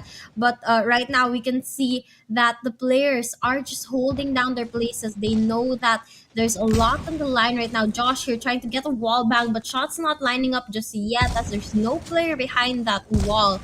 And well, as we see right now, smoke is going to come through, which gives the players of Skadi an opportunity to push towards a B site and go in for the plant as they block the vision of the players of Broke Boys Club. And right now, Z-Man going aggressive in that A site, unfortunately pays for it. And now down to a 1v2 in favor of Skadi. Make that 1v1 as Freezy and Seven's the last ones alive. Seven, don't mess this up, man. He walks in there. Grenade in hand. Boy could do nothing as they get sprayed down to the ground. No clutch, no conversion. Skadi prevents it. And Cisco is finally able to breathe. He's like, did I mess up that final round? You didn't, Cisco. Time to shine, Rice boy. This is his last opportunity unless they try to push for overtime. But for now, they want to make the most out of it. And now, you can see the Freezy here going for a very aggressive play. Is pushing towards a B side, making sure that none of the players on the side of Broke Boys Club is there. And now, we are going to be down to 2v4 here. Chroma plants the bomb at that A side. And we are going to see Josh and Static left to clutch this up. Great comeback here by Skadi. Beautiful push towards his A bomb site, clearing out the hull as well. Josh gonna find a double as Static nails down Tokyo in a 2v2. The defusal here is possible. One fake quick scope does not connect, and Mark with the double pushes us into overtime. Well, both of these teams at overtime, 6 points right now, and it's definitely going down to the line. Broke Boys Club, unfortunately, they had 2 opportunities to close up the game, but they weren't able to do so. And now Skadi is starting to show that their fight. They're starting to rack up and show the aggression that they have in their team, and they are not going to make this an easy one for Broke Boys Club. Shout out to the YouTube chat, making me laugh all throughout this matchup. But I'm gonna focus, okay? Z-Man with the plant. Mark finds the finisher, and 7 with a God Nade out of nowhere. Numbers down on the side of Skadi. Mark trying his best to keep it alive. It's all about this angle that he plays. 7. Is he gonna be caught out just yet? As Static circles around, 7 shows himself. Great bait off that shot. Finds Mark's position, doesn't get nailed down in a 1v3. This is going to be a tough defense for Mark. Now, Mark's the last player alive, but he's going to be able to line up one of his shots in UNJ. Make that 2, 1 on 7. And now, down to 1v1, 14 seconds left on the clock, but Static is still so far away. He's going to be able to go in for the defuse, but unfortunately, the shots just don't line up. 5 seconds left, and he's going to risk it. Unfortunately, it's not a good play, and he gets knocked out there. That's going to be a point to the side of Broke Boys Club, and it's 6-7 now. I hate that sound. Jang, jang, jang, jang. It just means more pressure. Match point yet again.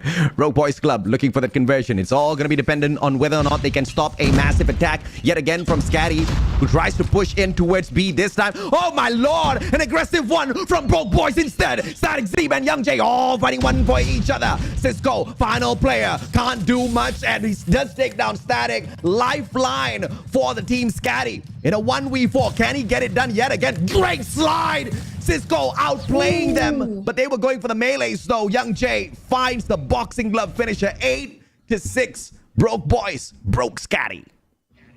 Finally able to close up the game. I mean, they had several opportunities to do so, and they finally did it now. As long as they didn't lose that game to Skadi, especially since they had the advantage very early on, then it's a win for me, and looks like they are pretty happy about it as well. And well, AJ, I think that just means we are going to be going into a game 4 at the very least. I mean, beautiful opportunity converted here by Broke Boys. They kept the pace up, and as anticipated, Young J was gonna be a threat in those S&Ds, and he most definitely was. 17 frags, but check out 7 right behind him with the 16. That was just a little uncontrollable.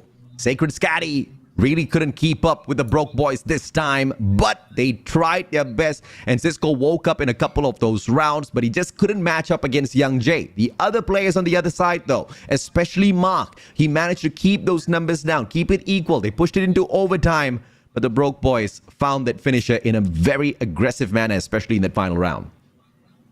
Yep, and you know, you have to take a look here. Young J popping off with 17 kills to his name, and 7 with 16 as well. And the rest of the team not doing bad as well. They have a lot of kills, they have a lot of plays, but we really saw a lot of highlights for Young J in this game specifically. Oh, this is the kind of series I absolutely love. Sacred Skadi taking on Broke Boys. Do we get a game number 5 here? Like you said, game number 4 is a guarantee. And if Skadi drops the ball in control, a game number 5 might just be on the line. Let's see if or not that happens. And why do I say game number 5? Because as anticipated earlier on, we do expect Skadi to really run away with that takeoff match. I'm not too sure what is gonna happen of this game, but if, of course, the Broke Boys do turn things around their head and manages to pull away a gentleman sweep on Skadi, that's gonna be a shocker. Either way, this is the kind of series we all live for. Yep, definitely. This is going to be a very, very close series. I mean, Hardpoint off by 7 points. Search and Destroy, we went into overtime, and Control is for sure going to be a close one as well. Yeah. But again, as AJ was saying, Takeoff is expected to be either one-sided towards Skadi or slightly close for both of the teams, with Skadi still taking the win. So let's just see if they're really able to push this to a game 5.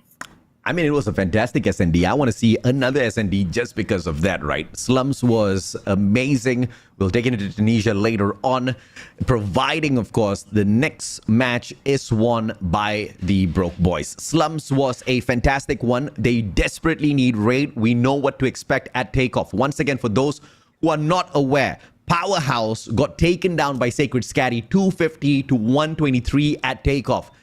And that's impossible, yet made possible by Skadi. And I'm afraid if Broke Boys do step into that map, they might just get ruined. But of course, it will be an absolute delight to see them walk in and smash Skadi at a map where they're confident on as well. This has just been the series which has gotten my energy levels up a notch, and I wanted to stay exactly that way. Yep, it's getting very, very interesting right now. And for sure, this Control match is going to be the determiner if we're going to see that game 5. Yeah. Or were we going to stay on a game 6. But right now, we're not going to keep you guys waiting any longer. We're going to go straight into the map as we head into the Control match, where right now, Broke Boys Club is going to be the ones on the defending side and Skadi on the attacking. Defenders, Broke Boys, attacking team of Skadi, aiming for A first. They send all 5 players towards the objective. One main player locking it down, another at swimming pools. One's taking care of open stairs, one spawning from the back. Spawn trap by team in blue. Broke Boys going for the juggernaut instant shutdown on team Skadi. Now you can see that they are pretty much even here, but Skadi is going to be able to get 2 segments on that A side so far. And right now, we can see that the players of the side of Broke Boys Club have a really good hold on that A side here. They're not really trying to give it up just yet. They know that Skadi is going to try to fight for it. But as I say, that Skadi rotates their men into the B side, trying to go in for that area instead and catch the players of Broke Boys Club off guard. And here you can see that Broke Boys starting to move their manpower towards that side as well, and it's going to be quite a back and forth, but Skadi remains to have way more respawns than Broke Boys Club. Yeah, the juggernaut setup on the spawn trap clearly backfired. Broke Boys Club losing the plot here as they pushed in for that spawn trap. They had a couple of segments lost. B got fully captured. Skadi just needs to allow Broke Boys to continuously run around the map doing whatever they were doing so that they can have an easy pathway towards the end. But the lives almost equal.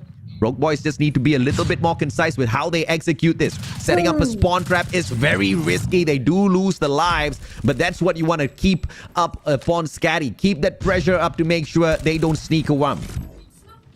Yep, and now, you know, the players of Skadi, they do have a numbers advantage here. But Broke Boys Club, they're not far off. I mean, 3 life deficit is not much, and they can definitely make up for that. But they have to step up their game now. And the players of Skadi, on the other hand, they're playing that objective. They're going into the A side, trying to capture that segment as soon as possible. Because as soon as they are able to get all 3, they end the game. Right now, they also have enough lives to play a little bit more risky than Broke Boys does, which gives them a huge advantage. Skadi still can't find the finisher yet. Broke Boys breaking their backs to play a good game of defense. Mids, interesting investment coming through with the war machine from afar. He tries to take the strike. Open stairs, nails Z-Man down. Young J with the God Nade trade onto Chroma. But Mids working them well with this war machine. Needs another couple of pops. 2 more opportunities. Misses one more, and that's a waste. But 3 more lives left here for the Broke Boys. Let's see if they can play a great game of defense and shut down these players. It's all up to Z-Man and Static now. Now we turn this game into a search and destroy as we're down to 2 to 5 lives here. And the players of Broke Boys, unfortunately, not in a good position. They have only 1 player left, and the players of Skadi decide to play the objective, capture the point, and they win the first round of Control with a huge dominance, I might say. And they really didn't give Broke Boys Club a good chance there of winning that round. 1 to 5 lives. Broke Boys did decently well, but I agree with you. Skadi did play that very, very well as well. The defense this time around for Skadi. Broke Boys. Oh, instant shutdown towards B, sending in 3 objective players. But Pretty nails one down. In the meantime, Young J and Static still stepping it up, and they have got perfect control over at square center. 4 players fanning out, 2 playing the objective, the other 2 just holding laundry as well as gallery. 1 making sure anybody that comes in for the spawn trap gets shut down, and that's gonna be Jello. Young J with the war machine. Cisco goes down, and B's gonna be captured in record time within this matchup. Yep, Broke Boys Club able to capture that B site really quickly while maintaining their life count up there. And right now you can see that they're starting to move their focus towards that A site, but carefully, because they know that the players of Skadi are watching the corners for them to push towards that A site. And as soon as they get spotted by the players of Skadi, they are going to get taken out. And right now you can see that they are slowly moving. Skadi starting to lose more and more lives as they're down to 24, while Broke Boys Club still has 25. But one thing I noticed is that Broke Boys Club, they still have a lot of their score streaks already. They can pull that out at any moment and just annihilate every single player that's still alive on the side of Skadi if they're able to get their timings right. Such a concise attacking side of Broke Boys. Managing to stay alive. Pretty much the stack of lives on their side, but Skadi barely engaged as they lost B. And that's very clear. Skadi gave away B so that they can play the perfect defense on A. But is this gonna backfire against them? Spawn trap ensued here by Broke Boys. 3 players on the wraparound. Everybody else fails though on the straightforward attack towards A. 1 life deficit now for Skadi. Jello trying to make that 2. Chroma sneaks away. Grenade sent on in to tease him as well. Chroma stays alive. Jello, not a lot of effective attacks there. Yep, it's not looking very good for him. But, you know, the rest of this team's doing pretty well. And now you can see that they are trying to corner and capture the players of Skadi. But they're not going for the aggressive pushes just yet because they know that it may cost them. And now you can see that Skadi's down to 15 lives left. But Broke Boys Club, they have 16 and they have to capture that A site if they want to be able to win this. Because right now, things are starting to slow down. 25 seconds left on the clock, and they're not going for the pushes just yet. Chroma down. No trades played by him. 17 more seconds to go. The clock finally gets paused here. As player number 4, Jello, hops on onto the objective. Young J hopping on in as well. Mids, Hunter Killer Drone sent out. War Machine for the strike. Backs away. 17 seconds on the pause still as Broke Boys sneak away A. Are they going to get taken out here? 1 final objective player. They wrap around, and Skadi, beautiful defense. 10 more seconds to go. They just need to keep the players off of the hill, and this is round 2 for Skadi.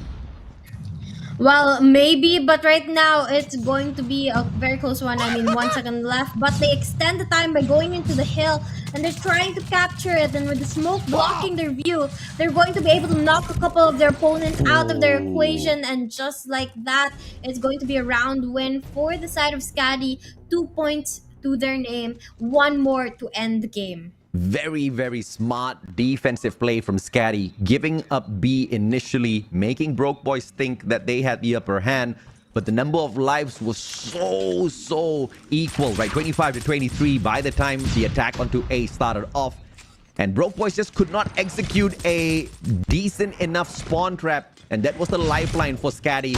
Beautiful clutch out. Love the smoke set. The utilities being played really well, but Broke Boys just haven't been able to do much on the attack. This time on the defense. Let's see how Skadi efficiently wraps around. They attack A first. Nobody moving towards B. 1 more objective player. Mid still alive and kicking. HBK will be able to win out that fight, and the damage still continues. Broke Boys need to step it up on the defense.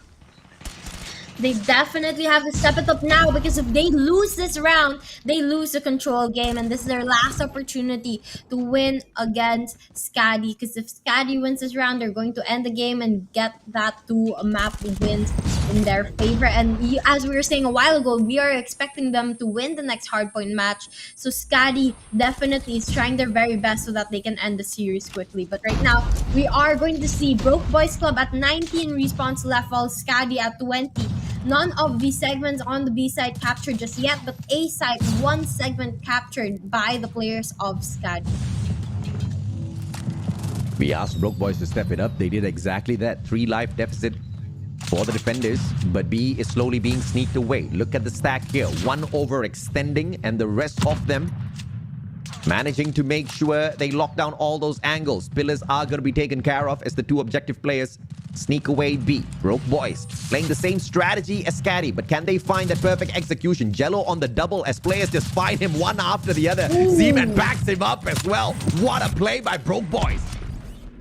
Very, very big play from their side, but the question is, are they going to be able to continue this momentum? Because right now, they are at tie with Skadi at 13 respawns left. Now, they do have a couple of operator skills and score trees built up that they can use to get a slight advantage in the battlefield, but it's going to be down to their gunfights and engagement that they need to be able to win, to be able to maintain their lead. And right now, Seven's going to get a huge triple kill here that's going to be able to open things up for their side, and maybe this might be their opportunity to actually win a round here in control. 1 life disadvantage for Broke Boys, but Young J has the War Machine to equalize that, and Mids does that instead. Fantastic play coming on through. Mid striking, 22nd kill for him. 7 to 8 lives, 20 seconds to play. The clock has been paused as 2 objective players hop on into the fray. Mids backing them up. HVK nailing down 1 more opportunity as Z-Man shows up low in HP, doesn't get punished. Tokyo overextending, and he is punished instead by Static. 4 lives left though for the defenders. This needs to be a concise attack. They need to gather up, but look at player number 2. 7 is guarding a spot where he doesn't need to guard. They need to hop on into the objective. Yup, they definitely have to go into that hill right now to be able to capture the segments left. But Broke Boys Club down to 4 lives, make that 3 lives left. And Skadi on 3 lives as well. It's going to be a matter of gunfights here. Who's going to be able to outlive the other one? But 7 and Static popping off. That's going to be a round win finally for the side of Broke Boys Club as they try to extend this control match. Oh, they got really lucky there that they weren't punished initially with the advantage to the side of Skadi, as Broke Boys were anticipating a backstab. They were anticipating a spawn trap, but there were no more respawns. 7 could have rotated back a little bit earlier, but either way, everything checked out to the side of Broke Boys. They've got 1 round 1 back, and now they have the objective in terms of attack. 4 players on the stack for B, and this is a great job done thus far at B. First segment completed, second segment on the way. 7's going to be backing up the rest of the players as he spots Freezy. Another player is going to be stepping into his crosshairs, and that doesn't happen as Tokyo circles around, but say hasta la vista to B. Broke Boys have managed to get this done very well once again. They have a good setup right now, and this is their opportunity to win another round as long as they keep up the pace that they did a while ago. But Skadi, closer than ever to winning. They aren't going to let it out so easily. They're going to try their best to stand up here and try to end the game already. But so far, it's been quite a back and forth between these 2 teams. The B site has already been captured, which gives them a time extension. But that forces all of our players towards that A site where a lot of engagements are happening either there or in the middle of the map. Mommy, this is deja vu. I've seen this happen already once, and I might just be able to see an exact repeat of that. Tokyo holding down the ground as 7 finds the access, dropping him. Cisco taken out by Static, and Broke Boys fantastically turning the situation around this time, but they do not have the numbers to sustain. The spawn trap fails, and in the meantime, to take advantage of the spawn trap, nobody was there. Broke Boys needs to be a little bit more concise as they take the attack, or else it's gonna end the exact same way the previous time Skadi played the defense on A. Yup, we have seen this before, but let's see if this is going to end up the same way or will things change up. But for now, Skadi has the numbers advantage, and Broke Boys Club down by 2 life deficit. They are struggling here to stay alive, and they are continuously getting a beating from the players of Skadi, who continue trying to slay them off. And now you can see that the AA side is being contested for, but Skadi with such a good defense, the players of Broke Boys Club can't even go close and capture a segment just yet. For now, the A side is going to be left untouched while they continue to try and kill and knock each other down as they try to lower the number of respawns each team has. Great play by Z-Man, but the Broke Boys are playing it way too careful. I wanted to say they weren't going in for the operator's investment, but SI wanted to say that 3 gets whipped out. Here comes the Annihilator play. 7, courtesy of that. It's gonna be Static and the Gravity Vortex as well. Young J with the War Machine. And now a 3-life deficit as A gets capped. Z-Man on the side of Broke Boys, circling around Chroma, gets tagged up, but from inside of Money, here comes the kitchen play. Tokyo out of the open, and the smoke is just gonna be barricading the players inside the hill for the time being. Tokyo doesn't find an angle, and a 2-pronged attack coming on through. Mids with the War Machine investment as well. 5 to 4 lives, and the investments earlier on from Broke Boys went to naught. 9 more seconds. They have to hop onto the hill. Yep, they definitely have to, but with mids there, holding the War Machine is going to be a difficult one. They decide to invest as well, but unfortunately, it's not pulling through just yet, and that is going to be a win to the side of Skadi. Unfortunate. There was a clear difference in terms of execution from Skadi. Broke Boys just could not match up to them. And this is where Cisco is holding his heart. He says, my heart goes out to you boys. Broke Boys with a broken heart. Because you know exactly what to expect here at takeoff. Unless, of course, Broke Boys have got a little bit of a surprise awaiting us. Let's see if or not Skadi got lucky against Powerhouse and if they're going to lose this one. But it doesn't seem to be the case because gunfights-wise, positioning-wise, Skadi has been pretty threatening all throughout. Definitely. I mean, Skadi has a little bit of an edge over Broke Boys Club. And if they're going to a map like the next one that they really like, they have their strategy set down, they know exactly what to do, it's going to be hard for Broke Boys Club to break the players of Skadi. And this is definitely going to be one that we can kind of predict already, unless Broke Boys Club, as you said, has something hidden that we don't know about and that they can use to put themselves on top of Sacred Skadi. Because the first game of Hardpoint, it was a close one, but it wasn't really enough for Broke Boys Club to win just yet. We haven't seen Broke Boys play Takeoff Hardpoint just yet in the competition. Skadi, on the other hand, once again, they have not once but twice. Both times they have taken fantastic victories. 250 to 115 victory over 4S Kincaid. 250 to 123 victory over Powerhouse themselves, the team that beat down Smarter Mega in the opening series of the day. So this is definitely skewed towards the way of Sacred Skadi. Broke Boys, they need to dig deep and they need to find some sort of cheese strat. They need to find some sort of a way to make Skadi choke. Definitely. They have to find that weak spot that every single team has and take advantage of it. But if they're not able to do so, then they are unfortunately going to be sent to the lower bracket. So it's going to be down to this game if they're able to turn things around, push for a game 5, or will we have to see them later on in the lower brackets? I think thus far, Skadi has shown that, you know, the numbers may be pretty decently close throughout the whole matchup thus far, right? Because we saw Sacred Skadi start things off 250 to 243. Hacienda was neck and neck, and then pushed into an overtime. It was an 8-6 victory by Broke Boys. Control seems like it wasn't close, but that's only through the scoreline. If you look at the number of lives on both sides, Skadi just had a slight upper hand. They just were a little bit better than the side of Broke Boys. I think the shot calls on the side of Broke Boys were not as clean as what we expected it to be. Skadi took great advantage of that. Even at a point where they had the 3 operator investment, once again, timing is going to be key. The 2 other players were nowhere near the objective when the investment came out. Operator players got taken out. No advantage, no trade backs coming through from the players who weren't running those operators. Unfortunate mistakes have given the match away to Skadi, but the Broke Boys Club have got one more opportunity, but it is a uphill battle at takeoff.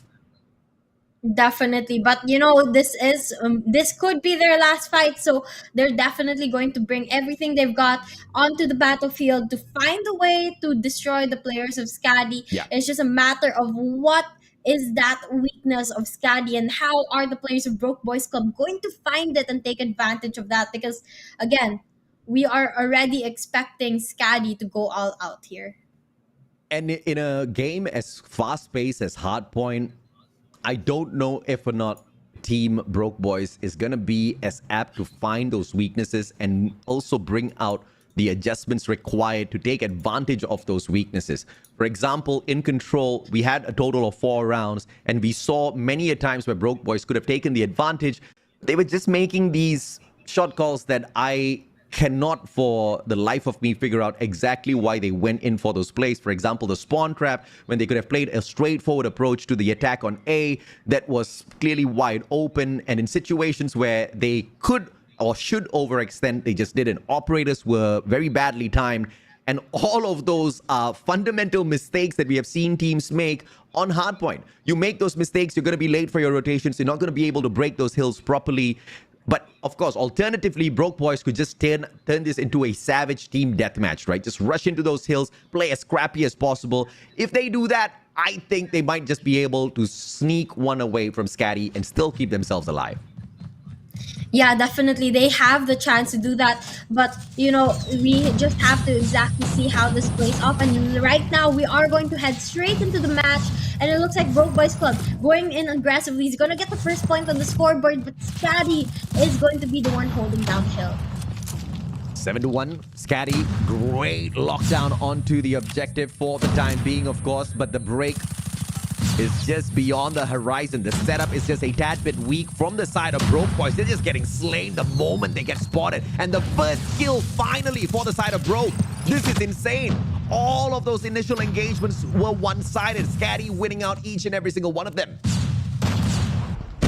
Yep, Skadi making really big plays here, and we already expected this early on that they will have their strategies ready for this match, and they're definitely showing it here. They've already got 33 points, considering that it's only the end of the first hill, and this first hill is normally a very hard one to occupy. But nonetheless, they were able to rack up a huge amount of points, way more than what their opponent could have gotten. And right now, we're going to start seeing the rotation towards the second hill, where our players, Broke Boys Club, is going to go in for the early rotations. But the question is, are they going to be able to maintain it?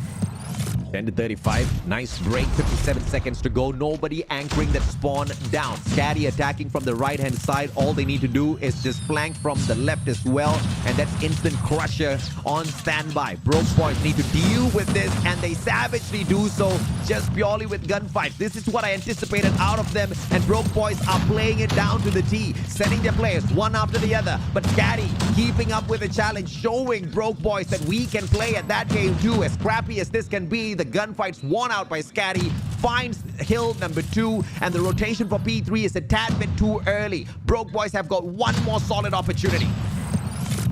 Yep, they have another chance here to be able to make a break, but 15 seconds left on the clock. I'm not sure if they should go in for the break here or if they should try and go in for the rotations to get a better advantage later on, because that is what the players of Broke Boys Club is going to do. They're going to start rotating, leaving the scrap time to the side of Skadi, but that puts Skadi at 70 points already, while Broke Boys Club, now they have to be able to hold this down to even catch up or get close to Skadi. And even if they're able to take full advantage of this kill, you're not going to be able to overtake them just yet.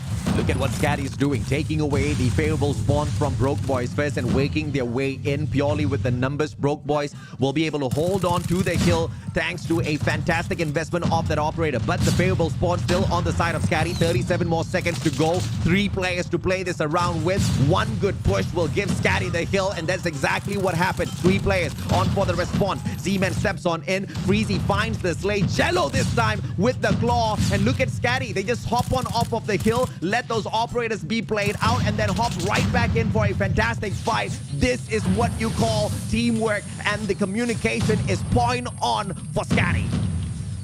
Definitely very on point right now, because they're able to make a huge break there, getting a couple seconds there, but enough to put them closer towards that 100-point mark. And now they're starting their rotation into the next hill. They're setting up. They have 3 players there already, watching every single entrance possible and getting that upper area, which gives them a huge advantage when it comes to positioning. Now, if they're able to hold this down, this is going to set them up for success. But for now, it's going to be Broke Boys Club who's in the hill, as there's only one player on the side of Skadi who's right around the corner. But Skadi, with the backup coming right in time, they're going to go in for a push towards that hill. Gravity Vortex goes to waste. Annihilator here being outplayed by Seven. Unfortunately, gets knocked out. And that's a waste of another investment on their side. And Skadi just timing everything so perfectly. Broke Boys Club having huge difficulty here. And that was all thanks to Cisco. Fantastic play with the Gravity Vortex, but Cisco found his way into the hill, slayed out Z-Man, and took the hill right back. Back and forth, we of course continue to go, but very little of the hill time being soaked up here by Broke Boys. They do have the numbers to flush these players out, but the majority of the gunfights on the side of Skadi, and that just defeats the numbers trickling in one after the other. Final few points to the side of Skadi, and the lead is starting to build up. Yup, it's getting wider and wider right now as Skadi continues to get hill after hill after hill, getting the advantage each time. And Broke Boys Club, unfortunately, this is just not their game right now. They're not doing really well. Hopefully, they're going to be able to find things to turn it around because they definitely have the time to do so. But they have to do it soon because as soon as Skadi gets closer towards that 150 and maybe even the 200-point mark, it's going to be even more difficult and more pressure on their side catch up. And right now you can see Skadi doing what they did earlier, trying to take the best advantage of this first hill to rack up more points. Now this is a hard hill to occupy, but for Skadi they make it easy and they make it a huge money bank for them in this hill. And right now you can see that they're definitely racking up a lot of points here, keeping Broke Boys Club out. Skadi could have played that hill much more better. They had perfect angles to work around from at the start of this hill. They found that beautiful break, but overextending gave Broke Boys another lifeline. They do manage to sneak away a couple of points from this P1, but the setup for P2 is skewed towards one side. Look at that mini-map. It's all out Skadi on the left, but player number 2, Seven, has been grifted the spawns. Nobody anchoring it down, and therefore the gods of RNG give it away to Broke Boys. Broke Boys up on the hill. This is an advantage, but can they make good use of it? The attack from the back, Freezy with the Annihilator as well. And as beautiful as the start was, Broke Boys get broken down, and Skadi really slipping away. Broke Boys just can't seem to properly catch up.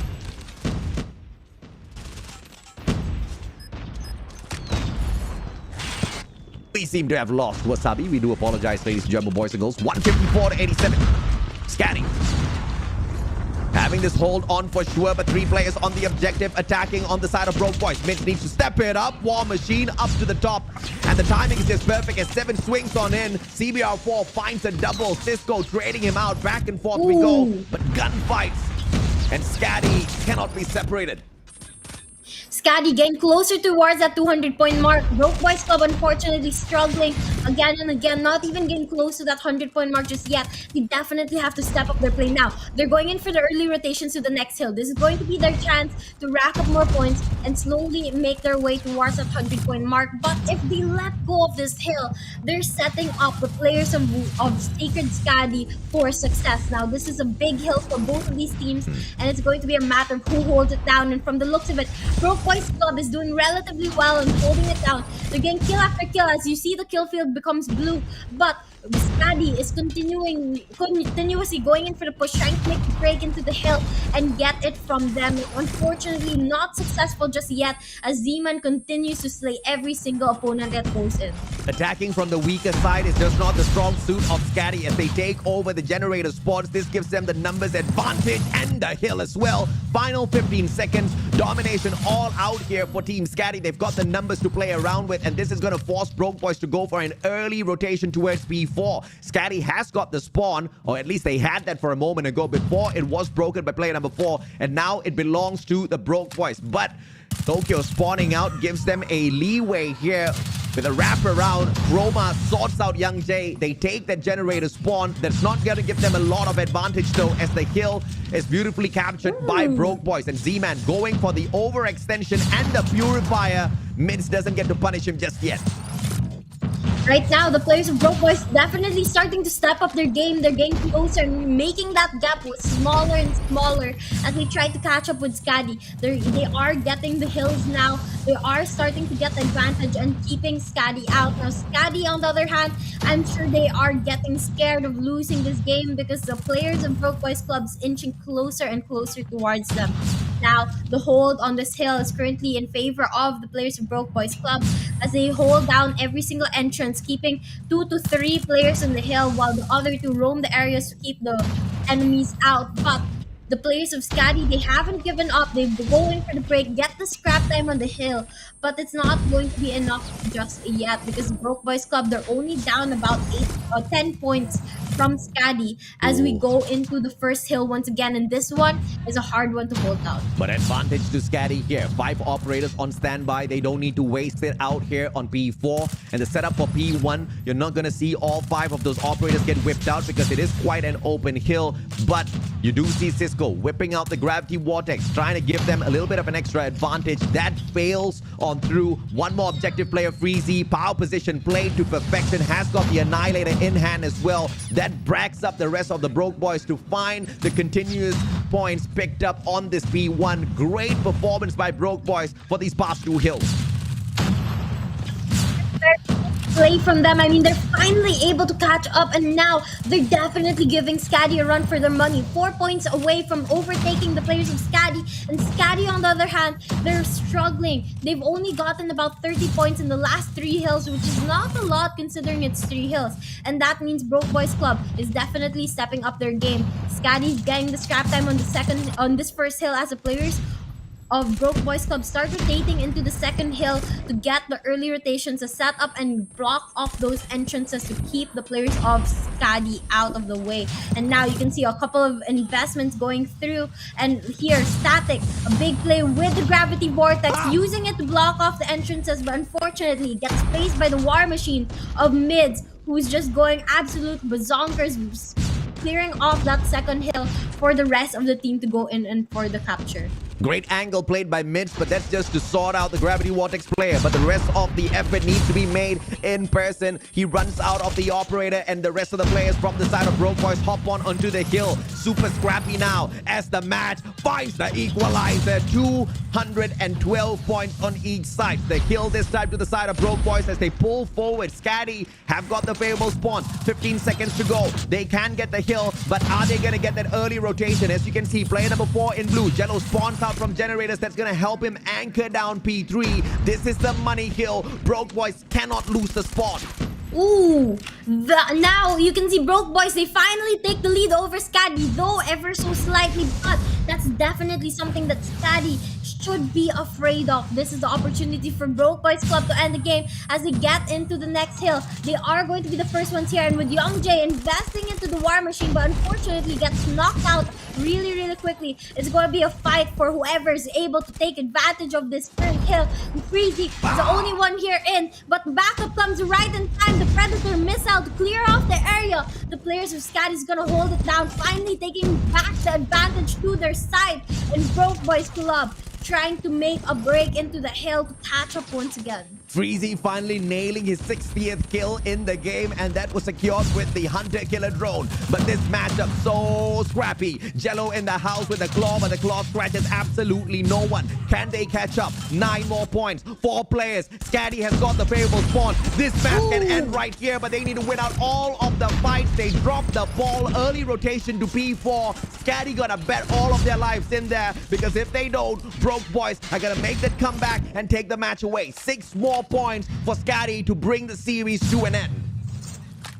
This is it, guys. And 6 more points needed for the side of Skadi. They're going to hold down the hill, but Broke Boys Club going in for the push. The question is, will in time, and unfortunately, it's going to be Skadi who takes home the win here as they're able to close down the hill in the very last second.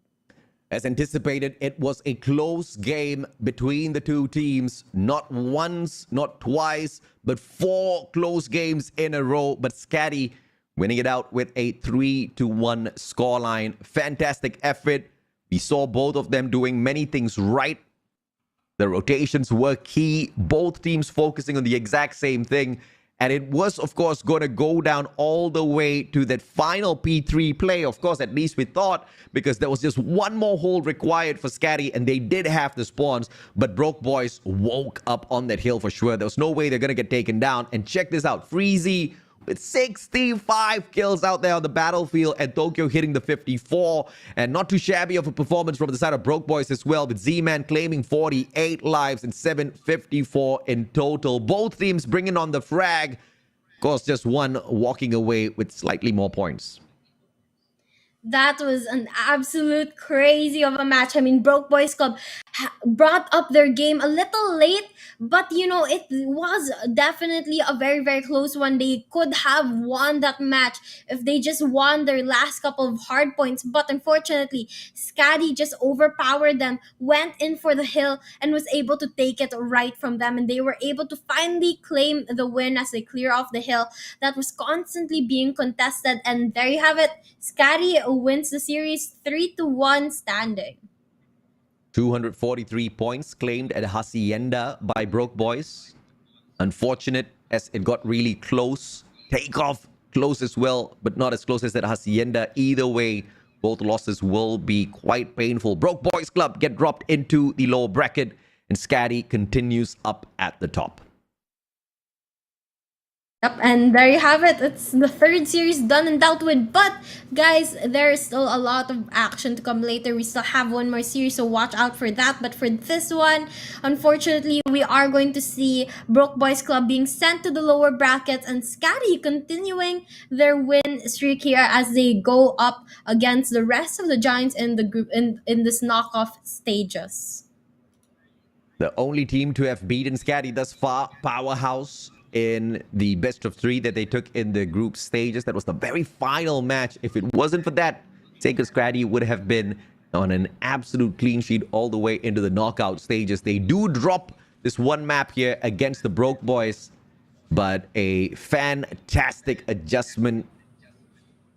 SACRED SKADI, I would have never thought that these matches would be this close. I expected them to be close, but it was just way too close for comfort. That overtime, Skadi did lose that, unfortunately, but both hardpoint matches were an almost victory for Broke Boys. And that's even worse in terms of a defeat, right? Because you almost could have walked away there with a victory if a couple of fundamental mistakes were not made. But hopefully this is something that the Broke Boys Club really learned from and still have a fantastic lower bracket run later. Yep, I mean, they do have an opportunity if they're able to beat off the rest of the teams that are in that lower bracket. But for now, we are going to say goodbye to them and congratulations to Skadi. As we can see here, a couple of highlights of the games earlier where we saw actually a couple of the players pop off here, especially with the sniper and search and destroy, which made it such an interesting game to play or to watch because of all the sneaky angles that each of these snipers and each of these teams were using. At the end of the day, we expected it to be a heated battle between the two. And I think it pushed both teams out here to the very brink. We could have not seen this many frags from both sides if it wasn't for such a close match that got dragged out down to the very end. A 1.46 KD is what ends this game with 34.67 average kills, 20 average deaths. Fantastic performance. Even on the objective, he's quite the deadly player. Yep, and you can see here it definitely paid off. Average score of 4,846, KDA ratio of 1.46, which definitely, considering how close the games were, is pretty high. I mean, it really went down to the line in every single game mode, and with him getting 1.46 is pretty good, considering that. Oh, yeah, definitely. I mean, no doubt there at all, right? And 65 kills in a hardpoint matchup, that is nothing but absolutely insane. And so many of those players were really going back and forth all throughout. It could have been a little bit of a better performance here from the side of Broke Boys Club, but I just don't know what they could have done better, right? They were attempting every single early rotation. They were just trying to play those crappy hills. They were doing everything in their power. Just got outplayed by Skadi. Speaking of which, we have got their captain on standby for an interview segment. Welcome, Cisco. And Cisco, congratulations on yet another victory. We expected you guys to really dominate the takeoff match after what you showed us you guys were capable of doing against Powerhouse. But what happened then in that match? I mean, it almost went away. Oh man, like dude, to be real with you, BBC's like roster is full of talent. Like actually, I'll be real with you. Yeah. Like they're full of talent. Their gunfights are crazy. Their mechanical gameplay is something you can't underestimate. And did you guys underestimate them, or did you walk into that matchup expecting exactly what you guys got? Nah, we really prepared for them. I'm not gonna lie. Shout out Fair to my enough. boy, And you know, Freezy Uh-huh. with the 65 kills, Chroma, Mark, Mids, and Tokyo. Dude, they were amazing, man. Beautiful Yeah, teammates. they did pop off. Yeah, most definitely agreed. Wasabi, don't you agree? I think it was a fair fight, and initially it was a much slower play from Cisco and Squad as well. Yeah, it was really a really fun game to watch, Cisco. Yeah. And I want to just add on to what AJ was talking about. You said that you definitely went into this ready. You knew what you were going up against, and you knew that BBC is going to give you a run for your money. So I want to know what exactly you did to prepare for this match. Not gonna lie, like me and Mark were just doing last minute. You know, we were testing out like wallbang spots for slums, a few nade spots, but you know the team wasn't really there to you know take that knowledge in because it was just me and Mark. So yeah, and unfortunately we did lose S&D, but on the bright side we did clutch up control. As you can see, like in control, after seeing like a really messy game against other teams back then, we kind of VOD reviewed on our errors, and we just you know did better, corrected everything one by one, made sure like everybody knew what to do, and everybody patched up all those leaks. I think you guys patched it up pretty well. S&D, of course, you guys did lose it, but it was a fantastic play from the opposing side. Young Jay was a little uncontrollable in that matchup. He was hitting those high frags. But overall, you guys outplayed them, man. Close matches in both hardpoint, even control in terms of the lives were really close, but you guys managed that really well. Was there any point in the matchup where you guys started to panic thinking that, okay, this is the moment where, you know, shit's going to hit the fan if we don't really step it up in any of those matches? Nah, none really, because everybody kept their composure because we knew what to do from our VOD review. We made sure that our lives didn't matter, but everybody got to their positions. And we locked them away from A for like a really long time. Yeah. To the point that they were forced to go there every single time. So we'd give B, just why not? We really wouldn't care. Yeah. Yeah, and I think that strategy really checked out in your favor. Thank you very much for sharing all of that information, Cisco. You guys have been fantastic thus far. Hopefully the run continues to be perfect for Sacred Skadi. By the way, what's up with Sacred Skadi? Talk to us a little bit about that before you go. We got taken into an organization, Sacred Esports, and instead of us representing Sacred Esports, they kind of just, you know, they allowed us to still keep our signature name, Skadi, which is, you know, something we like. And man, shout out to PJ, by the way, because, you know, it's my idol. Susano as well, especially Susano, man. You look up to them, but I'm looking forward to the day where you overtake them as well. I can't wait for that engagement to happen. Once again, thank you so much, Cisco, and good luck for the rest of your battles. Thank you, Mustacho. Thank you, Wasabi. Thank you. Thank you. Whoa, well, now we have some insight. Wasabi. Yeah, it was absolutely crazy. I mean, as you were telling Cisco, it really went down to the line. But the good thing is we had a lot of good insights from Cisco. I mean, it's smart of them not to underestimate any of the opponents that they went up against. In even Broke Boys Club, they were ready for it. They knew that it was going to be a difficult fight, and they really prepared for it as much as they could. We're going to take a quick short break. When we come back, it's going to be some savagery out there on the battlefield as Savage Huntsman takes on EZR Booky. We'll see you guys in a bit for that one.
Hunter killer drone deployed.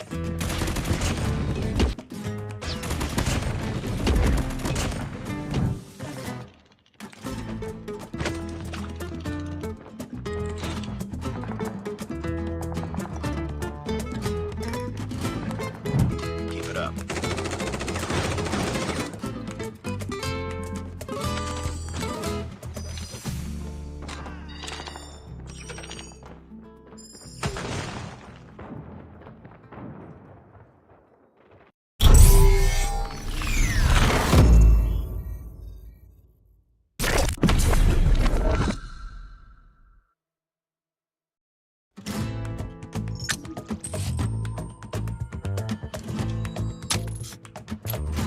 We've taken the lead.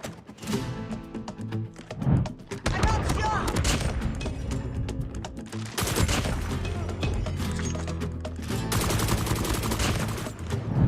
I got shot! Standing by. Heads up. Enemy UAV spotted. Predator missile away.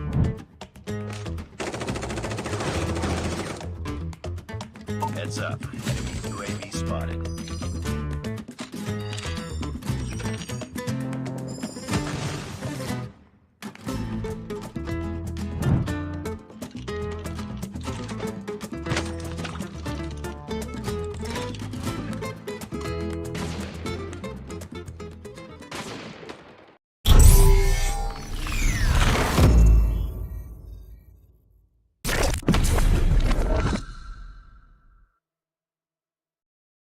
What's so bright? It's hard to breathe, but that's alright. Welcome back to the knockout stages. This is day number 1 here at Garena Masters Season 5. My name is AJ. I'm the Mustachio down here with Wasabi Gaming. We are your casters for the day, and we've had 3 fantastic series, especially the third one between Skadi as well as their opponents, Broke Boys Club. It went down to the wire in terms of each and every single match, but Skadi winning it out overall 3-1. Are we going to have a dragged out series yet again? In the next one, it's all up to one team. They're called Savage Huntsmen. Yep, and they are going to be facing up EZR Booky for this last and final match. But before seeing that, we are going to take a quick look at the past matches that we've seen for the day. We first saw Powerhouse take 3 points over Smart Omega, who only got 1 map win. And then after that, we saw Force Suits Esports go up against West Point Mamba Lowkings, where Lowkings just made it a 3-0 game. And lastly, right before the break, we saw Broke Boys Club go up against SACRED SKADI. And though on the scoreboards, Broke Boys Club only got 1 map win and SKADI got 3, it was a very, very close and heated match between both of these teams. And now, for the final match of the day, we are going to see Savage Huntsmen versus EZR Booky. Let's hope that this series is not going to end prematurely. Let's hope that Savage Huntsmen gets to keep themselves alive longer than usual. We have not seen the best performance out of them whenever they have taken on teams who are ranked slightly higher than them, power scale slightly higher than them. For example, teams like Skadi as well as Powerhouse, they've been able to 3-0 Savage Huntsmen pretty easily. Savage Huntsmen weren't able to even reach the 150-point mark in either one of those series against Skadi and Powerhouse. So hopefully we see that adjustment being brought in and the improvements from the group stage into the knockout stages. But how much of improvement can you expect though? I don't really know. Derp, Zen, Trav, Jim Boss, Xavier as well as Edict, and if there's any player that has been absolutely impressive in the debut, it has to be Jim Boss. I did not expect such heavy firepower from him. Yep, definitely a guy to watch out for. He definitely contributes a lot to the team. But, you know, the rest of them, they try their best to pull their weight as well. Although, as you said, AJ, up against the Giants, up against the other teams, they don't really do that well. But hopefully, they're going to be able to change things up against EZR Booky. But we have to watch out because this is one of the giants here in the Philippines. Zen, saying a prayer first. And you know it's going to help you out. You know you need God on your side when you take on a couple of monsters. in the lineup of EZR Booky. Who are we talking about? Who are these champions? It is a lineup of Jabin, Rage, AG, Yato, Yobabs. The team that's capable of not just taking this, but taking this all the way to stage 5. They're definitely favorites to represent the Philippines, SMP, and Garena overall. Let's see if EZR Booky can make quick work of Savage Huntsmen, or would it be, I wouldn't say the other way around, or would it be Savage Huntsmen keeping themselves alive and capable of maybe sneaking away a couple of maps from EZR Booky?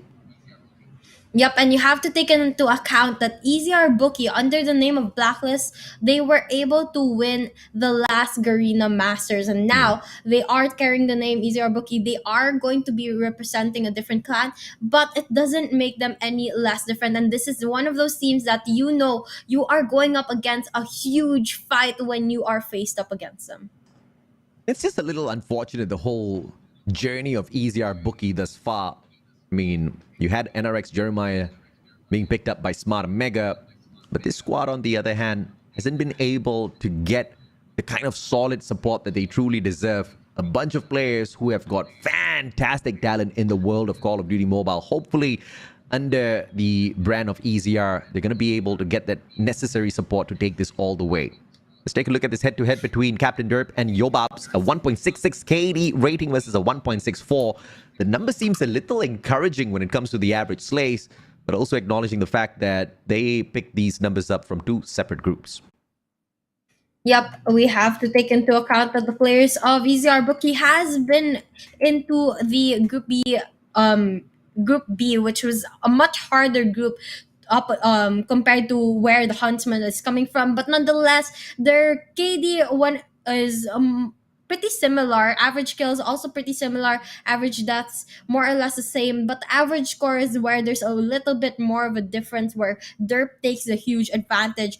But then again, it's really not up to this statistics alone. It's also about how your team is able to support you and how you guys are able to work together and adjust to the opponents that you are up against. Now, these KD does not really determine on who's gonna win this. It just gives us a bit of an insight of who the top players of each team is. I'm curious as to what the maps are gonna be like.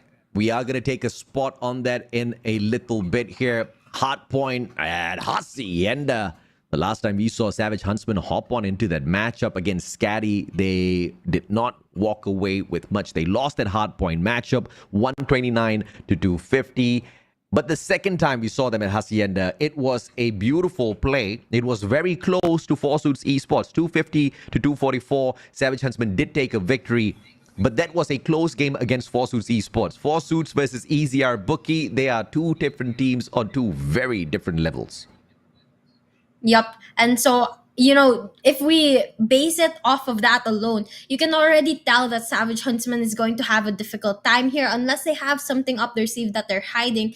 But hopefully they're going to be able to use this as a learning experience or a way to actually improve themselves and maybe find a way or find the weakness that EZR Booky has. Now, one thing they have to make sure that they have is momentum, because, you know, EZR Booky, they kind of have a hard time dealing up with with opponents that have a strong momentum. They have a difficult time breaking that. So if the players of Savage Huntsman is able to build that and snowball it, they might just stand a chance. But then again, it's going to be a very, very tall order. I actually agree with you. The moment we have seen EZR Booky lose their momentum, they do drop the ball, right? Finding it right back again has been a constant effort that they've been putting in, unfortunately failing in a couple of angles. But Savage Huntsmen, if or not they are able to force such a situation out of EZR Booky, is going to be truly dependent on the gunfights. I mean, EZR Booky can drop the momentum in terms of rotation, perhaps anchoring down the spawns at certain locations, certain hard points, but losing out on the overall gunfights is a little difficult to think possible, because EZR is just that good out there on the battlefield. Yes, we do have the new and improved version of Savage Huntsmen. Is that going to be enough to nerf EZR Booky? Is that going to be enough to pull away a couple of maps? We will still have to wait and see. I mean, of course, it'll be beautiful if they could pull away the full series and, you know, deliver a fantastic shocker on the first day of the knockout stages, but it might be a far shot. It definitely is going to be a far shot because these players are definitely the underdogs of this game. And, they're a relatively new team, which means they have not exactly built the best chemistry just yet. They still have to adjust to one another. They have to master the maps. They have to learn strategies that work well with every single player in their team. And considering that they're relatively new compared to the players on the side of EZR Bookie, I'm not sure how ready they are going to be up for this match. I am pretty sure they are ready, but whether they are capable of winning it is a whole other story, right? We saw the players, they are all geared up, and their captain is just the kind of guy who is always prepping the team. I think the effort as well as the dedication that we've seen out of Derp to kind of keep Huntsmen together, even with the departure of the captain of Huntsmen previously, Ranger, we saw Derp being that glue that held the team together. But for how long is he going to keep this up? Because this team has stagnated over multiple years now, not even months. They've stagnated over multiple years, whereas other newer and upcoming teams have stepped up and not just surpassed them, but superseded them in every single angle possible. And you still have Savage Huntsmen season after season, event after event, having a couple of roster changes, and that just doesn't sit well with me at all, mainly because, yes, they are looking for that perfect combination, but the chemistry is on a constant work, and we've seen it even with bigger teams, even with teams that are so much more proficient out there with their gunfights. A little bit of change in chemistry affects the squad for sure. Even EZR Bookie, the change, just an organizational change. There was no roster change there. It still affected a tad bit of their performance. So let alone a full roster change for the side of Savage Huntsmen. Hopefully that's something that they can kind of, bring a little bit tighter around in the future competitions. But for this one, they'll just have to endure a fantastic match against EZR and try to play their very best out there. Fingers crossed, they find fantastic opportunities to sneak away maps. Yep, definitely. They have to stop, as you said, they have to stop changing the roster because I don't think they've reached the top 4 since Garena Masters Season 2, and that's definitely should be a sting to their side because knowing that they've always qualified, they've always made it, but they've never made it enough to reach to the top 4 is a huge burden on their side. But right now we're gonna head straight into the game, and it looks like Huntsman is gonna get first couple of points right off the bat, but EZR is going to go take the point from them and start racking points up as well. Garena Master Season 2, they did get the 4th spot, but I kind of get you. It's just not enough. Huntsmen have been super inconsistent with their race for the playoffs as well as the podium finish. Never finding a podium finish, never finding the top 3 for themselves. That's just a little bit of a challenge, but finding the kill on this P1 has been decently possible for Huntsmen. They lead 22 points to 6, and nobody's hopping onto the hill. This is an interesting setup for both teams. Yep, it's definitely quite interesting. I'm not quite sure what the plan of EZR is. I mean, they are giving up a couple of points to the side of Huntsmen. Maybe they're just playing for the kills right now, knowing that they can easily go in for the objective later on. But for now, we are going to see the players of EZR trying to take the hill from the Huntsmen as they try to break into that garage area. EZR 33-6 Huntsmen. Barely scratching the surface now as they try to circle around. The logos have been flipped back. Ladies and gentlemen, boys and girls, apologies for the technical error. But EZR really making a quick break now, winning out each and every single gunfight, stacking 4 players into the objective. Massive play from EZR. Huntsmen can't seem to find their way around, and one sneaks around. I believe that was Xavier earlier on, and he gets snuffed out as well as quickly as he stepped up towards Mana. Yep, and right now, 14 seconds left on the clock. The players on the side of EZR are getting that scrap time because they know they can easily go in for the rotation and the retake. But Huntsmen, on the other hand, they are trying to get a little bit of that opening there as the next hill opens up. They are going to start early, and unfortunately, it's just their positioning is a little off. I mean, Yobab's there. You can see him sneaking around for quite some time before any of the players of Huntsmen spots him, and he's going to be able to knock them out there. And that is just, I think, where Huntsmen fails a little bit when it comes to their map awareness, when it comes to their senses in this game. And EZR Bookie, on the other hand, there's such experienced players, they're such seasoned players that they're able to really turn things around and really take control in games like this. Yeah, Yobab's just being annoying just because he's holding on to that LMG. Just continuous wall bang spams coming out through from the guy. He drops the ball a tad bit, and that allows the Ingress 4 Huntsmen to find the kill. 3 players towards the objective, 1 holding their backs as well, and there's going to be player number 1 in the name of Derp. LK24 in hand sorts out the backstabs, but player number 5 needs to stay alive. Xavier drops the ball that gives the kill away. 11 seconds to go. Scraps being eaten up here by EZR, but won back by Zen. Valiant effort. In the meantime, the rotation from players number 2 and 5 in yellow. Trav alongside Xavier. They do find their way towards Garage, but the instant slay on the side of EZR. 80 to 40, double the points of what Huntsmen have, and the early unlock onto the observation by EZR. Yup, and not only double the points, but they also have a lot of their operator skills built up, which gives them a huge advantage as they move into the next hill. And right now, the next hill is just about to open, and you can already see that the players of EZR Booky have such a good control of not only the hill, but the surrounding areas as well, as the players of Huntsmen can't even go close to the hill to even contest the point. And right now, 100 points to the side of EZR, becoming a very one-sided match, and unfortunately, Huntsmen is not really putting up a good fight against them. Yeah. They are trying. Unfortunately, the engagements are just not checking out. Yato getting massive slays with the gravity vortex. 118 to 42. Huntsman finding a single second on the hill before it is broken yet again. EZR speed running them now. Hunter killer drone bleeding stop. Player number 4 Jimbo's hopping on to the point, but Huntsman can barely play this as Rage hits the triple.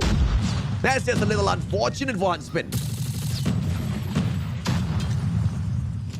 Yep, and right now we can actually see that the players of EZR Booky, they're going to go into the hill here, trying to capture more points as possible. But Huntsmen, they're using their smokes to their advantage, trying to catch the players of EZR off guard.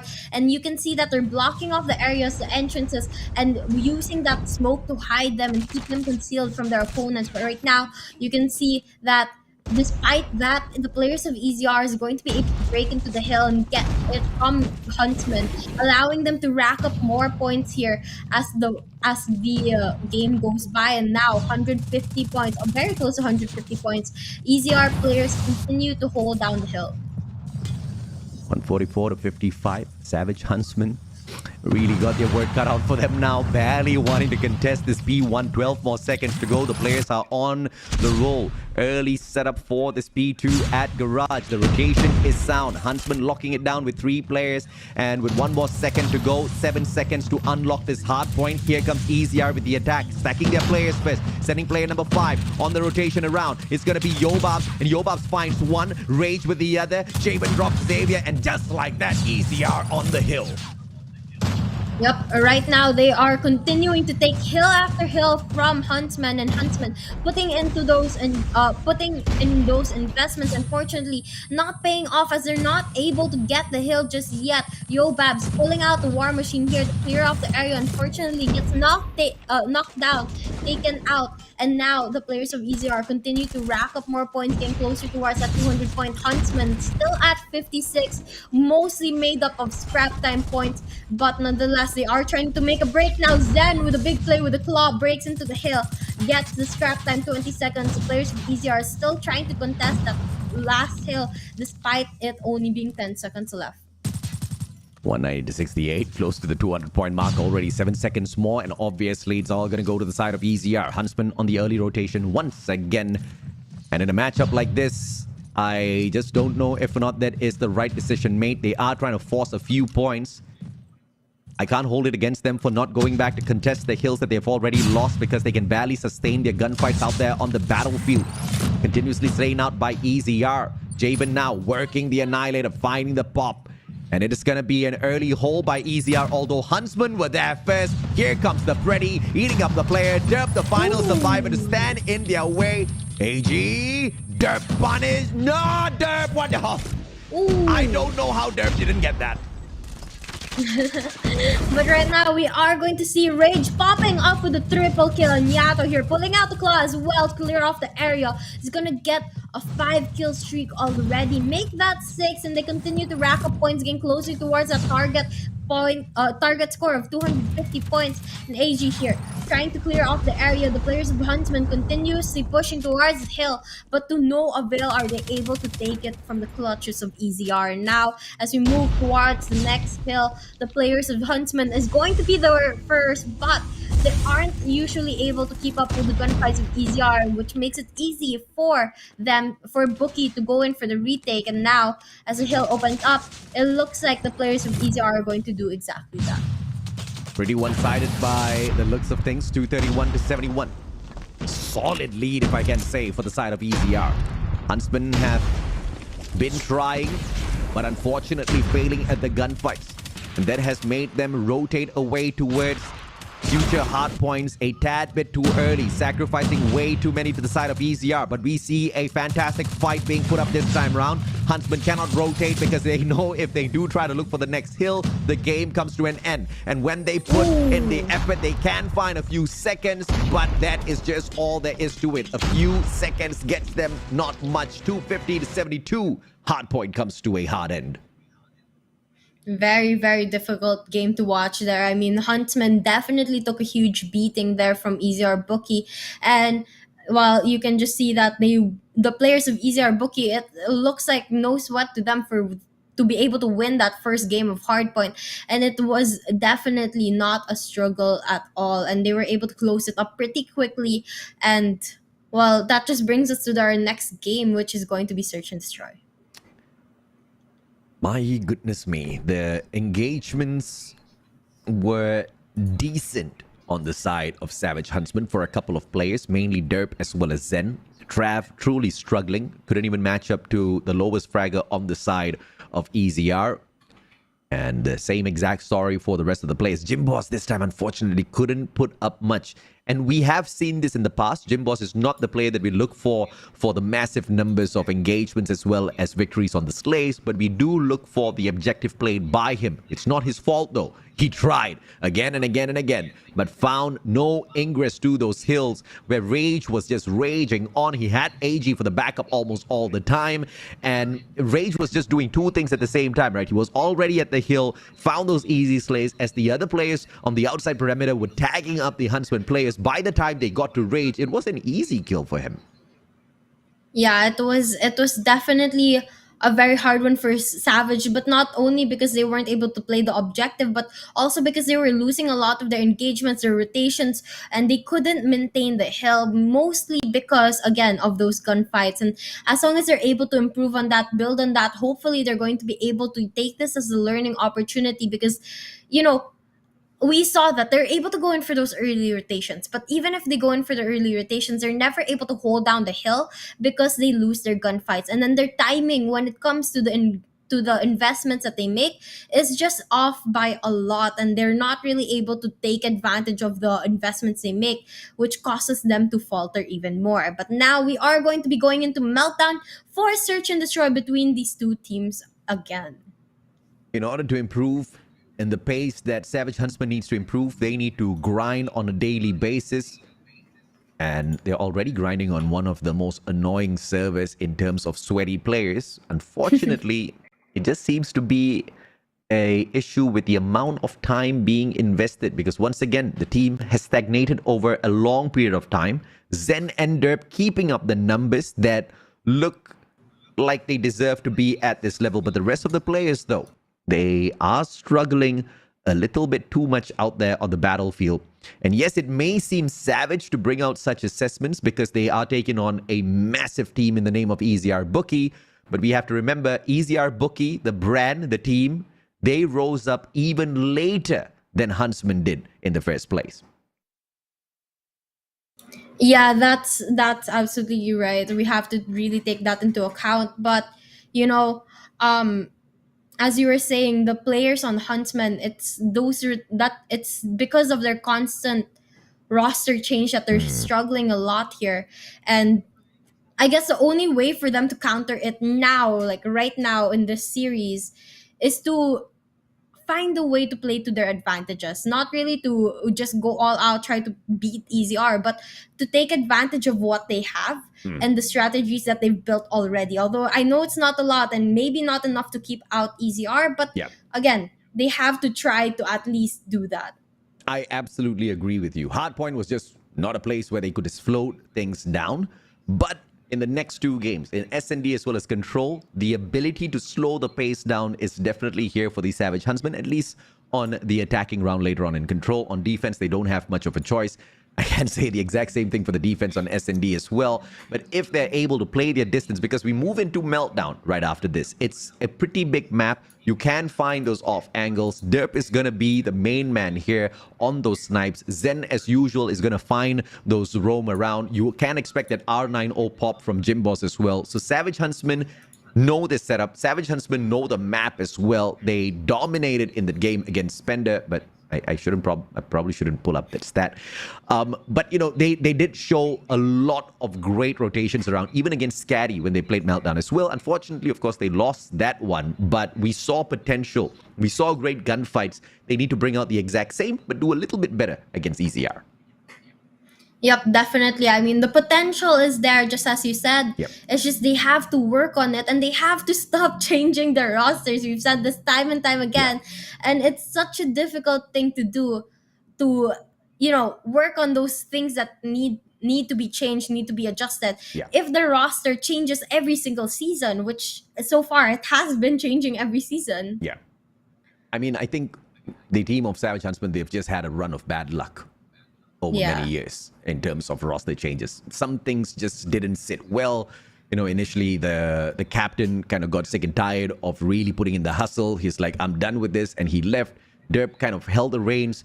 He tried to keep the team together, re-rostered, but he just couldn't find the right consistency in terms of those players as well as the attitude to gel well with the roster, right? We saw how a player like SFR was brought in, and it was a fantastic addition.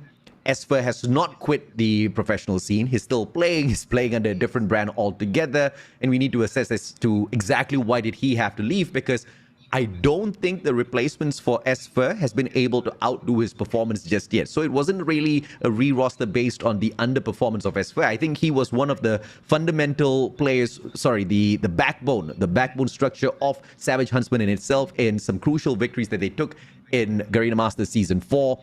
I kind of know why. I think their schedules really weren't aligning for them to go out and scrim together and all, but overall, it has been a waste. Savage Huntsmen need to put in a little bit more effort in terms of preparing for a stage like this, because they're good enough for sure. I mean, they're not a bad team. They're good enough to make it all the way here, but they just have not gotten good enough to keep up with the rest of the Titans who started off at the same time as them in the CODM scene.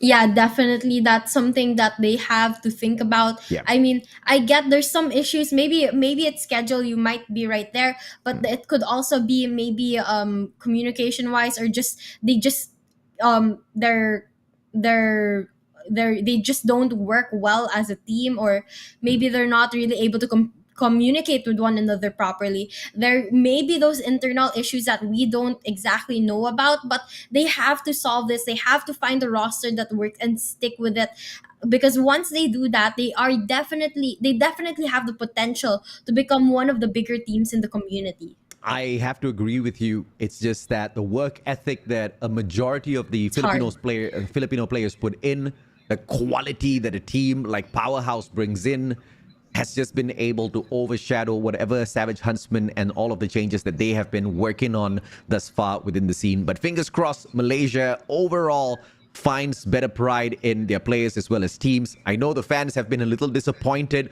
but they're still fervently supporting the squad of Savage Huntsmen. Let's see if they can redeem a little bit of their honor in this Meltdown S&D.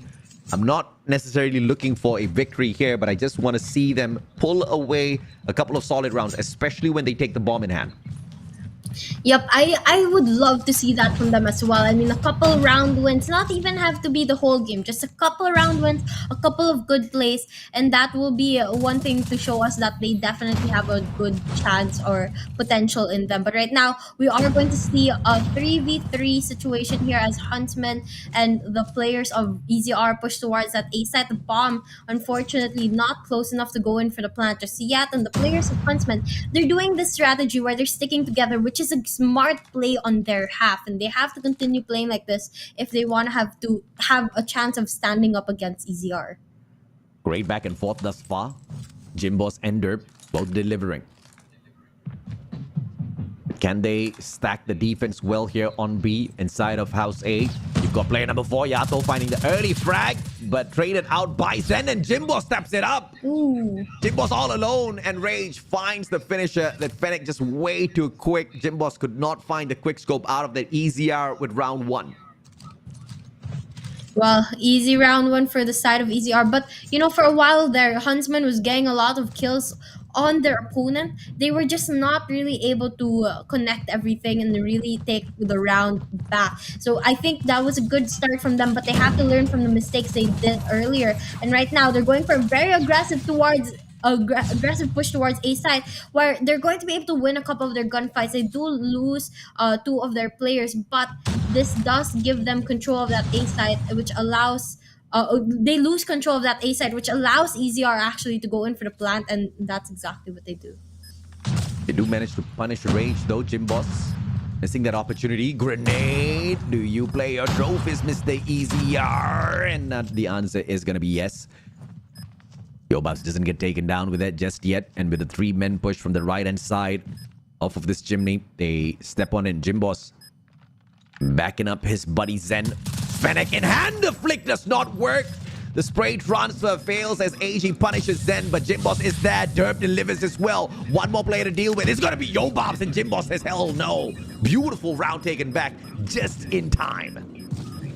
This is what we were talking about. A couple of round wins from the side of Huntsmen is definitely what we are looking for from them. And they're going to be able to take that round to their name.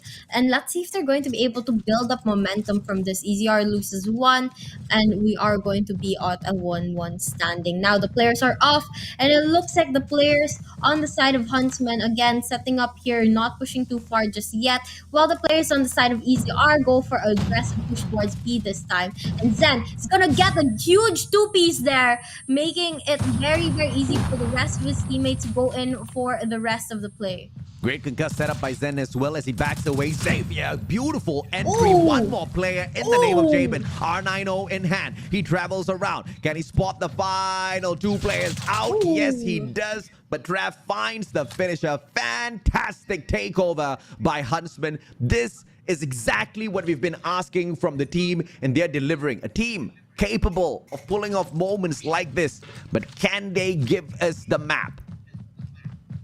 I know it's still early into the match, but I was not expecting this from Huntsman. I mean, they're taking the lead over EZR right now. And though it's just ever so slightly, it's still a lead nonetheless. And right now, as long as they're able to continuously do that momentum, make EZR pay for their place, then they might just be able to snowball this game. But right now, EZR has learned from their mistakes. They're slowing things down right now, but Huntsman go for a 2-man push, taking down Javen, and it's going to be down to a 4v5 here.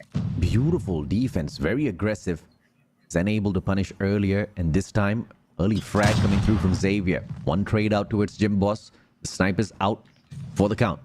Yobab's on the double snipe setup here, alongside Jabin earlier on, and with Jabin out of the equation, it's all up to him. Concuss, early access, misses the one opportunity, and Rage punishes him instantly. Double stack turns out in the way of EZR as Rage finds the quick plant. Derp and Zed on the slow rotation around.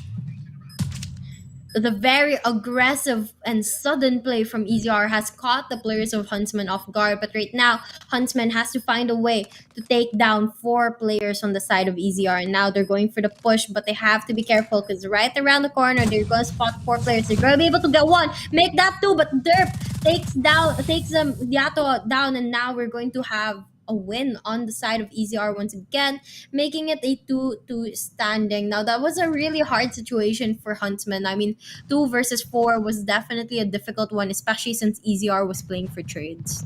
Down in numbers, but Huntsman still managed that situation very, very well. And we all acknowledge the fact that this is the defensive round out of Huntsman. They get to dictate the pace a little bit later on of the attack. Let's see if they can pull away the next 2 rounds before the bomb switches hands. Yato, good bounce off of the ceiling. Grenade doesn't find a beautiful connection though. Bomb planted already over at A. The retake, a 5-man retake on top of everything else. Let's see how Huntsman plays this out. Well, we'll have to see how they do and how they change things up because the bomb gets planted over at that A side, 25 seconds left, and the players on the side of EZR are stacked out at every single entrance possible. HE's going to be able to get a huge two-piece there, and Yobabs gets one as well. Now we're going to have 13 seconds left on the clock, forcing Huntsman to push, but unfortunately, they're not going to be able to make a play out of that one, and that's going to be another round win to the side of EZR, who finally take the lead over Huntsman, 2-3 standing. Fair fight, but a tad bit rushed by Huntsman. EZR already had all of those angles locked down.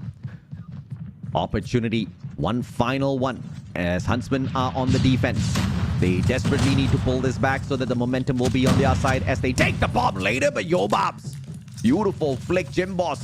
Instant shutdown onto the guys, then finds an early access. AG taken down, traded out by Jabin. Yato expected a play just around the walls, but Derp is the final one available here for Huntsman to find the clutch in a 1v4. Now we have it's all down to Derp here with the Locust Sniper, and then once again the players of EZR are stacked up there in the A side. Unfortunately, Yato uses the grenade to kill his opponent and himself, but nonetheless his opponent, and they get that round win. Now EZR up 4 points while Huntsman at 2. Definitely still a good fight from the side of Huntsman, considering that they're going up against giants like EZR. Stacked down mid, 2 players courtesy of EZR. They will be able to spot Zen out. It's going to be about the timing here, and Trav peels away from the rest of his opponents. Sorry, the rest of his team members. Take a peek at A. Not going to find anyone just yet. Access down mid. Side of the flyover tunnels. Zen spotting out AG, but just no shutdown capable yet. Grenade. Connection. AG, did you play your trophy, son? Doesn't find the beautiful one. Yep, and now things are starting to slow down because they don't want to play it too risky. The players on the side of Huntsman holding that bomb, trying to find the right side to push towards. But for right now, they're gonna back away because they want to be able to get a pick on the players of EZR before they go in for the push. And Zen here pushing a little too far, getting closer and closer towards AG. If he's able to get that kill on AG, it's going to open things up for the rest of the team. Jabin's holding the access right over flyover. 2 players to take down Ooh. Xavier. Managed to back up his team member. Drake goes down. Jabin and Yato, they step up. Timing is perfect. Xavier takes his double. Second elimination. AG sorts him out. Xavier all alone. Bomb still in hand. Can he circle around? Spots it out. Finds one. But the trade is there. Double stack by EZR. Gives them round 5. 5 points for the side of EZR, 2 more to end the game, and the question is, will Huntsman try to turn things around and go in for a reverse? Although that is a very, very tall order. They've been able to take 2 rounds from EZR, which is a huge improvement and a really good job from their side. And if they're able to do the same plays, catch the players of EZR off guard, they might just be able to take another round here. But right now, we are going to take a look at the B side as we have Yobabs here with the sniper watching the B side, because all the players of Huntsman, they're stacked up against there. And on the minimap, you can see actually the players of EZR going in for the backstab, the rotation to catch the players of Huntsman off guard. And now you can see that the players of Huntsman falling down one by one, now down to a 1v4 situation. And Travis just gets slayed out, and we are now at match point. Match point indeed. EZR speed running through the whole thing. Sabi needs more water after that.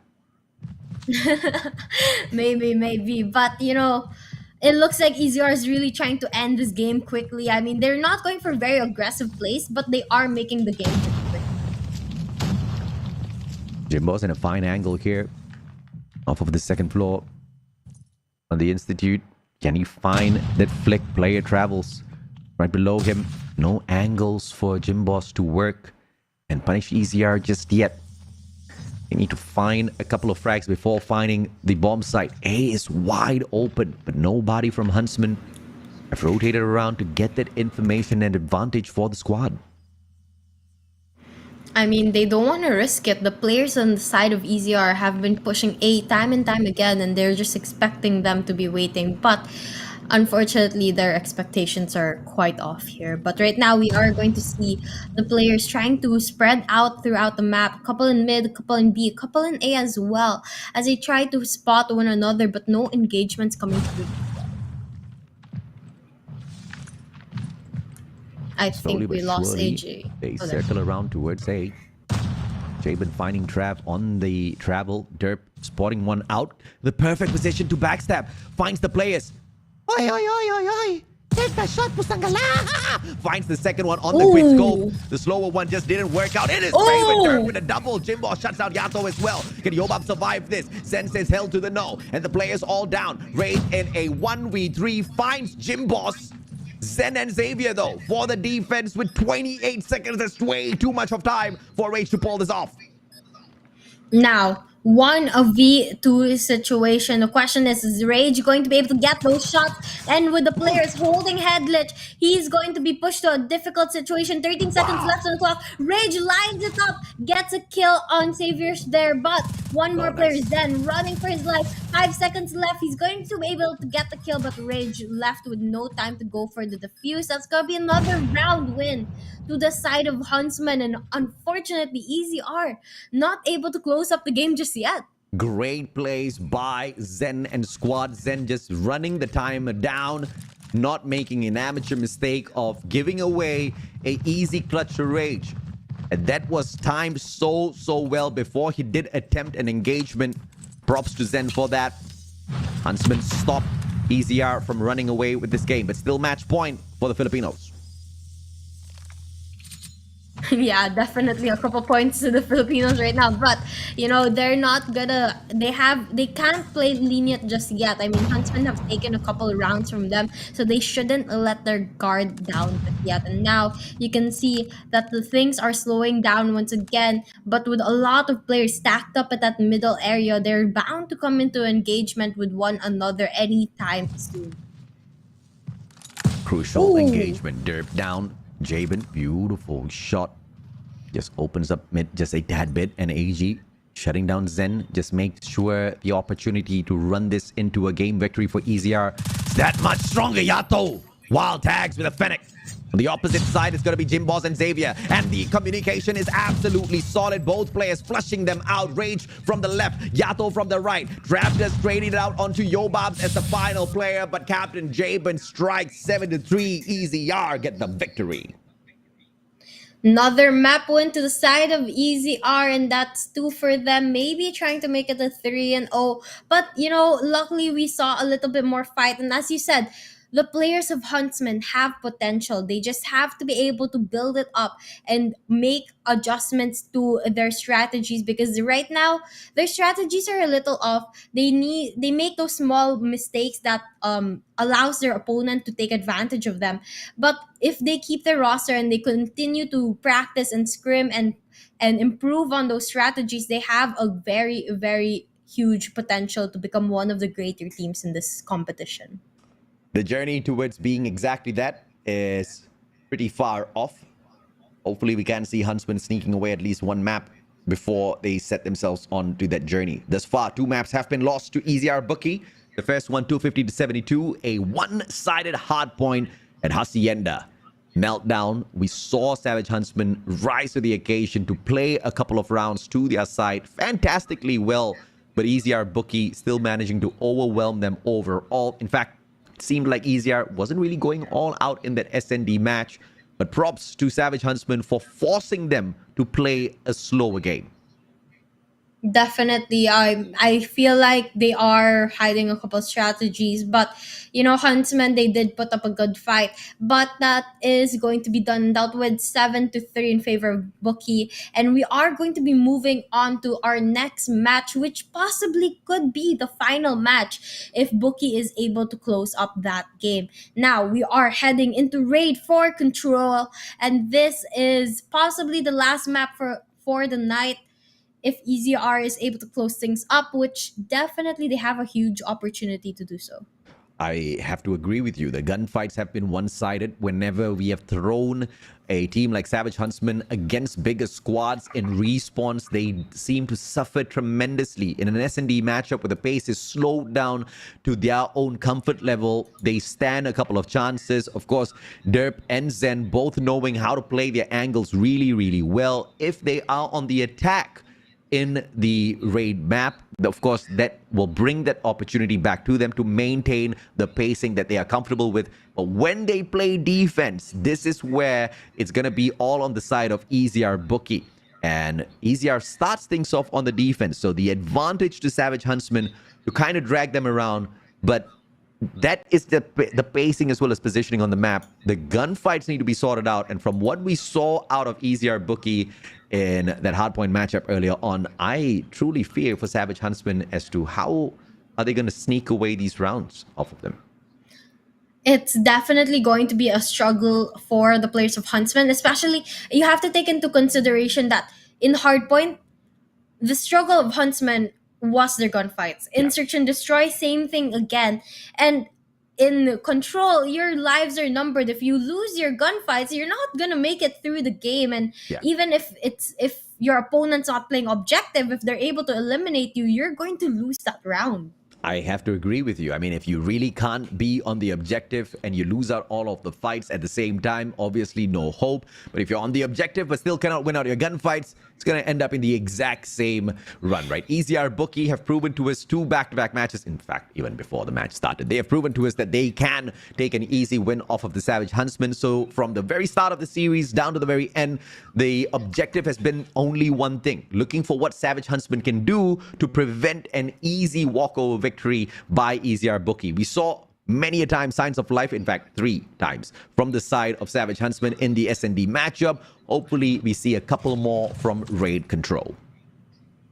Yep, hopefully we can see them take at least 1, maybe even 2 round wins here. But again, a very, very tall order considering how they struggle quite a bit with their gunfight. But right now, we are going to see the first round start off. And it looks like Huntsman is going to win the first 2 gunfights.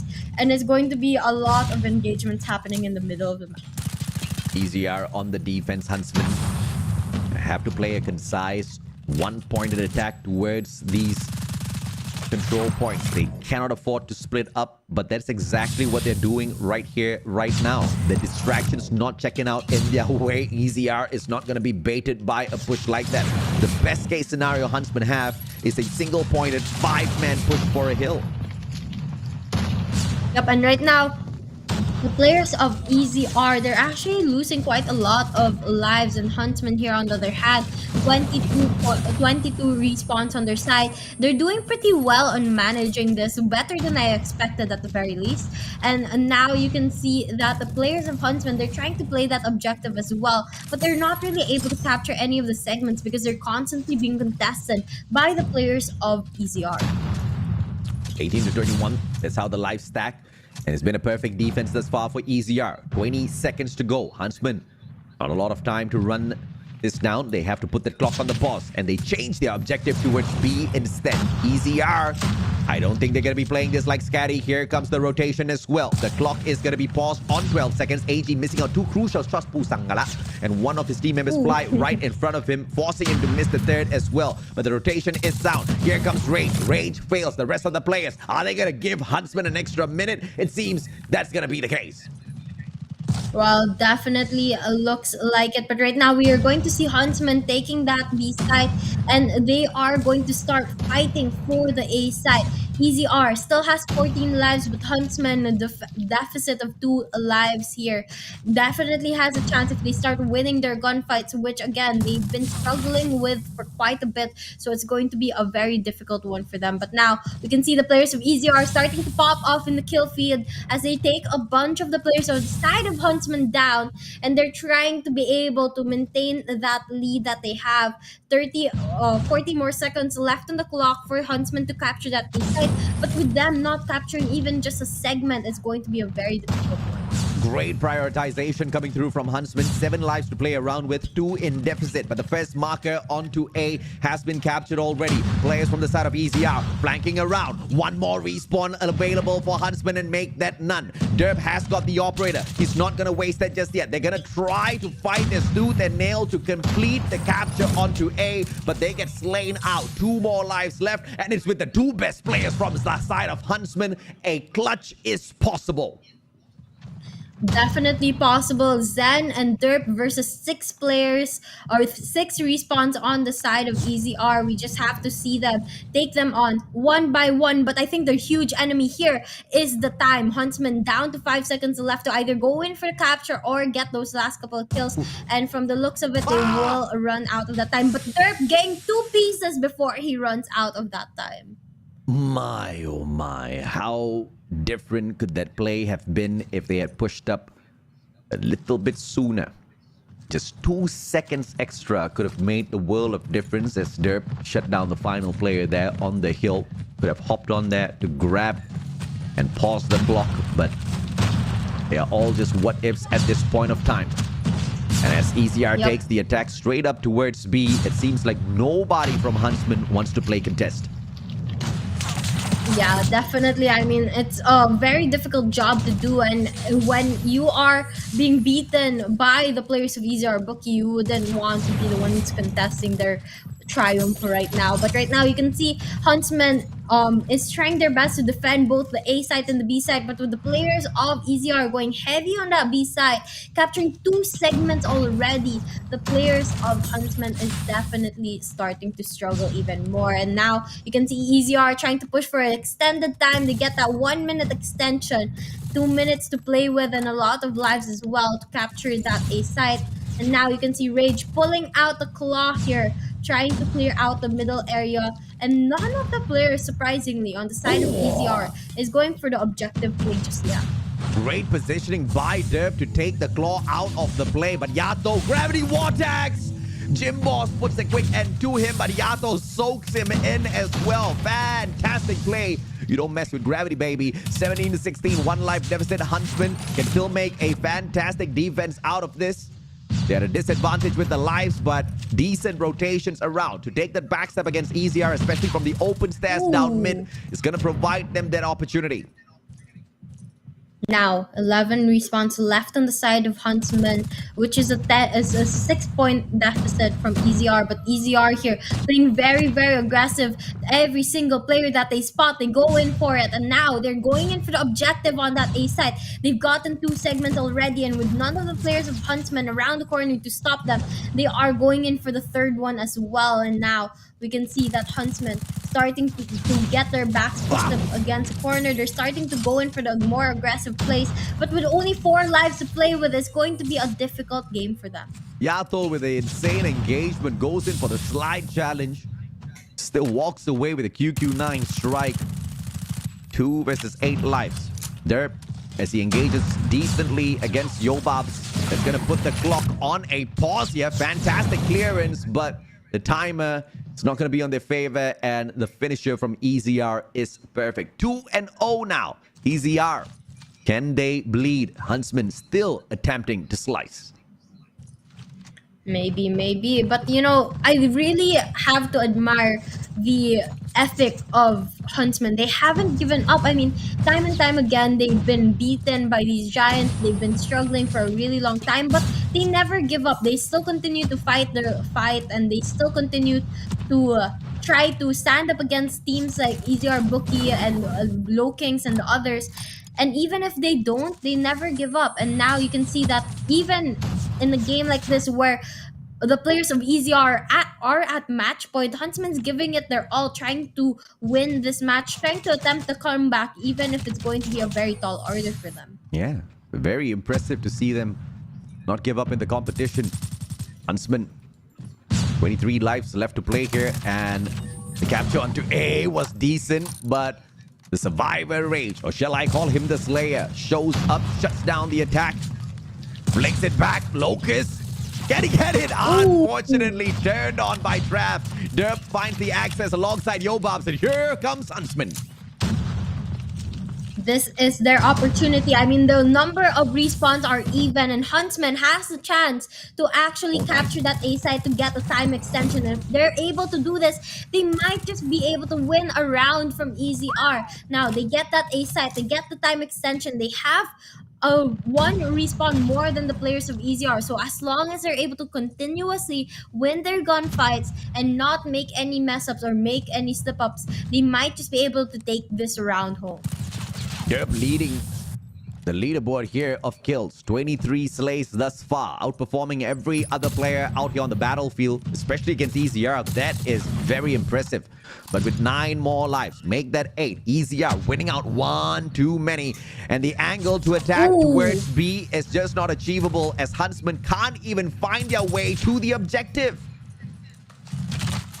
Very, very difficult game. I mean, as you were saying, Dirk definitely such a solid player here, but the rest of the team of Huntsmen definitely have to step up. And with Savior being the last player alive, he has a huge target on his back, with every single player pulling out their operator skills to blast off the area. Savior, it's a miracle that he's still alive, but just as I say that, AG spots him, and the round goes to the side of EZR, giving them a 3-0 win here. As anticipated, EZR makes quick work of Savage Huntsmen. There were moments of life from Huntsmen, but just no capabilities in terms of gunfights against EZR. And with the players all leaving Discord, I'm guessing we don't have an interview segment. Maybe. I mean, I think, considering that it's already 10 p.m., I think these players would really like to rest already and take a break from playing a lot of video games. But, they did put up a good run. Again, Huntsman has the potential to do so. We've seen a couple of close rounds in the control game. They won a couple in Search and Destroy, and they were able to get a few hills for a couple of seconds in Hardpoint. It's just really the consistency that is lacking for their team. 25 kills from Rage, 19 from AG, and they managed to overcome whatever Derp was bringing in that matchup. Guy was the highest frag at one point. But the moment EZR turned it up a notch, Savage Huntsmen had to go down. In fact, they were already going down. Even before that, there was a clear mismatch in terms of capability out there on the battlefield. Together as a squad, EZR Booky, they were working flawlessly like a well-oiled machine. Savage Huntsmen, on the other hand, like the first version of the automobile that came out. Definitely, it was very difficult to watch this game. I mean, I was really hoping for Savage Huntsmen to at least get a round, but unfortunately, it really just didn't go their way, and EZR Booky was able to get an easy 3-0 over them here in this control game. And well, with that, it also brings the end of the series between EZR Booky and Savage Huntsmen, with EZR Booky getting a 3-0 as well. Let's see if or not Savage Huntsmen can make a great run down here at the lower brackets. EZR Booky books their match in the upper bracket. So that is a fantastic setup that we can anticipate, but that's exactly how it's always going to work in the knockout stages. Some bombastic matches coming up, not on day 2, but on day 3. Tomorrow, we will continue with the run of lower bracket matches. Yep, we will see a couple of our teams that lost today play tomorrow. Hopefully, they'll have a better chance, and hopefully, they won't get disqualified. Although, one team has to go and one team has to stay, and there's no way out of it. So we are eventually going to find out which of these teams are going to be the first ones off the list of this competition. Down in the lower brackets, we've got Omega eSports taking on Four Suits eSports, and the Broke Boys will be meeting Huntsmen. Before we continue with the breakdown of what to expect in the upper brackets later on as well, let's take a look at the highlights here. Not a lot of highlight reels for the side of Huntsmen, I'm sure, but there were a couple of golden moments where we saw those clutches come on through, especially with Jim Boss. These were the moments where, if you were a Malaysian fan, you were getting a little bit of increase in the rate of your heartbeat. Yep, and not only Jimbo's, but Derp also popped off with that sniper, not only in search and destroy, but control as well. And he also popped off actually in hard point a couple of times. It's just he's such a solid player for the team. It's just he needs more backup. He needs more support from the rest of the team if they want to be able to stand up against teams like EZR. And here we can see another sniper highlight from Derp, and that was I think control match. And now we are seeing Yato here from the side of EZR trying to go in for the push on the side of Huntsman.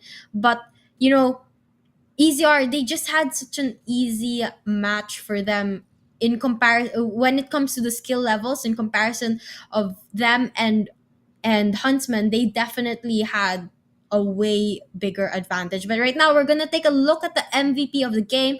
It's going to be EZR Rage here with average kills of 24 kills and average stats of 19.5, average assists of 5.5, and the average score of 3,468.67, and the final KDA ratio of 1.85. Amazing performance from Rage as always. We expected him to step it up, and he did exactly that. He is the objective player that knows how to put on a fantastic show regardless of the game mode played out there. And that's just shocking, right? When you are playing the objective, one would expect you to fall way more number of times than the other players, but Rage is that one guy who finds both the objectives as well as the slays, an all-rounder that makes the job for EZR so much more easier all the time. But this is the roundup of the match scores today. Powerhouse shutting down Smarter Mega 3-1 in a shocker of a series. Later on, West Point Mamba LOWKINGS took on FourSuits eSports and showed how easy it is going to be for them to cruise through the competition. SACRED SKADI dropped one map against the Broke Boys Club in a close series, but won that out overall 3-1. And you just saw the destruction that was brought upon by EZR Booky on the Savage Huntsmen in a 3-0 series. Yep, a lot of action today, but a couple donuts were given out as well. Although I was really expecting that third match between Broke Boys Club and Sacred Skadi to go down to a game 5. Unfortunately, we just got 2 game 4s happening in the first series and the third series. But nonetheless, a lot of action, a lot of fun casting tonight, and I definitely had a great time. I will have to agree with you. It was a fantastic day. Day 1 of the knockout stage. All of the matches were amazing. And we started off with a blockbuster matchup. We ended up on a slightly lower tone, but that's exactly how things are going to be, at least for day number 1. Day 2, things are going to be stepped up for sure, because it's a day of death matches, right? Where 2 teams are going to be knocked out of the competition. If they fail in the lower brackets, it's going to be all over. Once again, it's going to be between, and it's crazy to say this team's name, Omega Esports versus FourSuits Esports down in the lower brackets. That's going to be match number 1. Broke Boys later on take on Huntsmen as well. But by the way things are looking shaky for Huntsmen, they need to be really careful. But if they play their cards right, if we can see the best version of Derp and Zen once again alongside Jimboss tomorrow, there's a high probability that the Broke Boys get shocked. Yep, but you know, I don't really know how much change they can make and implement overnight when their next match is tomorrow, and they definitely have a lot of things that they need to adjust. But as long as they continue to slowly make those changes and improve over time, then hopefully they're going to be able to do better in the next tournament. But for now, you know, they have to find these games, these matches as learning opportunities for each of them. I'm very sure they are learning from the games. I mean, many lessons have been taught, and they have been pretty bitter lessons, especially if you're on the losing end. I mean, imagine the kind of lessons that Smarter Mega learned today as they got shut down by Powerhouse 3-1. And many were thinking that, okay, Powerhouse was having this easy run in Group A. When they meet up against the teams of Group B, this is where the true destruction is going to be set upon Powerhouse. But instead, they were the ones destroying. It's Smarter Mega, unfortunately, the team that was standing in their way. A 3-1 victory once again that Powerhouse took over Smarter Mega. It was a beautiful series. If you guys missed that, please go ahead and rewind the broadcast and catch that series. It was a hot one. Tomorrow, of course, we start things off on a hot note, but it gets even hotter, right? Because on the upper bracket semifinals, we've got Powerhouse taking on West Point Mamba LOWKINGS, and Skadi meets EZR Booky. So it's going to be a super hot day for sure. Definitely, it's going to have a lot of action, just as much as we had today, maybe even more. More. But guys, that just means you guys have to go drop a follow to Garena's pages, YouTube and Facebook, and keep updated with the lives that are coming. Again, it's going Yeah. to be at 5 p.m. Philippine time tomorrow for the start of those matches if you guys want to catch it. But before we end the day, we are going to take a look at the updated brackets. AJ, can you give us a rundown? Of course, once again, down at the low bracket, Smart Mega versus Broke Boys Club. Loser gets kicked out of the competition. Winner moves on to quarters number 1. Four Suits Esports versus Savage Huntsmen. Exact same scenario. Remember, in the double elimination setup for the brackets, you can falter once but not twice. The teams in the lower bracket have lost their first opportunity today. They have to take a dub tomorrow in order to stay alive in the competition, and it's not going to get any easier from there, because each and every single match that they win, they'll have to face off against one of the Titans who have already won their series, and that's up against the 4 powerhouse SACRED SKADI, West Point Mama LOWKINGS, as well as EZR Booky. None of them are going to be easy to take down. Yep, they are going to definitely be a challenge. I mean, every single matchup that you go up against is a challenge, and they have to be able to keep up with that. And, Yep. you know, as you said, the players in the teams in the bottom bracket, they have to watch out, because once they lose another match, they're out of the competition. But also, if they win, they might have an opportunity to go into the finals. So they have to be able to Yes. continuously win game after game after game to be able to get to that point. You said it, Wasabi. But of course, on that note, ladies and gentlemen, boys and girls, we have arrived at the closing of the show. I'm going to be taking a break tomorrow to rest my voice before the rest of the knockout as well as playoff stages. My name's AJ. I'm the Mustachio down here with Wasabi Gaming. It has been a fantastic day number 1 at the knockout stages here at Garena Master Season 5. Thank you for all of you guys for supporting us in the comment section, as well as with the likes and shares. If you haven't hit that like, haven't shared the stream just yet, please do so. It'll really help us reach out to more of the Call of Duty mobile fans. You guys take care. Good night and goodbye.